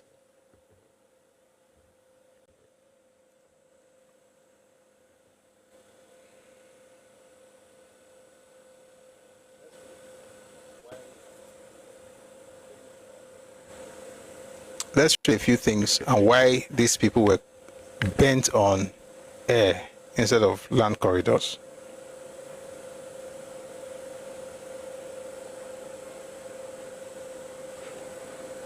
This book is called The Nigerian Civil War by John Desenjo. He says here,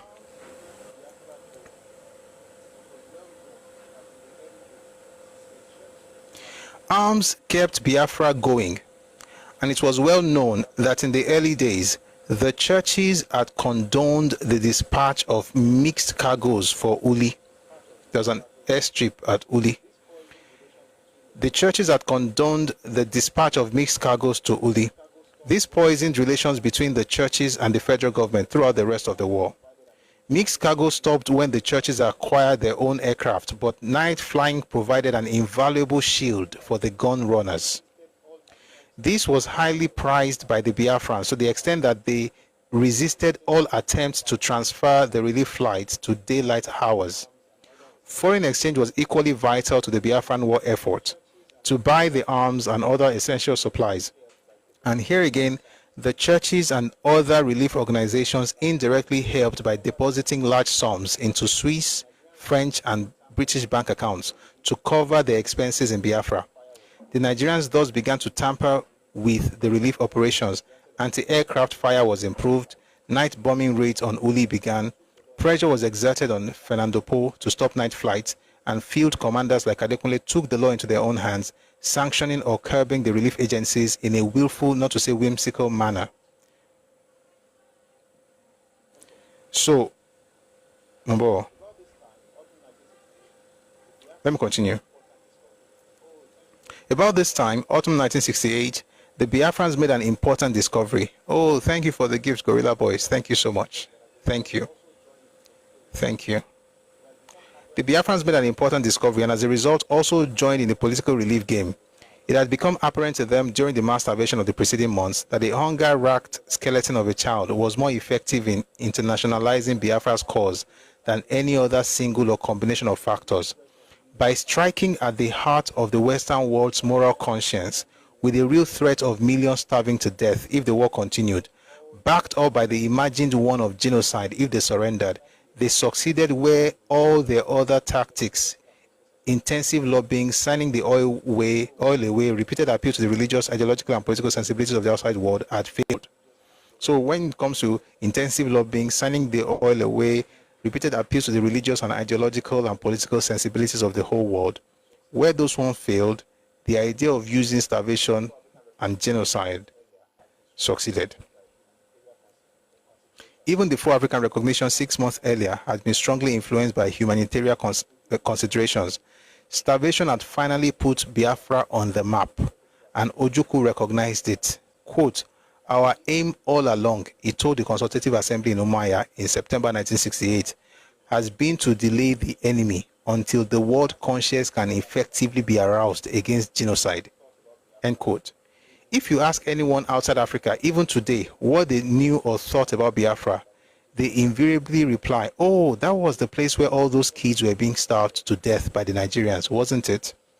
The immediate benefits of such concern were useful enough, especially the money, the lobbying, publicity, and public support that followed each new starvation newspaper story or television film.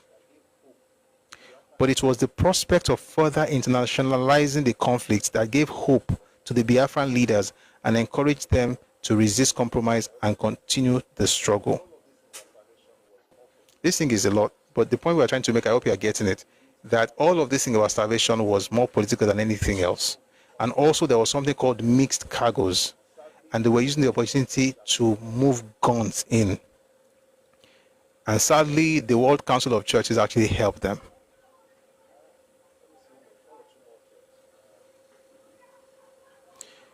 Let me see one or two more things.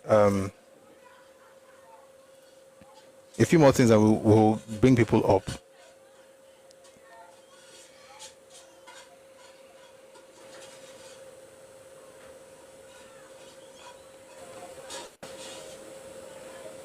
Daddy, oh daddy, da da da da da da da da da.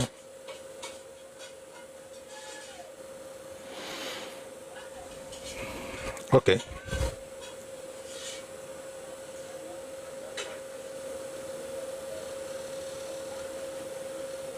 The relief to Biafra is sent by specially chartered planes from the base of Sao Tome in Portuguese West Africa. JCA has no other basis for plane. Before each flight, all planes are subject to control and inspection to prove that they carry nothing but humanitarian supplies. Let me read that again.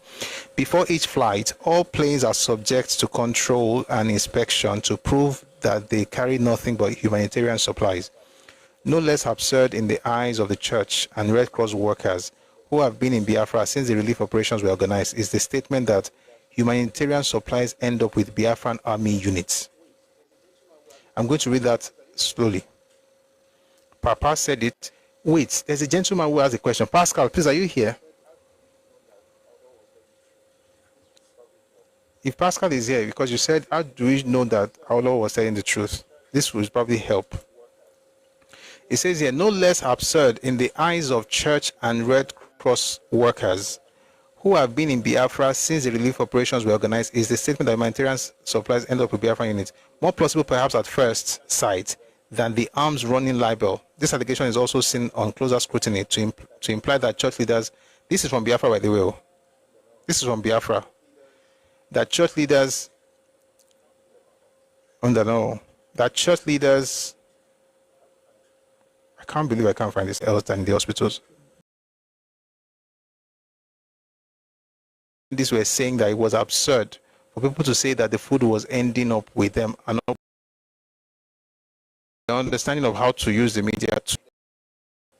But in these banks, French banks, just to ensure that they were the Catholic bishop or archbishop, I think it was of the one of those cities, was it Onitsha or Enugu, and spoke to them things that church. When I said the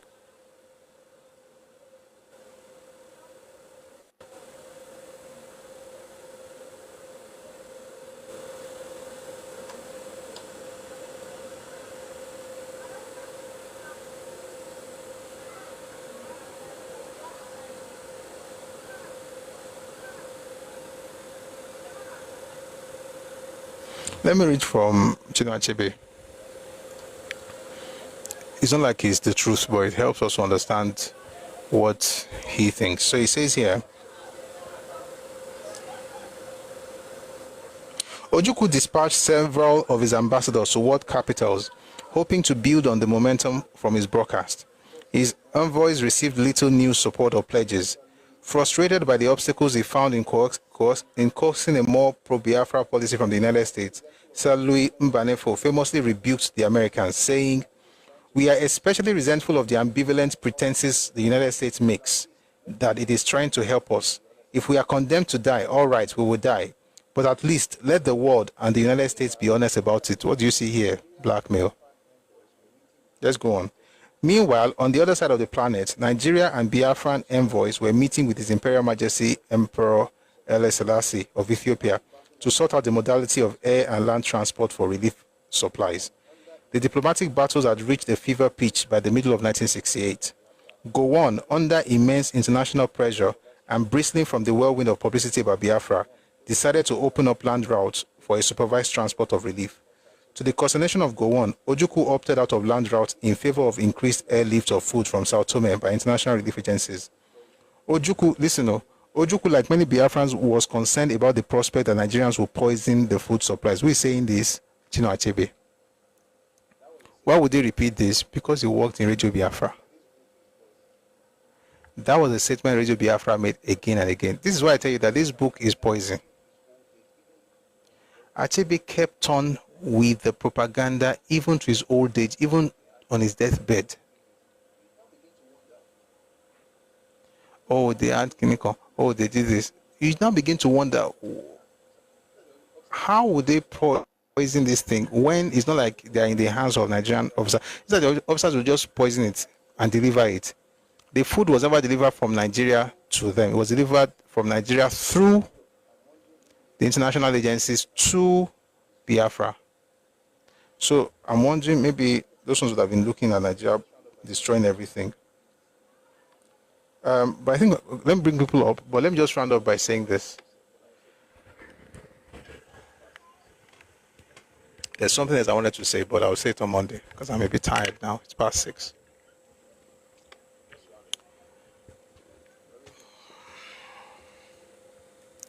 Just to round up, from everything we've seen here, every document, the documents confirm when you put everything together that yes, there was blockade by the federal government. Excuse me. And yes, there was a time that food wasn't going into Biafra. But it was made clear that the reason was because the food originally was being diverted to feed soldiers and civilians who were needed or who were related or who were close to the Biafran government. We also discovered that whether it was in the House of Commons in the UK, right, or Red Cross Society, they all talked about how difficult it was to get food into Biafra. First, because of the blockade, but even when Nigeria removed the restrictions, Biafra still had several demands. And then, of course, more important, I think one of the most important things about this would be the document or the letter by Robert Goldstein saying that Ojukwu was actually denying his people from being fed. So that means that the starvation itself was not real. It was just like a film. The people were dying, that was real, but the idea that they were being starved by AWO or by Nigeria is a lie. Apparently, it was all Ojukwu's handiwork, and he did that because he wanted to skew public opinion, and he succeeded for a while, until some of them began to travel down to Nigeria, e.g. Marjorie Parham, who was very much in support of Ojukwu and Biafra. Was when she traveled down that she saw the reality of what was happening and then decided to change her mind and called on Biafrans or the Igbo people to, essentially move on. By the way, Oyekwere, everything you are typing to insult me, I hope you know that YouTube is blocking those things. If you have enough sense, you must have stopped by now. I don't know if you know it, but YouTube is blocking what you are typing. So it's as if you are pouring water into baskets. But that will not be the first time for you. You never really make anything out of life. So continue. God bless you as you do so.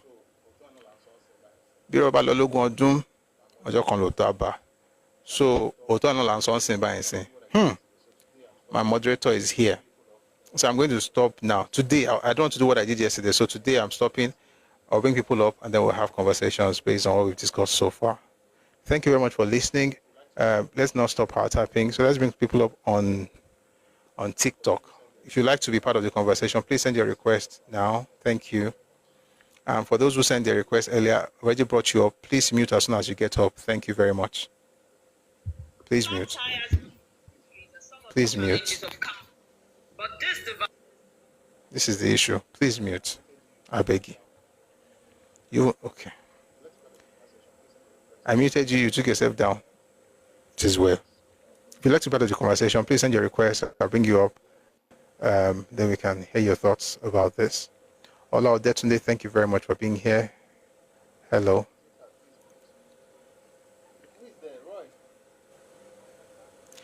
Jfad, please mute.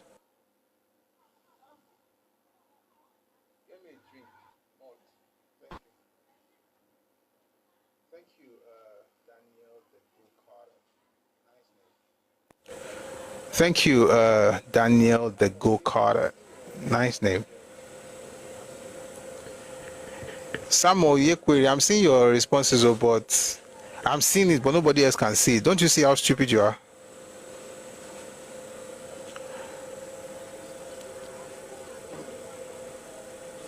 If you notice, I'm not telling you you're stupid. I'm just asking you if you see how stupid you are. There's a question on TikTok, sorry, on YouTube. Uncle Busui, do you think the what? No, come. No, don't worry. Or I'll do it myself. Thank you. All right. Somebody asked a question in the comment section. Let's quickly answer that before we open up the mic. 1 second, please. All right. So here's a question. Since Uncle Busui is this way. Do you think the Osu were the good ones and were excommunicated because of their noble leadership qualities by those who wanted to keep people down and under their control? No. The Osus, for the most part, were actually... So, sometimes, let me put it this way. Oh boy, this one is this Joe. They were not being... Let me just put it this way. Let me just answer simply. They were not being kept down because they were noble. Many of the... So it may not even be the Osu that you're looking at that point. It may be the parents or their grandparents, because it's a generational thing. 1 second.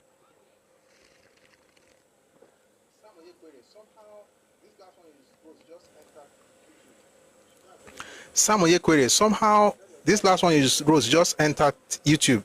You should go and celebrate. Tell your dad and your mom that you have done something good with your life. You type something and I can see it on YouTube. What a wonderful thing. So yeah, celebrate that. That's enough achievement in your lifetime. All right, to respond to Kubo. So here's the point. When you talk about Osu, the person you are looking at who is being called Osu, he may not have done anything wrong in his life as far as to warrant him to be Osu. All he needed to do to be Osu is to be born by another Osu.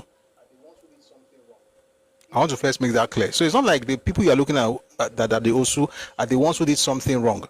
In many cases, the person you are looking at is a product of somebody, it could even be third, fourth, fifth generation. What the first person did could have been maybe a heinous crime. Thank you for the gift. Maybe a heinous crime, something terrible. And then to punish them in some cases, they have different things that lead to these people to becoming Osu, but it's not because of Etanu or because they are noble now made them Osu. No. Usually, sometimes punishment, or let's say, for instance, the person is supposed to, he has done something wrong, they want to punish the person. Owa Sadi Orishakan seeks refuge, right? And then with that particular deity, and then becomes a slave to that deity. Now, that person's children will always be slaves to that deity. Those are the sacred slaves. Okay. Now the children or children's children that you now call Osu that now went out when the British came, they were able to take advantage of the fact that the British were around and they could get jobs. A lot of those people that went out, they may not even be. In fact, for the most part, they were not the ones. Let me not say they were not the ones. Many of them were not the ones who did the terrible thing. It was probably generations before. But there is no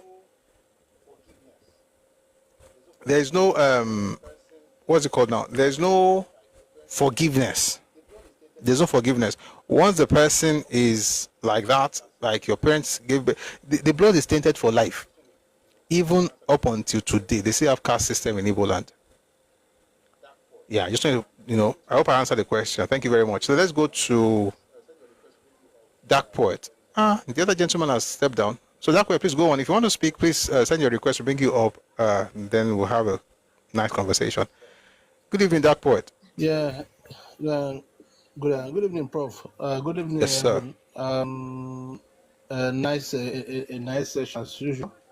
All the myths some people's father and some people's grandfather are telling them are being debunked, and hope and pray they see clearly now, because that is one of the major aims of this of all these narrations and all this by reading multiple books, to let them see clearly that what you were told, they are all wrong. So change your orientation so that you can collaborate with others in good faith and move forward.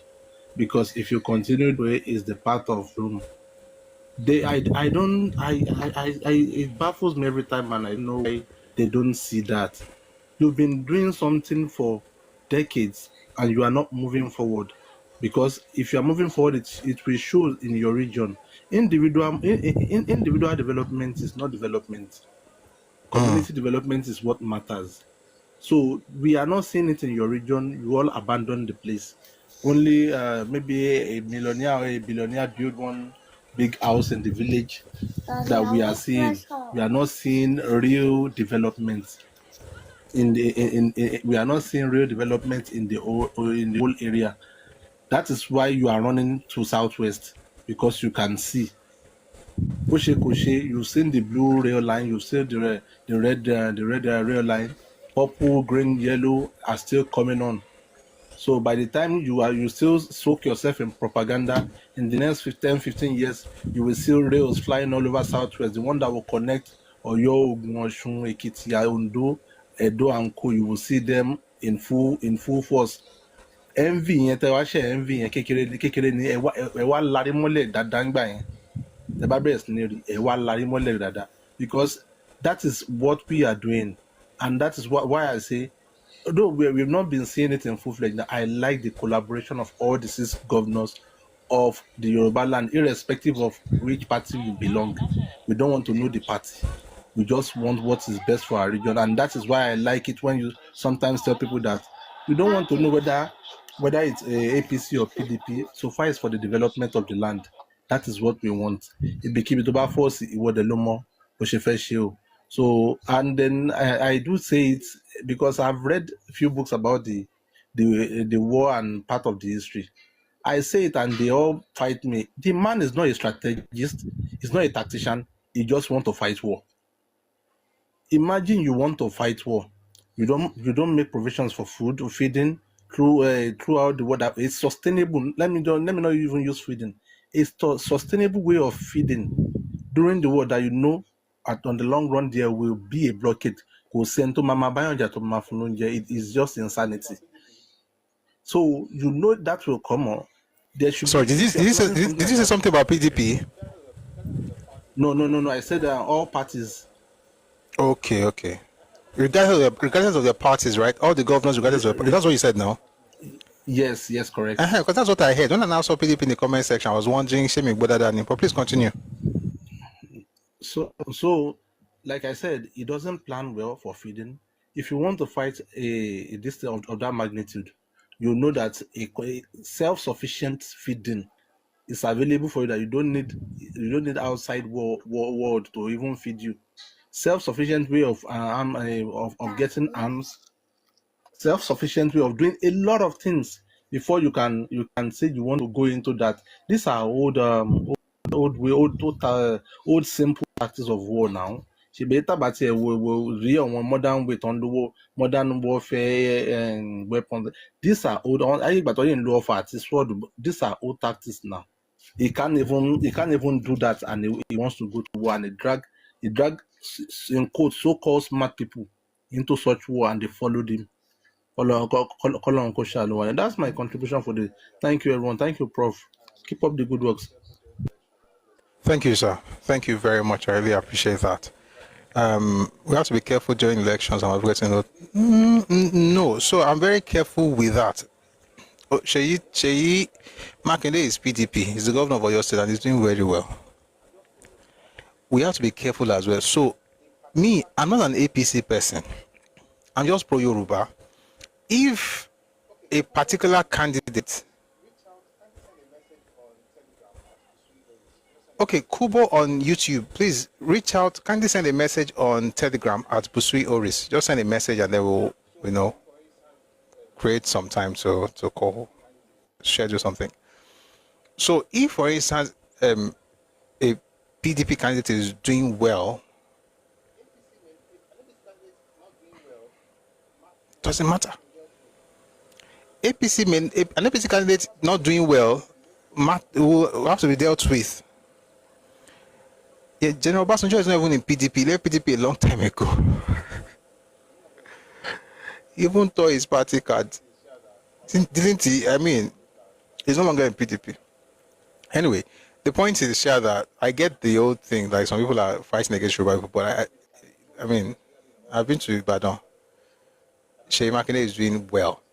I mean, it can do more, especially in other areas apart from Ibadan in your state. And I hear it's doing stuff in other places as well. And it's being PDP doesn't change anything. Even what they do with Dawn Commission right now, it doesn't really matter what party you belong or everybody is thinking about the Igbegale Yoruba, bigger Western region. Western region, Yoruba, Nigeria. People are actually, committed to that. So it's important to know that. And by the way, let me tell you something about this Nigerian issue. It doesn't really matter, parties. Parties don't matter. Well, parties apart from LP, LP matters. I don't like Labour Party. I think it's pro-Igbo. I think Labour Party is the 2025 version of NCNC. So I don't mess. I mean, they are the ones who will be bold enough to go to a person's house and make sure that everybody in that place is Igbo that will be trying to become councillor, House of Rep. Igbo. How? Why? No cultural awareness, no social intelligence. So LP, those ones, I don't know what's happening to them. But generally speaking, I don't think Nigerian political parties really have any ideology, so it doesn't really matter. But then the parties are basically the vehicles for getting political power in Nigeria at this moment. But one party that I will not even touch with a very long pole is LP.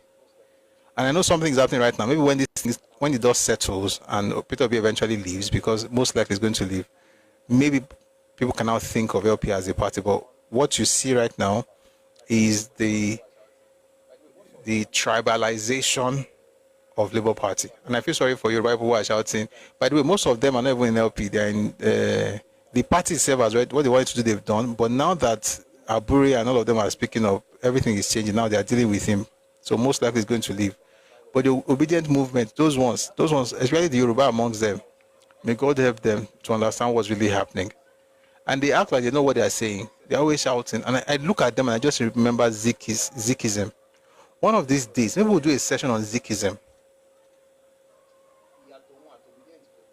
The ideology of Zik. It's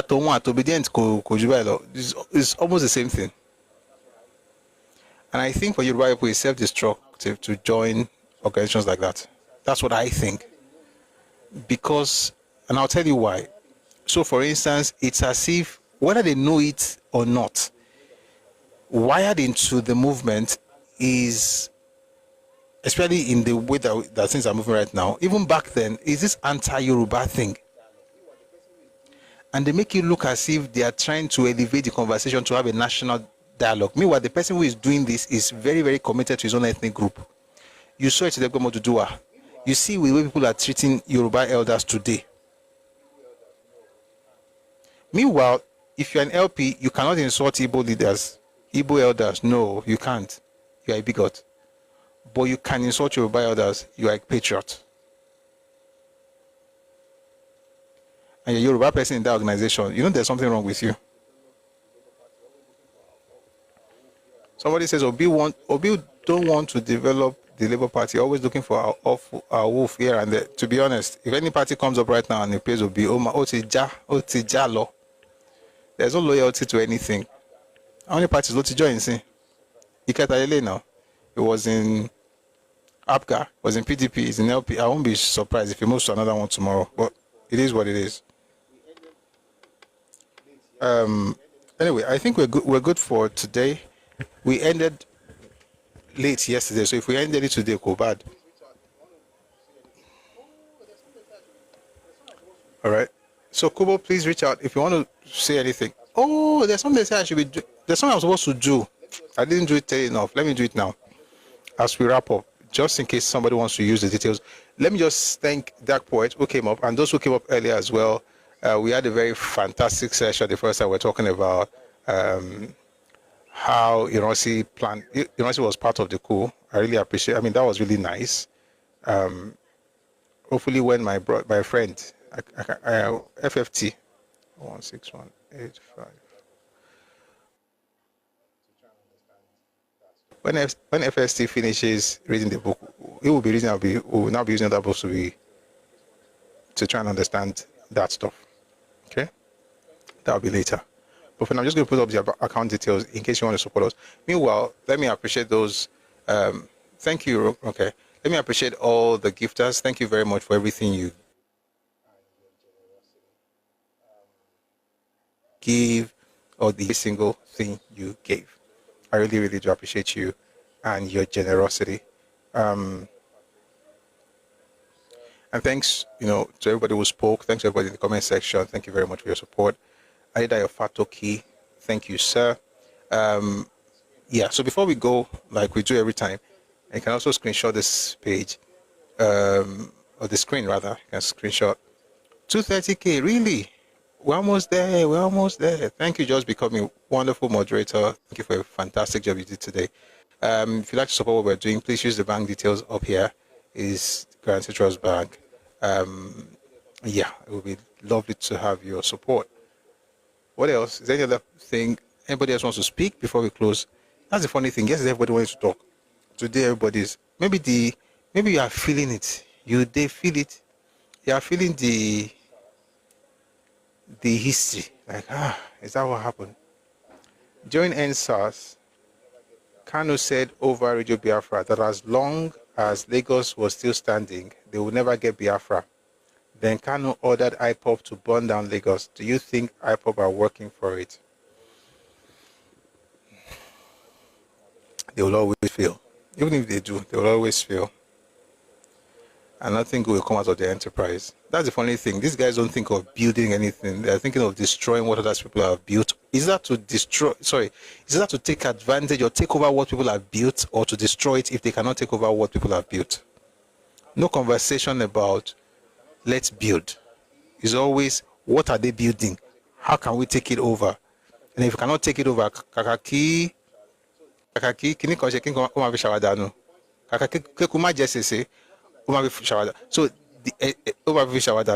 the point is, if I can't get it, I'll destroy it. Nothing like, what are they doing here? How can we build? How can we do something? No.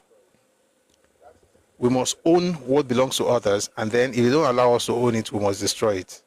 That is the mindset of is that a human being or a goat? FFT. Yeah. FFT is Chino Achebe's representative. So the question I want to ask, I was just wondering, when we spoke about the special report of April 1966? Was it 1966? Yes. Yeah, that report. If that as at that time, yes, Rosi was still the head of state, why would they want to conduct an investigation that actually would have implicated him, since those coup plotters that it did not implicate him. It didn't implicate him. So the report did not implicate him. Nobody suggested in the report about him knowing anything or something like that. Not one. Probably knew what he was doing then. Nobody. I mean, there was nothing incriminating, nothing that would say Ironsi knew about it. No. All the books I say about, so everything about he knew about it has nothing to do with that document. That document just provides certain details. See, the way this thing works is, like I said, if you want to do propaganda, you need small truth. So if you put small truth and you add plenty lies, and I see another truth, big truth here, but there's a gap. Then there's another truth here, but there's a gap to be filled. But it's maybe that gap will only be filled by the truth, the little truth that is covered with lies in the propaganda-laden material. So if I read the propaganda-laden material, I can extract that truth and then add it to the other thing, and then I'm able to have a better view. I'm able to have a fuller view, a much better understanding of what happened. Let me give an example. Frederick Forsyth was a Biafra propagandist. I mean, we know that. Even he said it, that he was pushing things for Biafra. But here is the interesting thing. It was when I was reading that book, I mean, I'd already read David Edge's account of 1964 coup. But it was when I was reading the book of a propagandist that I was able to now understand what made him have that coup. Meanwhile, when the propagandist was saying it, he was saying like he was trying to help Nigeria. He was saying, but Otoyema Wambe, you just pick it out, add it to the other one, then you can now create the scene or recreate the scenario. So essentially, what I'm saying is, in the special branch report, you're not going to find that detail, but you'll find the names of those who organized the coup. And once you find those names, you can now tally it with what happened to those people during the coup. For instance, Okafor, if Ifajuna, Okafor, and Oji were the original planners. Now, hold that name in your hand. Now, what happened to Ifajuna? He and Okafor drove from Lagos to Enugu immediately. Immediately after killing the Prime Minister and Memalari, and by afternoon they were already in Enugu. Okafor, before he ran away, was the same person who told Ademega that he lost his troops. He couldn't do anything. He was the only one who did not accomplish anything, according to Ademega. Then Oji was the guy who was working the Okafor, who was supposed to go and kill or arrest Ironsi, but who said they did not meet him at all. And then you won't see that in Ademoyega's book. You see that in Bengule's book, Nigeria's 5 Majors. By the time you collect everything, you're not like, oh, okay. So that's where you now see the importance of the special branch report on that particular matter. I'll give you another example. The special branch report, it mentioned that they organized that coup with some civilians, but they did not name them. Now, you now do the work of searching different materials. Who could it be? Now, then you can now tell who the civilians were. But of course, I think we know who the civilians were. At least we know some of them. Maybe not all, but we know some of them. Yeah. So, yeah. So yes, yeah. And by the way, he had to do what he had to do. So think about it. He had to have the interrogation, but what did he not do? He didn't court-martial them. TikTok, please power tap. Afalabi, please mute. TikTok, please, let's power tap. We're having some issues here. Let's end on a high note. This thing is not working. Please power tap on TikTok. Thank you.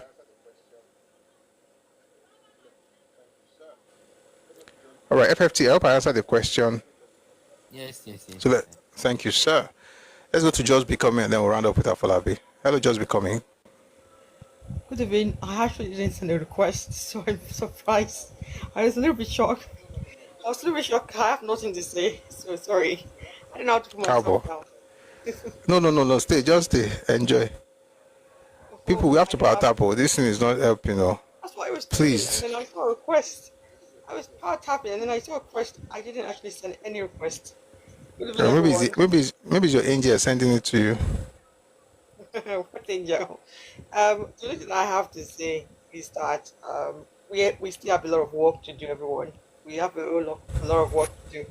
I think we need to share more of these videos, because I don't think a lot of people are grasping that the situation we have is not just about one particular Igbo leader, about the mentality of Igbo leader, the kind of DNA, the background, their political background that they started off with in the First Republic. They still have this DNA thing going on.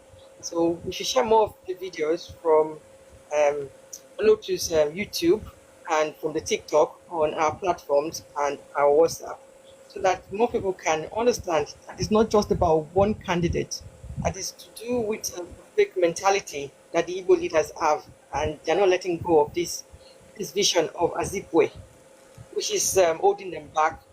We don't care, because we're going to focus on our space. We're going to control our space. We want to revive our culture and advance it. So I want to wish you all a very good weekend. Thank you, everyone, for tapping, and see you next week. Thank you very much. Thank you very much for that. Quickly, we'll go to Afolabi Richards. Mr. Martin, I can't see your request. Afolabi, please go on.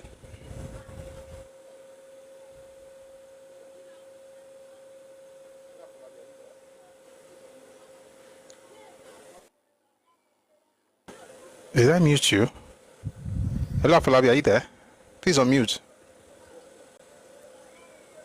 Okay. Hello? Okay, I'm here. Can you hear me? Yeah. Yes, Okay. please. Yes. I'm sorry to go back to referring to the Achebe book. There was a country. Now he mentioned that after the coup, that he had to return home. Was there really? Because I know that they actually told the northern troops After the to coup? return. Yes. No, not after the coup. After the second coup, the July. Oh, 66 counter coup. Okay. Yes. After the July Okay. 66 coup, he mentioned that he had to go home. I'm doing my quotation hands. You can't just see it. He just had to go home. That they asked every people from the southwest. So I just want to ask: was there anything that asked people that were in the southwest to go? Because I have a friend. No. Because I have a friend whose father did not go. His father was in Lagos all through the war. Nobody asks this. So the person. Okay. Please continue. So his father was in Lagos all through the war. In fact, they buried his father in the village, thinking he had died, probably while he was on transit or something, because there were no phones and all that. Just for them, after the war, the guy came back home and said, I was flexing in Lagos, and his dad was a flexing man anyway.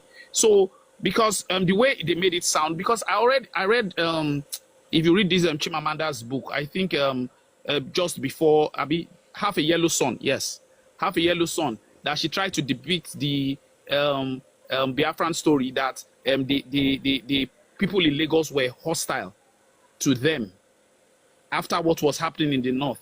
And in my years of being, at least in my little over 4 decades of being alive, I've heard of several times that there have been attacks in the north, and it both affected it affected every southerner. I've never heard of a reprisal attack from the Yorubas just because they heard something happened in the north. The only few times something happened was when there was a time in the 90s that there was a clash in Idi-Araba between northerners and westerners, and that was the bloody one, and it was over a communal clash between them, and we always hear about the My 12 one. But it's not like they will say something will happen in Kaduna or Kano, and we just have people carrying sticks for reprisal. Here, then let me just add this one. To add to the things you said that happened in the north after to the northerners. Now there's a place in Onitsha called Fege. That area used to be a community where Hausa people used to stay. But unfortunately, there was one communal clash in the north, and the Easterners came and drove them out. It was James Onanefe Ibori that gave them a colony, because I lived in this place, a colony in Asaba to stay. And they've stayed there ever since. Bros, these people had property. This one happened in the early 2000s, for James Ibori to have done that. This one happened in the 2000s, oh. This is not 1966 or this thing, no. Because anytime, and what always annoys me is that it's only that of the north we used to shout about the most. Nobody talks about the ones that happened in the south. Now, when I was there, I was doing a master's degree there, and people just thought in their mind boys were Yoruba, the Delta boys were Yoruba, and I was like, this was in a university. You understand? Master's degree. I was like, what level of ignorance is still being passed? So I just want you to clarify on the issue of them relocating from, because okay, let's say there was problem in Lagos. How about Ibadan? How about Oyo? How about Oshun? How about Ekiti? Because they were living everywhere. Did they ask them to leave those places to go back home to? Thank you, sir. All right, thank you very much. I'll read 2 sources to answer this question, because so that I won't have to. Hopefully, I won't spend too much time.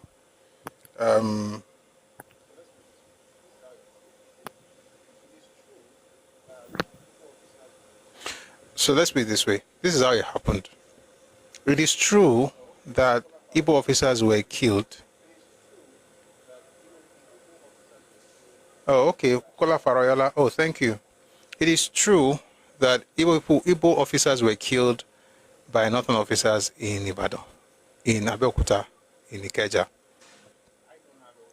But there is no record of Yoruba people killing people. I mean, I don't have any records. If other people have records, maybe they can show us.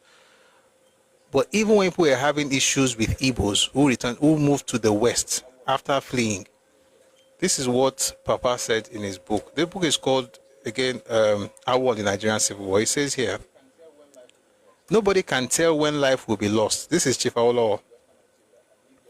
Nobody can tell when life will be lost. But I think, speaking the minds of the entire people of Western Nigeria and Midwestern Nigeria, that if anybody can at this stage take the life of an Igbo man or an Easterner, this one was in Enugu. Let me finish it, then I'll read the one I want to read. If any man at this stage can take the life of an Igbo man or an Easterner, or if any outstanding Easterner loses his life by the act of someone else, the whole of Nigeria, the whole of the Western region and the Midwestern region will take it as the end of Nigeria. I can give that assurance on behalf of Western Nigeria and Lagos. Mombo, I want to read the part that So this is what Papa said about the whole thing of what happened. It says, some people wanted to make trouble with the Easterners in the West the other time, and I invited them and told them that they must not do so. The Easterners in the West are at most 15,000, but we had about 20,000 Westerners from the North, and still we cannot cope with their problem. How then is this justified that you want to send 15,000 home, only to have 2 million they already have on hand? You can't do that. In other words, he guaranteed their safety, and even when some people, of course, wanted them to leave because of what was happening at the time, he still made sure that they said. So I don't have any record of Igbo people being targeted. What happened during the Northern counter coup happened. A lot of civilians were killed. Sorry, a lot of officers were killed.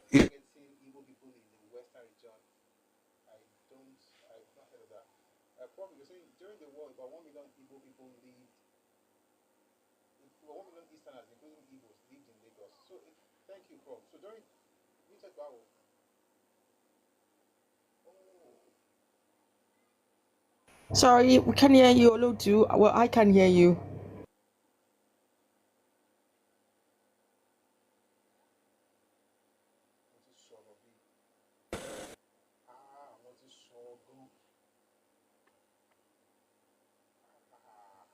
You're still muted.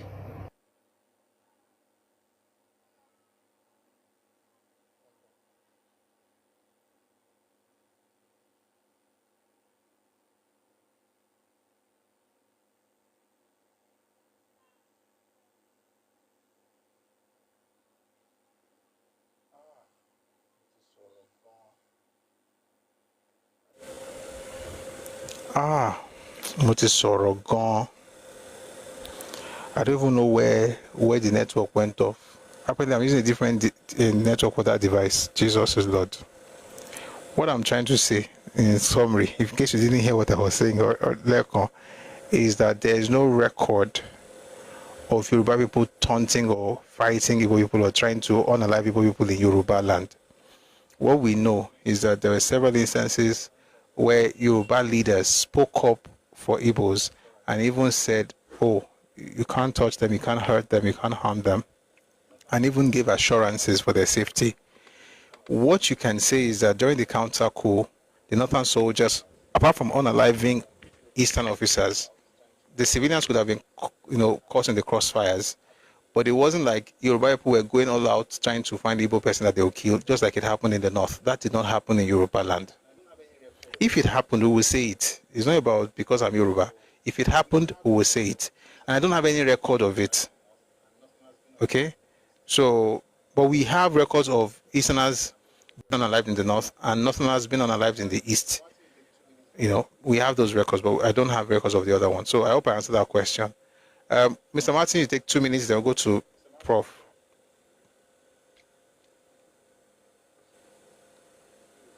Mr. Martin, are you there? Good evening, sir. Good evening, sir.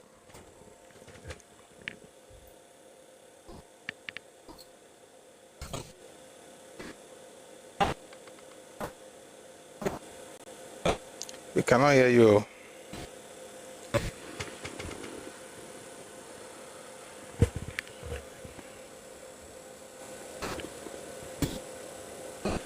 Mr. Martin, I think you're having network issues. I can't hear you.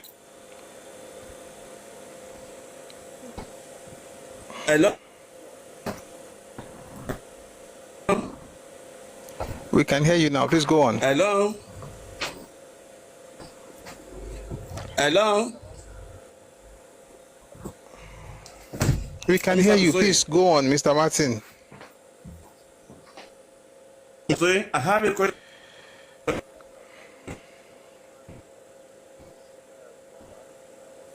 Mr. Martin, I can't mute you and we can't really hear you. So please come back and then I'll let you talk when you come back. Prof, please go on. Hello, Prof. Shawa. Yeah, Boambi. Yeah. Eku Gbadun. No, Ekushe. Yes, sir. Thank you. Thank you, sir. Meanwhile, sorry, comment section. Sorry, you are greeting me. Okay. No. We are enjoying your master class, no? Happy master class, no. Thank you so much, sir. So I was saying maybe you should speak to that question about Igbos being unalived in Yoruba land. I don't have any research report. That's what I want to say. That that's and the exodus of the Igbos after the July 1966 counter coup, and even some months from that month does not have anything to do with their unaliving in Yoruba land. There was nothing like that by Yoruba people. Okay, so let me take you back. They are unaliving by Yoruba people. However, the bulk of the military, the soldiers in Yoruba land, were northerners at that point. Remember, that's one of the demands. Yes, but AWO. That issue. So the bulk of the discipline had already broken down in the military at this point. So were those soldiers harassing Igbos? Yes, there were, some examples of that. So generally, of course, people might not feel safe in some things, but there was no issue of people, Yoruba people, coming up and attacking just as how it happened. So there's that issue of people might not feel safe, right? That the northerners that just did the counter coup, they are the ones carrying guns, and of course, discipline had already broken down in the military. I mean, it took the war, and I don't even think the war solved that discipline issue because, like the 4th Battalion in Ibadan, all the issues that happened in the north was the 4th Battalion in Ibadan because they posted them everywhere. It's like they systematically post them anywhere they want to cause riots in the north. Just take men of the 4th Battalion in Ibadan. Yeah, they are disciplined.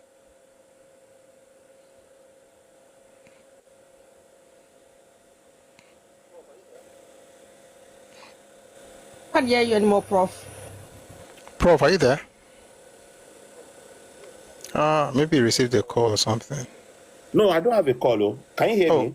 Yes, we can hear you now. You went off for a few seconds.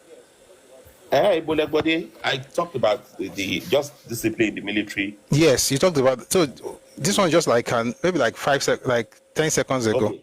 Okay. So that's what I think. So that's one part. There's the other part of the Exodus that Ken Saro-Wiwa talked about in his book, On a Darkening Plane too. There's this believing of self-importance, that you have certain skill that other people do not have, that if they leave an organization. Everywhere was scatter. Exactly. So that also led to the Exodus. They believe that once they leave, anywhere they are working, this thing we hear today, we are the most educated, we are the most this, we are the most that. And Sariwa was saying that, look, that's rubbish, that the Yorubas are the most, but Yorubas don't. I wonder why Yoruba don't talk much about it. But that was an innate belief in them that once they leave, everything will. And that was like they left University of Ibadan at the same time, expecting University of Ibadan to collapse. That was the expectation. Then they got there, they found out University of Ibadan did not collapse. Then they started planning and saying, they are going to bomb University of Ibadan. And then all the enterprises they left in Yoruba land, they didn't collapse. Let me give you an example. On the markets in Lagos, for example, I'm trying to remember the specific market, but one of the things they found out that by 66 was counter coup. By 67, when they all left, right, to their place, the only difference in the loss of revenue in that market was about £100. so, so they were not really the one creating the wealth in that market, though they are much in number. So they didn't really feel their impact. Right? So, but there was the impact. Oh, we are the biggest, we are the loud stuff. So that expectation, they had it, then that one did not. So they had that, and that did not happen. So I think that was another aspect of it that happened. And of course, people like Achebe, I mean, Achebe, fantastic fiction writer, and I think he also took his fiction sense into history. So he had some fiction to history, like where everybody was at the park saying, it's good for you people, it happened. How come it's only Achebe that had that experience? Right? So who at the park, was doing that? But of course, he must find a way in the story to make Yoruba people look bad, right? So, and even during the war, at the height of the war, was it Saint John or Lockham? One of them wrote about it. It's about 1 million Easterners were living in Western Nigeria. About 1 million of them to register at the nearest police station. Right, that's just all. So again, it's all BS. Lastly, I want to add something to what you said at the beginning, because I missed most of the class on the issue of Iran's coup, because there are actually two coup within that coup, right? There's Iran's coup, right? That Iran's Azikiwe coup.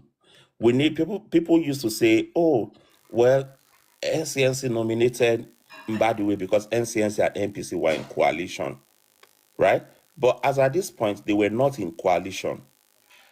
As a 1964 election, right, NCNC won hands down.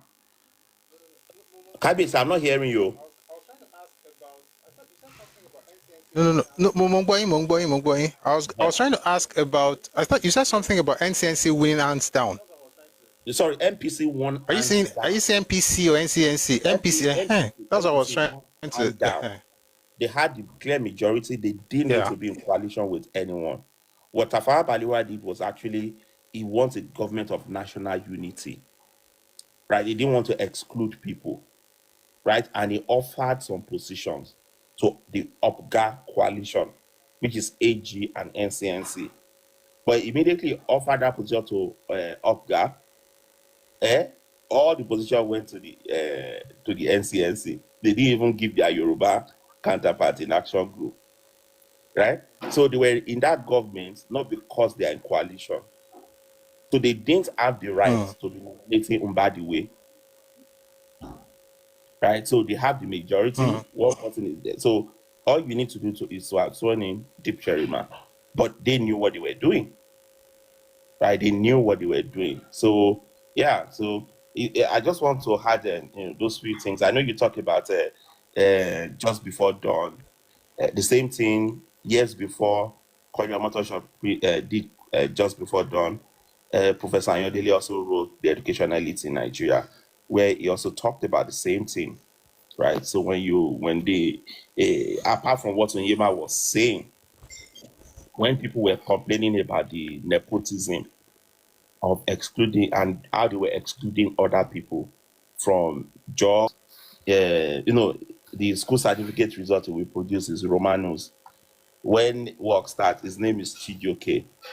So lots of nasty. So when people say, it's because we are, no, it wasn't. It was because of nepotism that you were,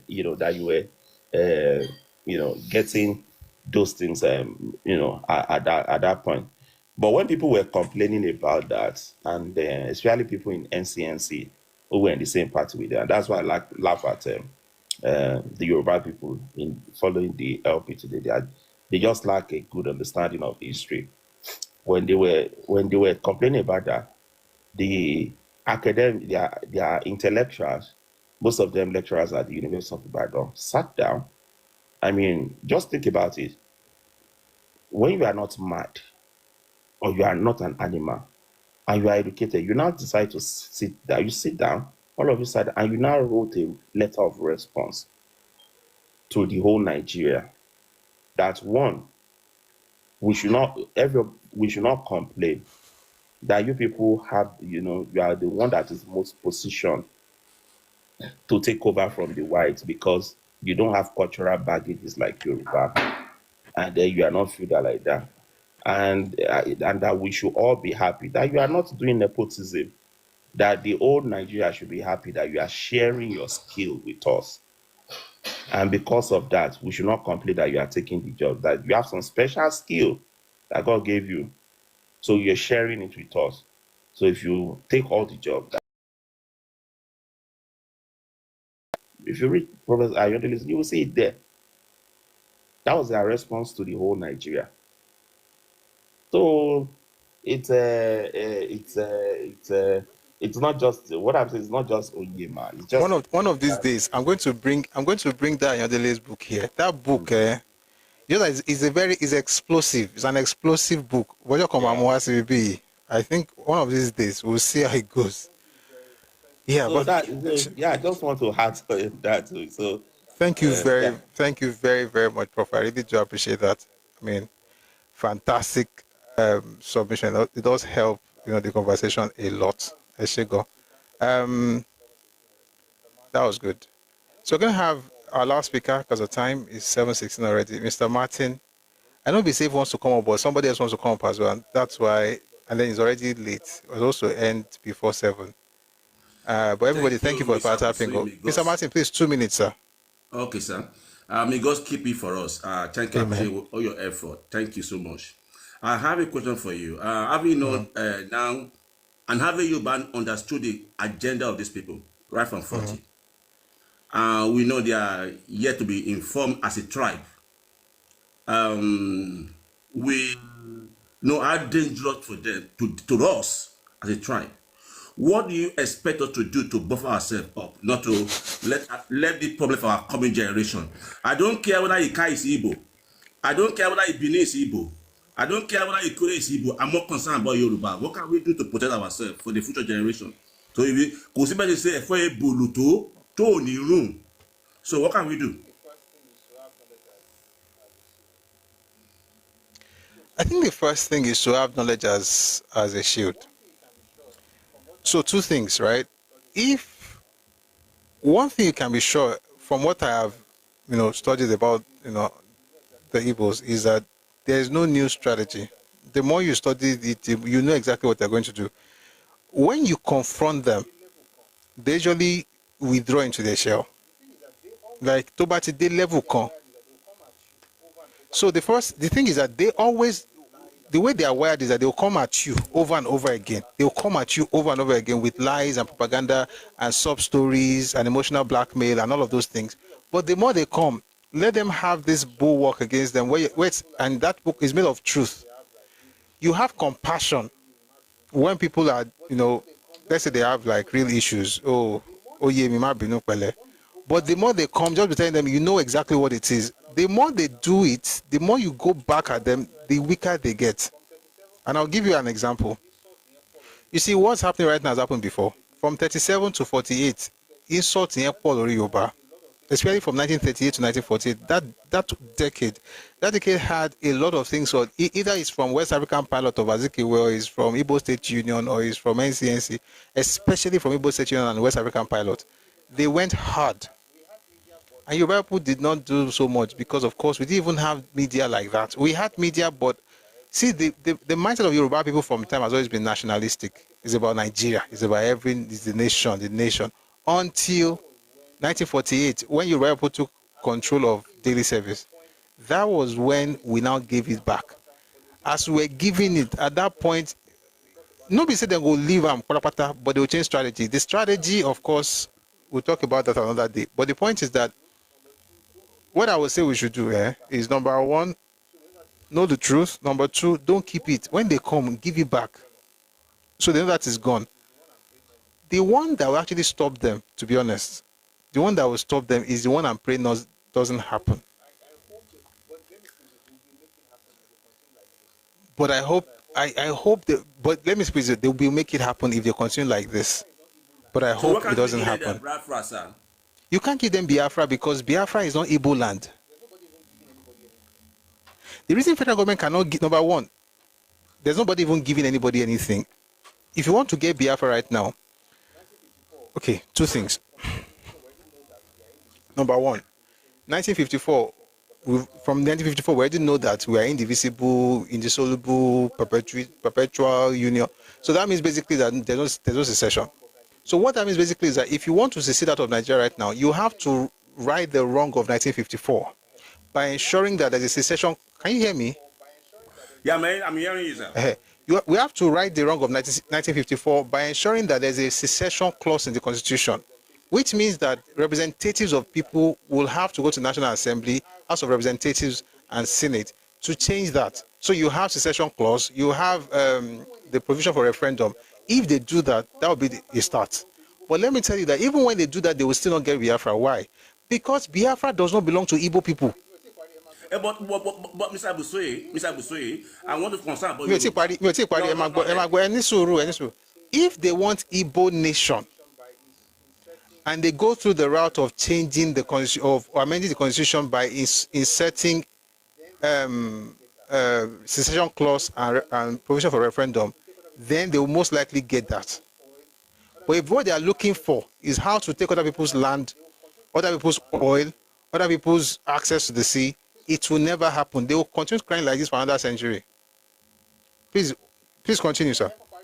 My concern, to be honest with you, I'm a Yoruba first. So, Mr. Martin, please round up in like a minute. Then Prof will respond to you. Okay, sir. Thank you. My concern is Yoruba is I'm a Yoruba first. My territory doesn't extend to sea or to oil or those areas. I'm not interested in those people. I'm not their potato. I'm not. You asked the question now. I don't sign contract with them. I'm signed contract with Yoruba. My concern is Yoruba territory. So those people should go and defend themselves about their territory. So I'm not going to think about those people. That's my concern. I'll be selfish. So Mr. Martin. Okay, let me just say, because people say this a lot on this stage, and I try to act like I didn't hear it. Listen, there's a reason I talk the way I do. If you are in a country with people and you say it's just about me, just about me, just about me, nothing you are looking for you're going to get. Nothing. Oh, I don't really care. I just want to talk about my own issue. I don't really want to talk about my own. I just want to talk about my own issue. I don't care about what's happening in South. Let me give you an example. If you as a Yoruba man, if you don't care about the idea, let's say for instance, what happened to the people in South during the war, you don't care about that. What you have done is to give the Igbo the advantage of a single narrative. In other words, they get to blackmail everybody and talk nonsense without anybody having to say anything else. Because for whatever reason, if these other people from South even talk, you say, I don't really concern me, it's not my business, so say it among yourself. Now, your children don't know that story. So it becomes easy for them to blackmail your children with, not only we suffer, and you do them for us, so see what you do, because they don't know that part. As long as it is Nigeria, you have to know stuff. I'm not saying poke nose, like say, okay, what are they doing in South? What's happening to your oil? That's not my business. But when it comes to the history of Nigeria, it's a whole. You can't pick one thing and say, oh, I don't really care about those people. It's just about my own land. They are coming into your land. What are you going to do about that as well? Now they're in your land. If you care just about your land, sometimes, let me give an example. The reason I'm interested in the ESN and UGM or non-government thing, in a way, it's because I want something good for the Igbos. But in another way, it's because I don't want Wala in my region. And listen, even if you break Nigeria, you're still going to have people from there in your space. We can control them. You can control them. Anyway, yeah, well, we're going to control them, have fingerprinting, have DNA, do those things. How are they being controlled in Ghana now? Is there fingerprinting and DNA? Ghana is there for Yoruba. Yoruba is very smart than that. Ghana is there for Yoruba. Anyway, what you are saying is easier in theory than in practice, but I hear you. Yeah, anyway, I'm just afraid of a future generation. I don't want it to suffer. I don't want them to suffer. So what do you have in mind? Before you go, wait, before you go, what answer. Could you? Is it possible for you to answer that question that you asked? Yeah, I don't want a hand conflict for my future generation. I don't You're want not, them to. Mr. Martin. Somebody else is going to speak after you now. But my question is this: what's your answer to the question you asked? Okay, my answer to the question I asked is that everybody should to join hands to include referendum in constitution, not only Igbo, including Yoruba senators, to join hands with them to include it. On what basis? To solve Nigeria problem, because this thing has been going on for a long time. I want Nigeria's Yoruba senators. Mr. Martin, any suru, what does referendum accomplish? No, I want this clause. You said that it's not in constitution. I want Yoruba secessionist clause. Yes, I secession want Yoruba clause. Yes, yes, I want Yoruba. Okay, sorry, please continue. I want Yoruba senators to join her, including it. So that's the bottom line of the problem. So then we take it away from that. Then, so when they do when they do secession clause and they want Biafra, what are you going to say about that?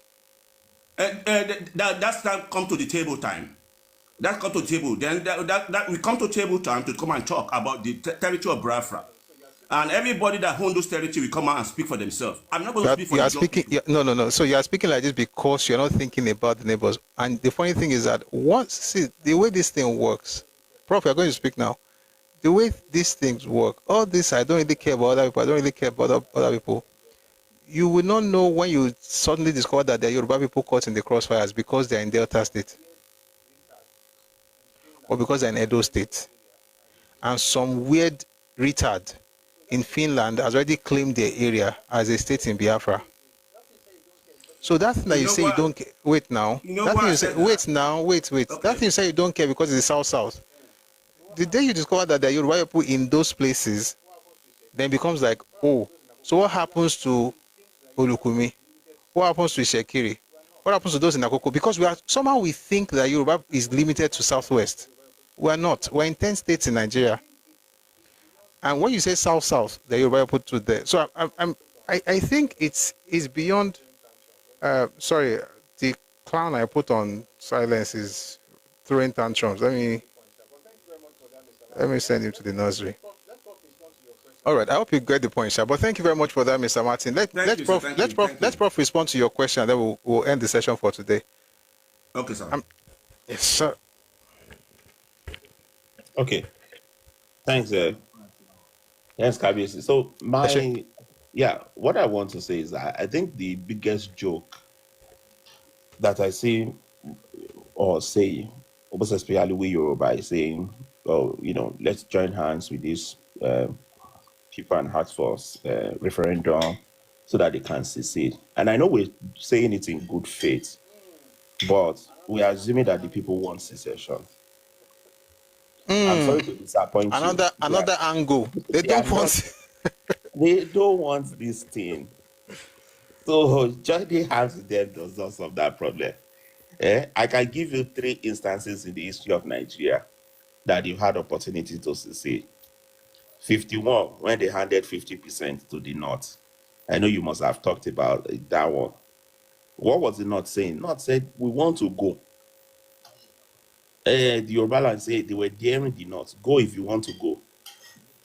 Right? They were the only one that said, don't go. Right? So there was an opportunity for the country to disintegrate at that point. The second point was in 1959, after the election.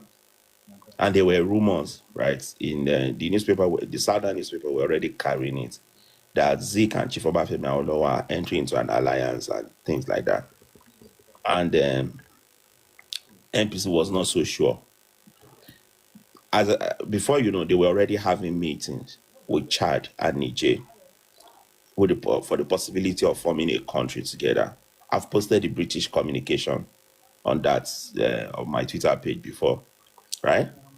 They were still the one that went to form alliance with these people. Said, don't go, let's form another country, right? The third one, the 1963-64 election, when they saw that it wasn't going their way, that Okpara and Osadebe started talking of secession. And then Osadebe recanted, but they started talking. And Sadana came out if you read, what's this man's, this professor at University of Ibadan, Professor John Ayuade wrote an article, a journal, was in one of these journals of the events around that. And Sadana came out. Sadana said, well, if they want to go, the North is ready now. And it said the West should also, be prepared to, to support their demand for going.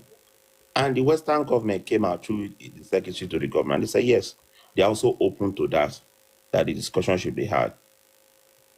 Of course, the Midwest couldn't make up, they are the smallest, they couldn't make up their mind, but they don't matter at that point. Not as people, but, in terms of their influence. So the whole country they are ready to give it to you. There was, this, if they had gone that time, there wouldn't have been war. But what happened? Immediately, Balewa offered them seats as ministers. They dropped that plan immediately. They dropped everything. So it's a big joke if we think we collaborate with them. Oh, this one already at law. I was saying Nigeria will make one. Yep. Nigeria, àwọn tó lọ kàn fẹ́ lọ nígbà tó ń fẹ́ lọ káwọn fẹ́ lọ gan tán páwọn fẹ́ cz tó ń parọ́ páwọn fẹ́ dual citizenship. ṣé ẹni tó ṣe wọn wá dual citizenship pẹ̀lú Nigeria when you are planning to leave Nigeria aláàní nìkan ṣe ló pọ̀ jù náà. So the noise, if you read that German guy's article that I said, it's a very long one. It's their noise is give us presidency. So what they want is a return to the 1966 era, pre-coup. Let us be in charge of everything. That if you don't do that, then let's see. That's what they were saying. Absolutely. That's what they kept saying. It's not like give us position. No. Even Obasanjo's time, when Okonjo was finance, Soludo was CBN. Chukwemeka. Frank Oweke. They still wrote that they are marginalized. Right? Because T Wambati Obudo exclude other people. So the fact that other Nigerians have ministerial position, to them it's some form of marginalization. So what they are asking for is the return to the 66 era. That, look, let us be in charge of everything. Right? If we are not in charge of everything, then let us break away. Right? And if they say that, okay, go. If you tell them go now, no, they will start some funny things like you are saying, give us double citizenship and kiniko. And once you give them some position, they throw it out of the window. So I also felt local here, one already has to learn anywhere. Absolutely. Yeah, so it's a waste of time collaborating with them on secession or anything. Ẹ sábà protect ilẹ̀ wa o, ẹ bá protect ilẹ̀ wa, ẹ ṣe. Excuse me, Gugwala protect. But I mean, the important thing is, I think I had a conversation on this before, saying that, and thank you very much for that, Prof, that the idea of secession really is a bargaining chip, right? They use it as a bargaining tool. So from time to time, you bring it up, not because you really want it, but because at least that makes you feel like, it makes you... essentially, you put it down on the table. It's an extreme thing, and when people say, "Oh, so what do you want?" Then I tell you, that's why they're asking now that the federal government should negotiate with Nnamdi Kanu. Negotiate, say, waiting go happen. There's no negotiation with anybody if you don't work with the structure. If you really want, let me tell you something. This is what Anthony Nauro said in '68. He said, if you give them Igbo stand, that's what he called it, just Igbo people, said they will reject it because they know it's not viable. The question is this: why would you want another person's land to be part of your country, even when those people do not care for you? That's the real issue. Is that stealing spirit that has to be cast out in the name of Jesus? Fire. It's been a wonderful week. Wow, wonderful run this week. One more thing we have to discuss on this matter will be how the federal government rebuilt the East. If there's anything we've heard is how there's nothing in the East, there's marginalization. Again, Prof said it right now. It's not about marginalization. That thing started in 1947 We're going to get into all of that on Monday. This whole idea of, oh, you're not giving us enough. And then what happened after the war? We'll talk about it. How the federal government actually helped to rebuild the East. I often say that there's much more the federal government can do, but not just in the East. They can do it everywhere else. They can do it in the West. They can do it in the North, East, North Central, everywhere. But the idea that the federal government did nothing and they just left them and they had no there was no federal government's presence and they're just there like orphans is a lie. And if you want to do any research before then, just Google this person's name, Okwa Biasika. That name will help you to understand some of the things we'll be discussing on Monday. All right. And then from there, we'll move on to other things. But it's been a wonderful week today. Thanks to everybody who came up to speak. And even today, thank you so much for your submission. That poet, Professor Remy, Just Becoming, and Mr. Martin. Everybody in the, I really have to run. I was supposed to leave like 40 minutes ago. I really have to go. Please. If you type in the comment section, if we don't get it, then maybe, but I really have to go. It's a lot of stuff. Like, my back is aching right now, sincerely. So please try and understand. Thanks to everybody in the comment section. Thank you very much for power tapping and sharing the live. Thank you for your submissions and also for your support. We're on 266.2k likes on TikTok. Thank you very much for helping us get to that point. One more thing, the gifters, thank you very much for your generosity. I see a lot of people, with the gifts and everything. Thank you so much. I really do appreciate everything you've done. And also those who use the bank details, thank you so much for that. I really do appreciate it. You know what, let's do this. If you can do this in 1 minute, be safe. 1 minute, please. Right? And then I will just run. So, 1 second, guys.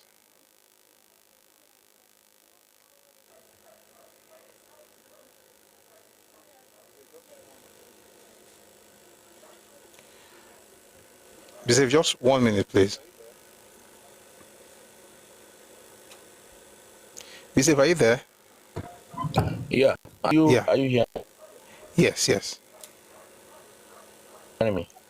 Yes. I just want to, first of all, the prof said something about that the Igbos don't really want secession, and that in 51 they had a chance, in 54 that they are basically using it for political purposes.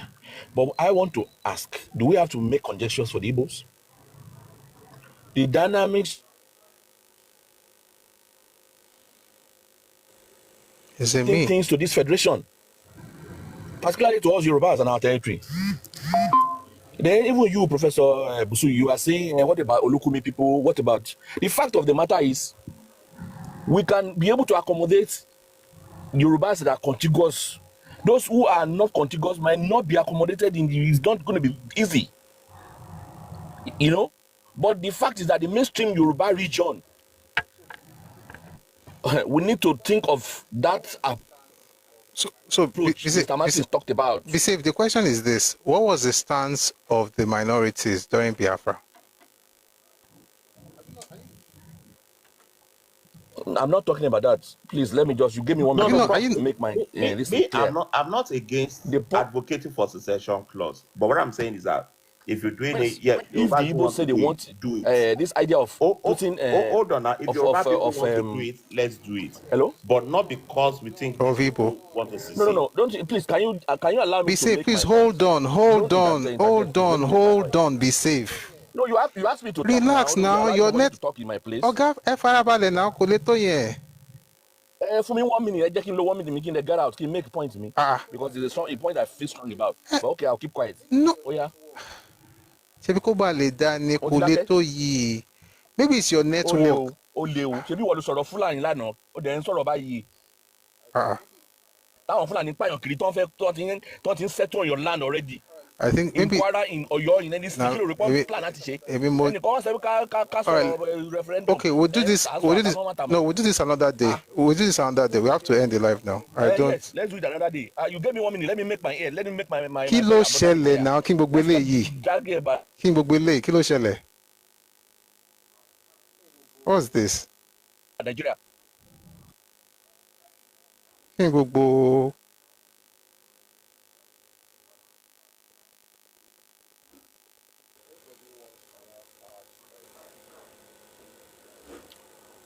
who wants to have power to fight.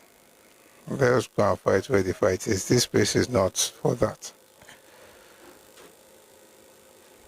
If you want to fight for secession, it's okay. If people say they don't believe in all of those things, it's all right. There's no need for anger. I mean that I said 1 minute. I mean, emotional mistake. I'm already tired. So maybe another time. Okay? So we're going to end the live now. For those on YouTube, thank you very much for joining us. On our Facebook as well. We're going to have to go now. Excuse me. We're going to have to go now. For those on, I'm actually quite tired. It's 7:40. That's too late for me. So Monday, 1 p.m., we'll continue the conversation. From here, we'll be talking about, what's it called now? We'll be talking about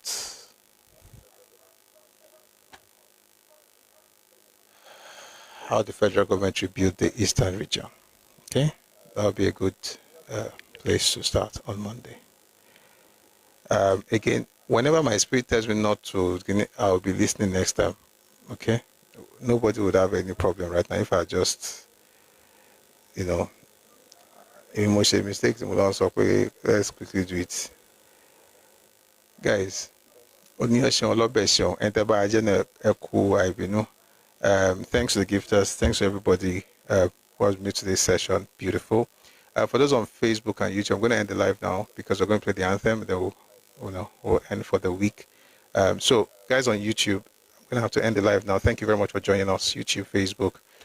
See you again on Monday, 1 p.m. Ife time, West African time. All right? Have a good one. God bless you. All right, for those of us here on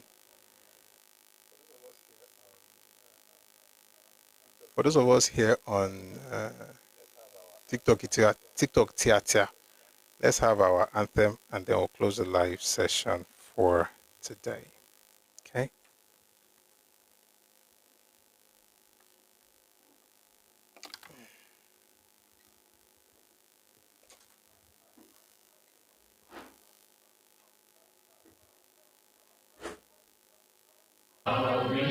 Nigeria.